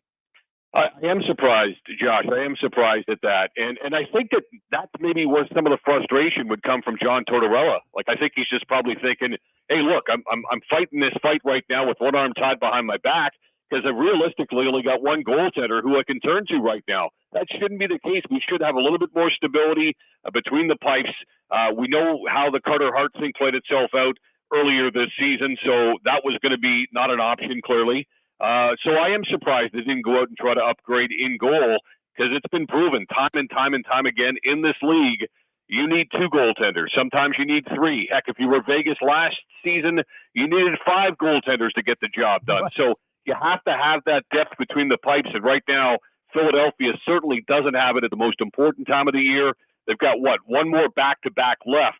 So one more option maybe where you have to play your number 2 goaltender. Or perhaps you've gone this far with Ersson. Maybe you just play him until he can't play anymore. And if he's got to play a back-to-back, so be it. You're so deep into the season right now, there's no time to really take your foot off the gas if you want to surprise everybody and get to the postseason. Yeah, that final back-to-back is April 5th and April 6th, Buffalo and then Columbus. So folks can read into that scenario what could or couldn't happen. But, Scott, we know right now the Flyers are slowly coming out of this crazy stretch of games playing some of the best teams in the Eastern Conference. And you think about it, they beat the Maple Leafs the first time. They lost 8 straight against them. They got a point against Carolina. They beat the Bruins, which surprised me to say the least. And then Sandstrom basically let the game away against Florida, it felt like. And now tonight they got the Rangers. Are you getting any positive from the Flyers surviving this stretch the way they have? Well, you talked about the back-to-back that they've got coming up, and you talked about, Buffalo and Columbus. So a couple of teams that are not going to the playoffs this time around. So the schedule starts to ease up a little bit right now, but I don't think you can take anybody for granted at this stage. I mean, everybody's playing for something. A lot of people say, well, this is garbage time. It means nothing. It always means something, I think, Josh, to somebody, right? It always means something to a young kid who's trying to prove himself for a further look next season. It always means something to a veteran, maybe a veteran who's trying to hang on, maybe to play another year or two in the National Hockey League. So I always think that there's something to play for. And I don't think you can take, Buffalo or Columbus for granted. But the schedule, as far as points percentage and winning percentages go, is going to really start to be a little bit more favorable now. Tonight's game clearly notwithstanding against the Rangers, who are fighting for top spot overall and trying to win the President's Trophy. But the schedule is going to ease up at the right time, perhaps, for this team. And they're just hoping, the Flyers are, I'm sure that they've got enough gas left in the tank here to get to the finish line. Look, the way I think I look at it, especially if Washington beats Detroit tonight, ostensibly I think we're looking at Washington and Philadelphia down the stretch as not only being playoff teams, but fighting for third spot in the Metro, and they face each other the final game of the season too. So there's a lot to play for here. Detroit, if they lose, like I say, in Washington tonight, maybe it makes things a little bit clearer, especially if Philly can get the unexpected result at the Garden. Talking with Scott Laughlin from SiriusXM NHL Radio here on the Sports Bash. Josh Hennig filling in for Mike Gill on 97.3 ESPN. Scott, you mentioned Washington. I got to ask you about them. How did that team go from being a team that we all looked at as being sellers at the deadline to now being right there in the playoff hunt? Well, I've been saying continuously, it seems like, Josh, these are not your big brothers Washington Capitals, excuse me. These are not your big brothers Washington Capitals, whereas they used to just win games 5-3. Now they're having to win games 2-1 and 3-2 if they're going to win it all. But they've been doing a fair amount of winning here the last little bit. Now, it's helped that Ovi suddenly got the confidence back. I know even the greatest goal scorer of all time, and that's what he's going to turn out to be, we think, of course, in the end. Even he was fighting it a little bit. He's got 8 goals now in his last 5 games, so he's on a roll. And I think we're seeing from Chucky Lindgren in goal for Washington, we're looking at a guy who has been there and done that for a short period in different stints along the way, namely St. Louis, where a couple of years ago, Craig Berube really could rely on this guy to win some games at the most important time of the season, too. So I think it's all come together. They play a much different style that, again, your big brother maybe was used to seeing with the Washington Capitals. Spencer Carberry coaches to his team's personnel, and right now this is not the same team as it was years ago, and yet they're finding a way. They're a little bit better defensively, not so good offensively. There's no Backstrom. There's no Kuznetsov. Dylan Strome has stepped up and has become a second leading goal scorer on this team behind Ovechkin. They've had Connor McMichael and Hendrix Lapierre, a couple of young kids, step into roles that they're fulfilling here, perhaps even earlier than anticipated. TJ Oshie, of course, always seems to be banged up along the way, but yet he's gotten to 1,000 games too. So there are many positive stories from the Washington Capitals. It's not the same Caps team that we've grown used to seeing, as I'm saying here, but the reality is that they're finding ways to get it done. They're better defensively, and that's going to serve them well, I think, here to get to the playoffs. And what's interesting also is that Washington, they kind of an inverted schedule. The Flyers are coming out of their tough stretch. Meanwhile, the Caps got Toronto, Boston, and in Carolina in 3 of the next 5 games. So now the Flyers just got to stay above water and hope the Capitals trip up somewhere here. Well, in Washington, too, Josh, it's interesting. Not very often do you see a team that's a minus 27 in terms of goal differential make the playoffs, right? They're minus 27 right now, which tells you a couple of things. Number one, they've been blown out a whole heck of a lot. Like, when they lose, they're going to lose. Number two, they're going to win a lot of close games along the way. Speaking to what I mentioned moments ago to you, where they win 2-1 or 3-2, and they don't win games 5-3 anymore. So to have a team that's got that, negative goal differential is very, very bizarre. And the fact that they probably can start booking some playoff tickets, I think, if they can beat the Detroit Red Wings in regulation time tonight. Scott, when you think about the Eastern Conference as a whole, there's one team that's also sitting in the wild card spot that probably makes the regular fan eyebrow raise, and that's Tampa. Tampa's sitting there with 85 points in the number 1 wild card spot. I mean, how dangerous are they going to be when they get to the postseason? Well, I think they're dangerous, if only because Andrei Vasilevsky, I think, has played much better here the past couple of weeks. Look, he missed the first couple of months of the season. I think we've seen him look human over the past couple of years during the regular season and in the playoffs. He wasn't anything close to phenomenal against the Leafs last season in the playoffs, and the Leafs won their first playoff round in 20 years. So, I mean, Vasilevsky has been overworked. And I think that maybe has contributed to him maybe not being as effective the last couple of years. So if you're going to take any silver lining towards missing Vasilevsky for the first couple of months of the season, as the Bolts did, I think you say, look, okay, now we've got our hands tied. We're forced to not play this guy because he wasn't available. And Jonas Johansson went in there and did as best as he could. And Matt Tompkins played a little bit for the Tampa Bay Lightning too. They seemed to survive it as best as you could have hoped if you're a Tampa Bay Lightning fan. And now you've got Vasilevsky back, and maybe you get a fresher guy down the stretch. And most importantly, maybe you get a fresher big cat once the playoffs start. Maybe he's going to look like that guy that we used to of course, be accustomed to seeing in Tampa. So I think that's the biggest reason as to why they're at where they're at right now, and that's the improved play from Vasilevsky. His numbers still don't look great. His save percentage is right there around 900, which is unlike what we used to see from Vasilevsky, who used to compete for the Vezina Trophy on a regular basis. But I think he's slowly working his way back into form at maybe the most important time of the season for Tampa Bay. And then you factor in Kucherov, who might just win another Art Ross Trophy and maybe a Hart Trophy along the way. You talk about Victor Hedman still being Victor Hedman, Steven Stamkos. basically try to prove to Tampa Bay and to anybody else in the offseason that might want to offer him a contract potentially that he's still got some gas left in the tank. And, oh, by the way, one of the unheralded, underrated players in the league, Braden Point, is at 40 goals on the season too. So he's starting to bring it once again as well for Tampa Bay. So with their pedigree, with their reputation, and guys who've been around the block a few times, I think that's a very, very, very dangerous team. Scott, you got the Rangers at 98 points, Panthers, Carolina, and Boston all at 97 points. How do you split the difference between those four? Boy, that's a great question, too. And I said today, Josh, and I don't know about you, but I don't remember the last time that we've gone this deep into a season where you had 7 teams battling for top spot in the league for the President's Trophy. 7 teams separated by just 1 point in the standings. So I like Colorado to win the President's Trophy, actually, because 7 of their last 11 games are at Ball Arena in Denver, where, of course, Colorado has been lights out good this season on home ice. So I'm favoring them to win the President's Trophy. As far as the East is concerned, I mean, to me, I'm still, even though the Rangers are right now, Boston, I think, to ultimately win. I think maybe in the Eastern Conference, from what I've seen, even though I picked Carolina before the season to make the Stanley Cup final to represent the East, I think based upon what happened at this time of the year last year and based upon how they survived Montour and Ekblad being out, I think I'm going to go with the Florida Panthers to be the top team from the Eastern Conference during the regular season and potentially on throughout the course of the postseason as well. I think that experience really served them well. I think we all know about the Sam Reinhart story and how he's become a 50-goal man. This is a team that is right now primed to win. And again, they're doing it differently this season because they're home and cooled out, and they're battling for a President's Trophy, battling to be the top team in the league right now. It's different than last season where they had to fight and scratch and claw just to get in.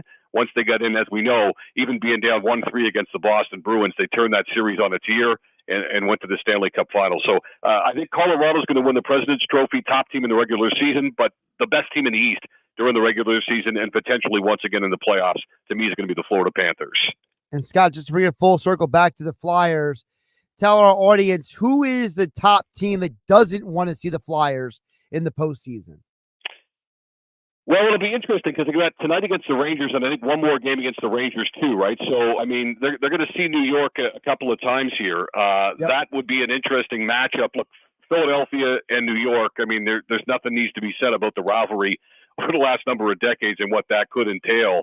I just think that Philadelphia is the type of team that could be dangerous if they get in, only because it's such a young team. And I think, as every Flyers fan out there knows, I mean, this is a pretty fun season. All in all, I know there have been some dips, and I know there have been some inconsistencies, and the Tortorella-Couturier thing, and obviously we just touched on it earlier. The Couturier situation was resolved, and then all of a sudden you've got this thing with Sandstrom, and Torts is apologizing for it too. There's been a lot that's been wrapped up in this season, but ultimately you take a deep breath, you go, if we can get in and just be one of the 16 teams in the postseason, we could be dangerous because this is a club that could be playing with some house money because clearly they would have arrived well ahead of schedule. Yeah, when we talked with Keith Jones a couple of weeks ago here on 97.3 ESPN, he even said that he never expected anything like this from this year's Flyers team. So that gives you an idea. It's not just those of us who are watching, guys, people in the organization who are like, we didn't expect this, but hey, here we are. No, there's no doubt. And Josh, you and I talked about it.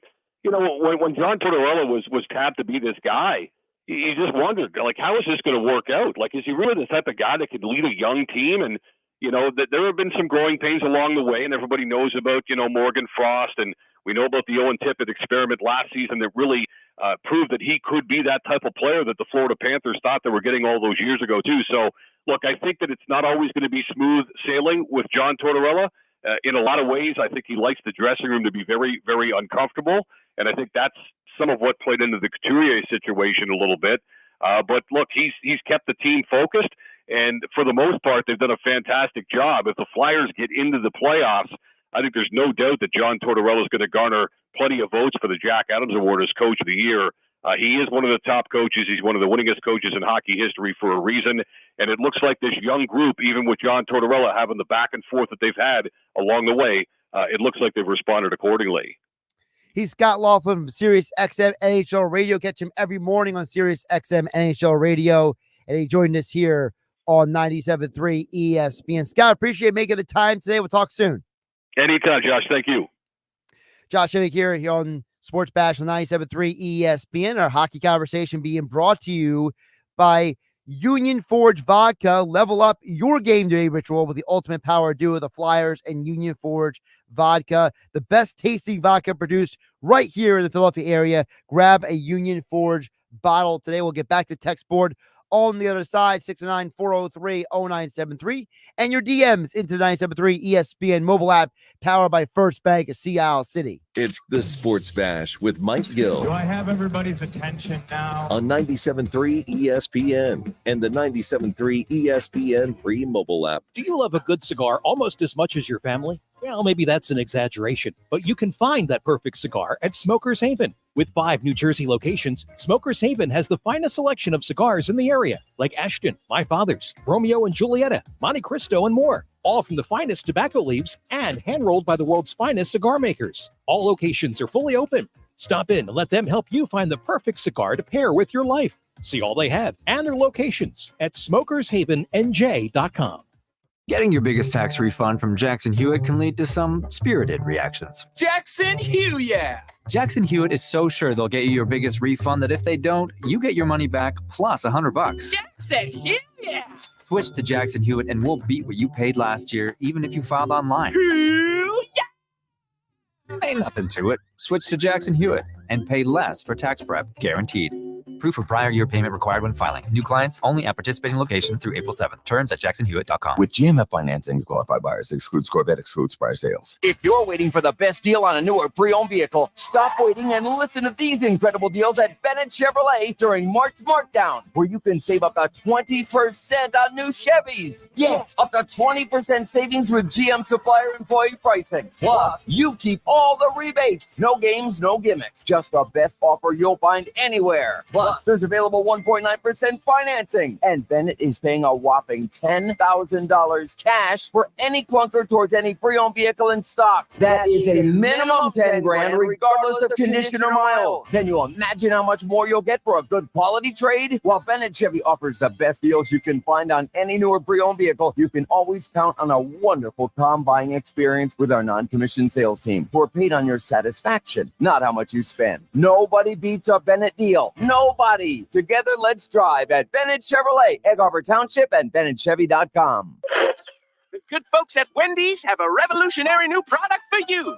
Introducing the new Orange Dreamsicle Frosty. It's like a time machine that takes you all the way back to now, the year 2024. It's the classic, creamy, orangey flavor you remember. Dare I say, it's new-timey. It's the flavor you grew up with, just all grown up. Head over to your local Wendy's establishment and get yours while supplies last. The new Orange Dreamsicle Frosty. Here for the now, for now. Limited time only at participating Wendy's. Hey, Mike Gill here. Upgrade your outdoor look for summer with my friends at Progressive Fence and Railing. Whether it's a durable fence, glass, or cable railing, new shed, stylish deck, beautiful awning, or serene gazebo, check out Progressive's Spring Special. 20% off materials and a 4-year warranty extension, plus finance options that fit your budget. Privacy protection perfection. Grab your free estimate today. Visit ProgressiveFenceandRail.com.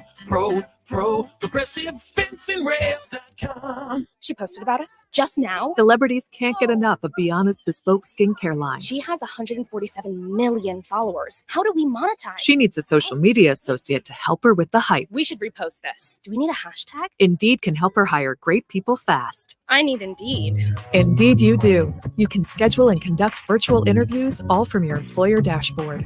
Visit Indeed.com/credit and get $75 towards your first sponsored job. Terms and conditions apply.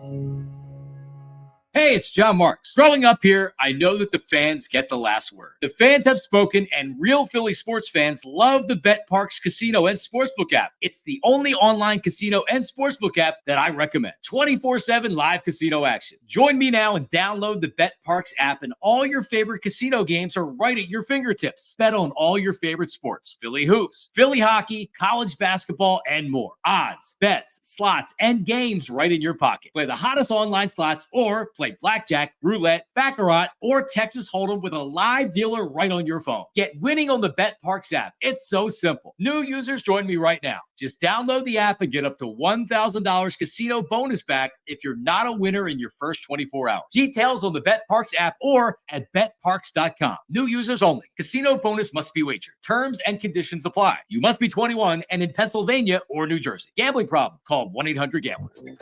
At Target, count on our great deals just in time for Easter. Save $5 when you spend $30 on toys with Target Circle, so you can fill their baskets with fun, like cuddly stuffed animals or 50-piece sidewalk chalk, all from only $5. Add an Easter chocolate faves at BOGO 50% off, from Cadbury to Reese's Mini Eggs and more. And get great family picks with new Easter looks. It's easy with 20% off dresses, polos, and more. Shop in fast for our best Easter deals, only at Target. Restrictions apply. Life can be tough, and sometimes it's hard to find someone who will listen. But we want you to know there's always someone you can turn to, day or night. The 988 Suicide and Crisis Lifeline is completely confidential and here for you 24/7 every day of the year. You don't have to struggle alone. Call 988 and let us help. We're here ready to listen because your life matters. Call or text 988 or chat at 988lifeline.org/chat. A message from New Jersey Human Services. You're listening to The Sports Bash with Mike Gill on 97.3 ESPN and the free mobile app.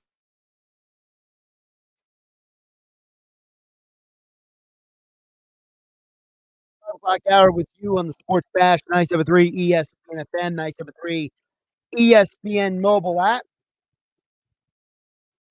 A little rundown of everything from today. So Mike Gill will be back tomorrow. He returns from his trip down to Clearwater in spring training. Flyers back in action tonight. Hear the game right here on 97.3 ESPN. Flyers and Rangers coverage begins at 7 p.m. John Tortorella actually apologized for something. I mean, that in itself is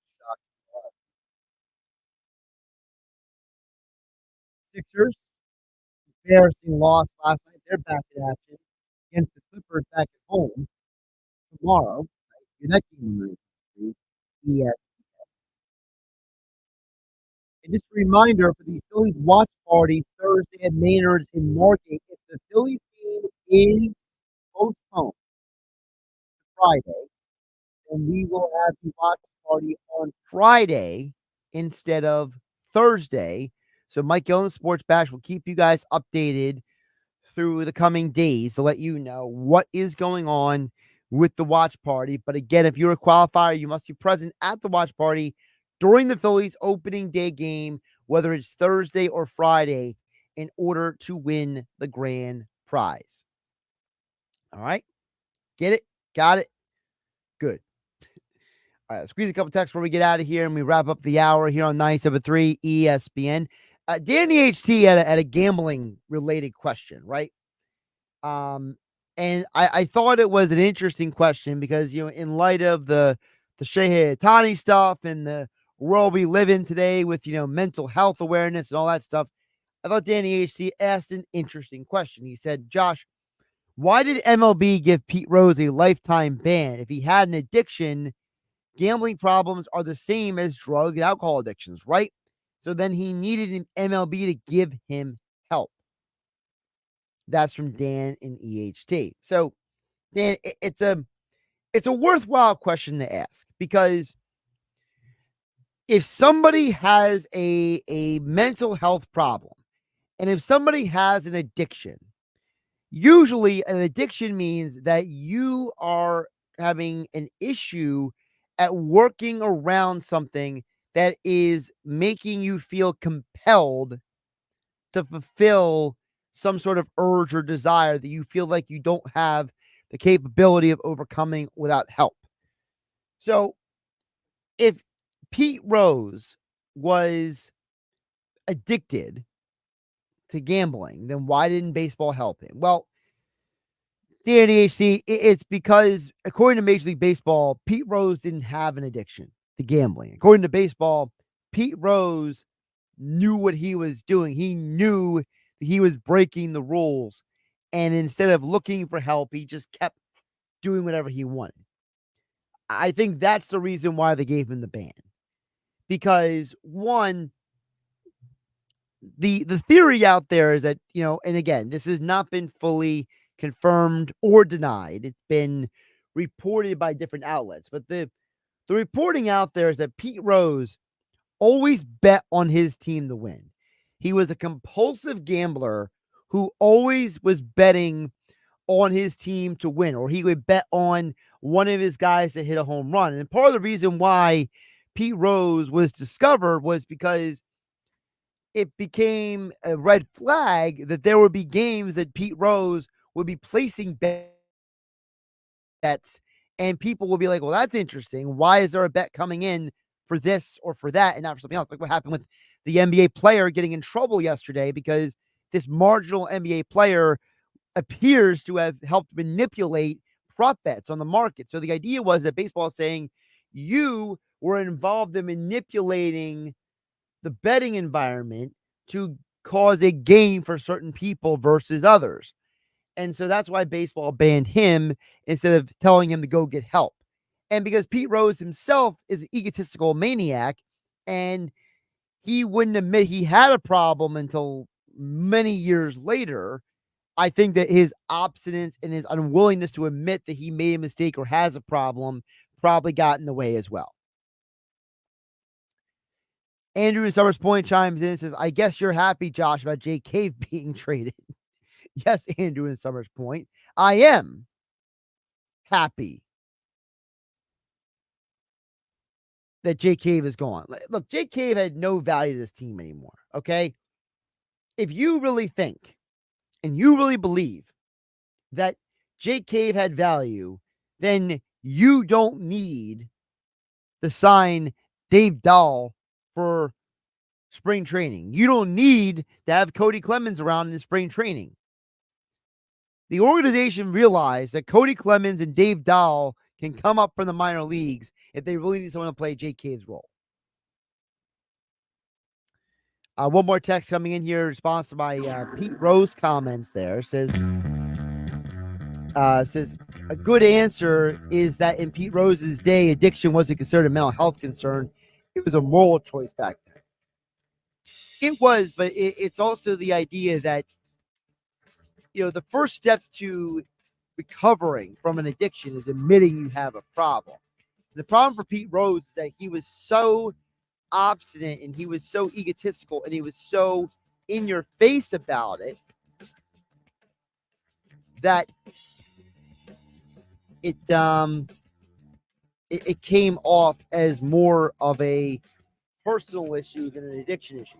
We may never know if Pete Rose has a gambling addiction officially or not, because he has changed the story himself a couple times over the last 40 plus years. I'm Josh Hennig. I'll be back on game night tomorrow on 97.3 ESPN. Breaking news, the Birds are going to Brazil. Phillies Sports Trips is excited to announce that they've already reserved hundreds of flights and have some epic plans in the works for an incredible trip to Sao Paulo with round-trip airfare, airport, and game day transfers, hotel, tailgate, and tickets to the game. Phillies Sports Trips is making the most exciting Philly experiences easy for you to plan. Visit PhilliesSportsTrips.com today to book your trip and stay tuned for the full Eagles schedule coming in May.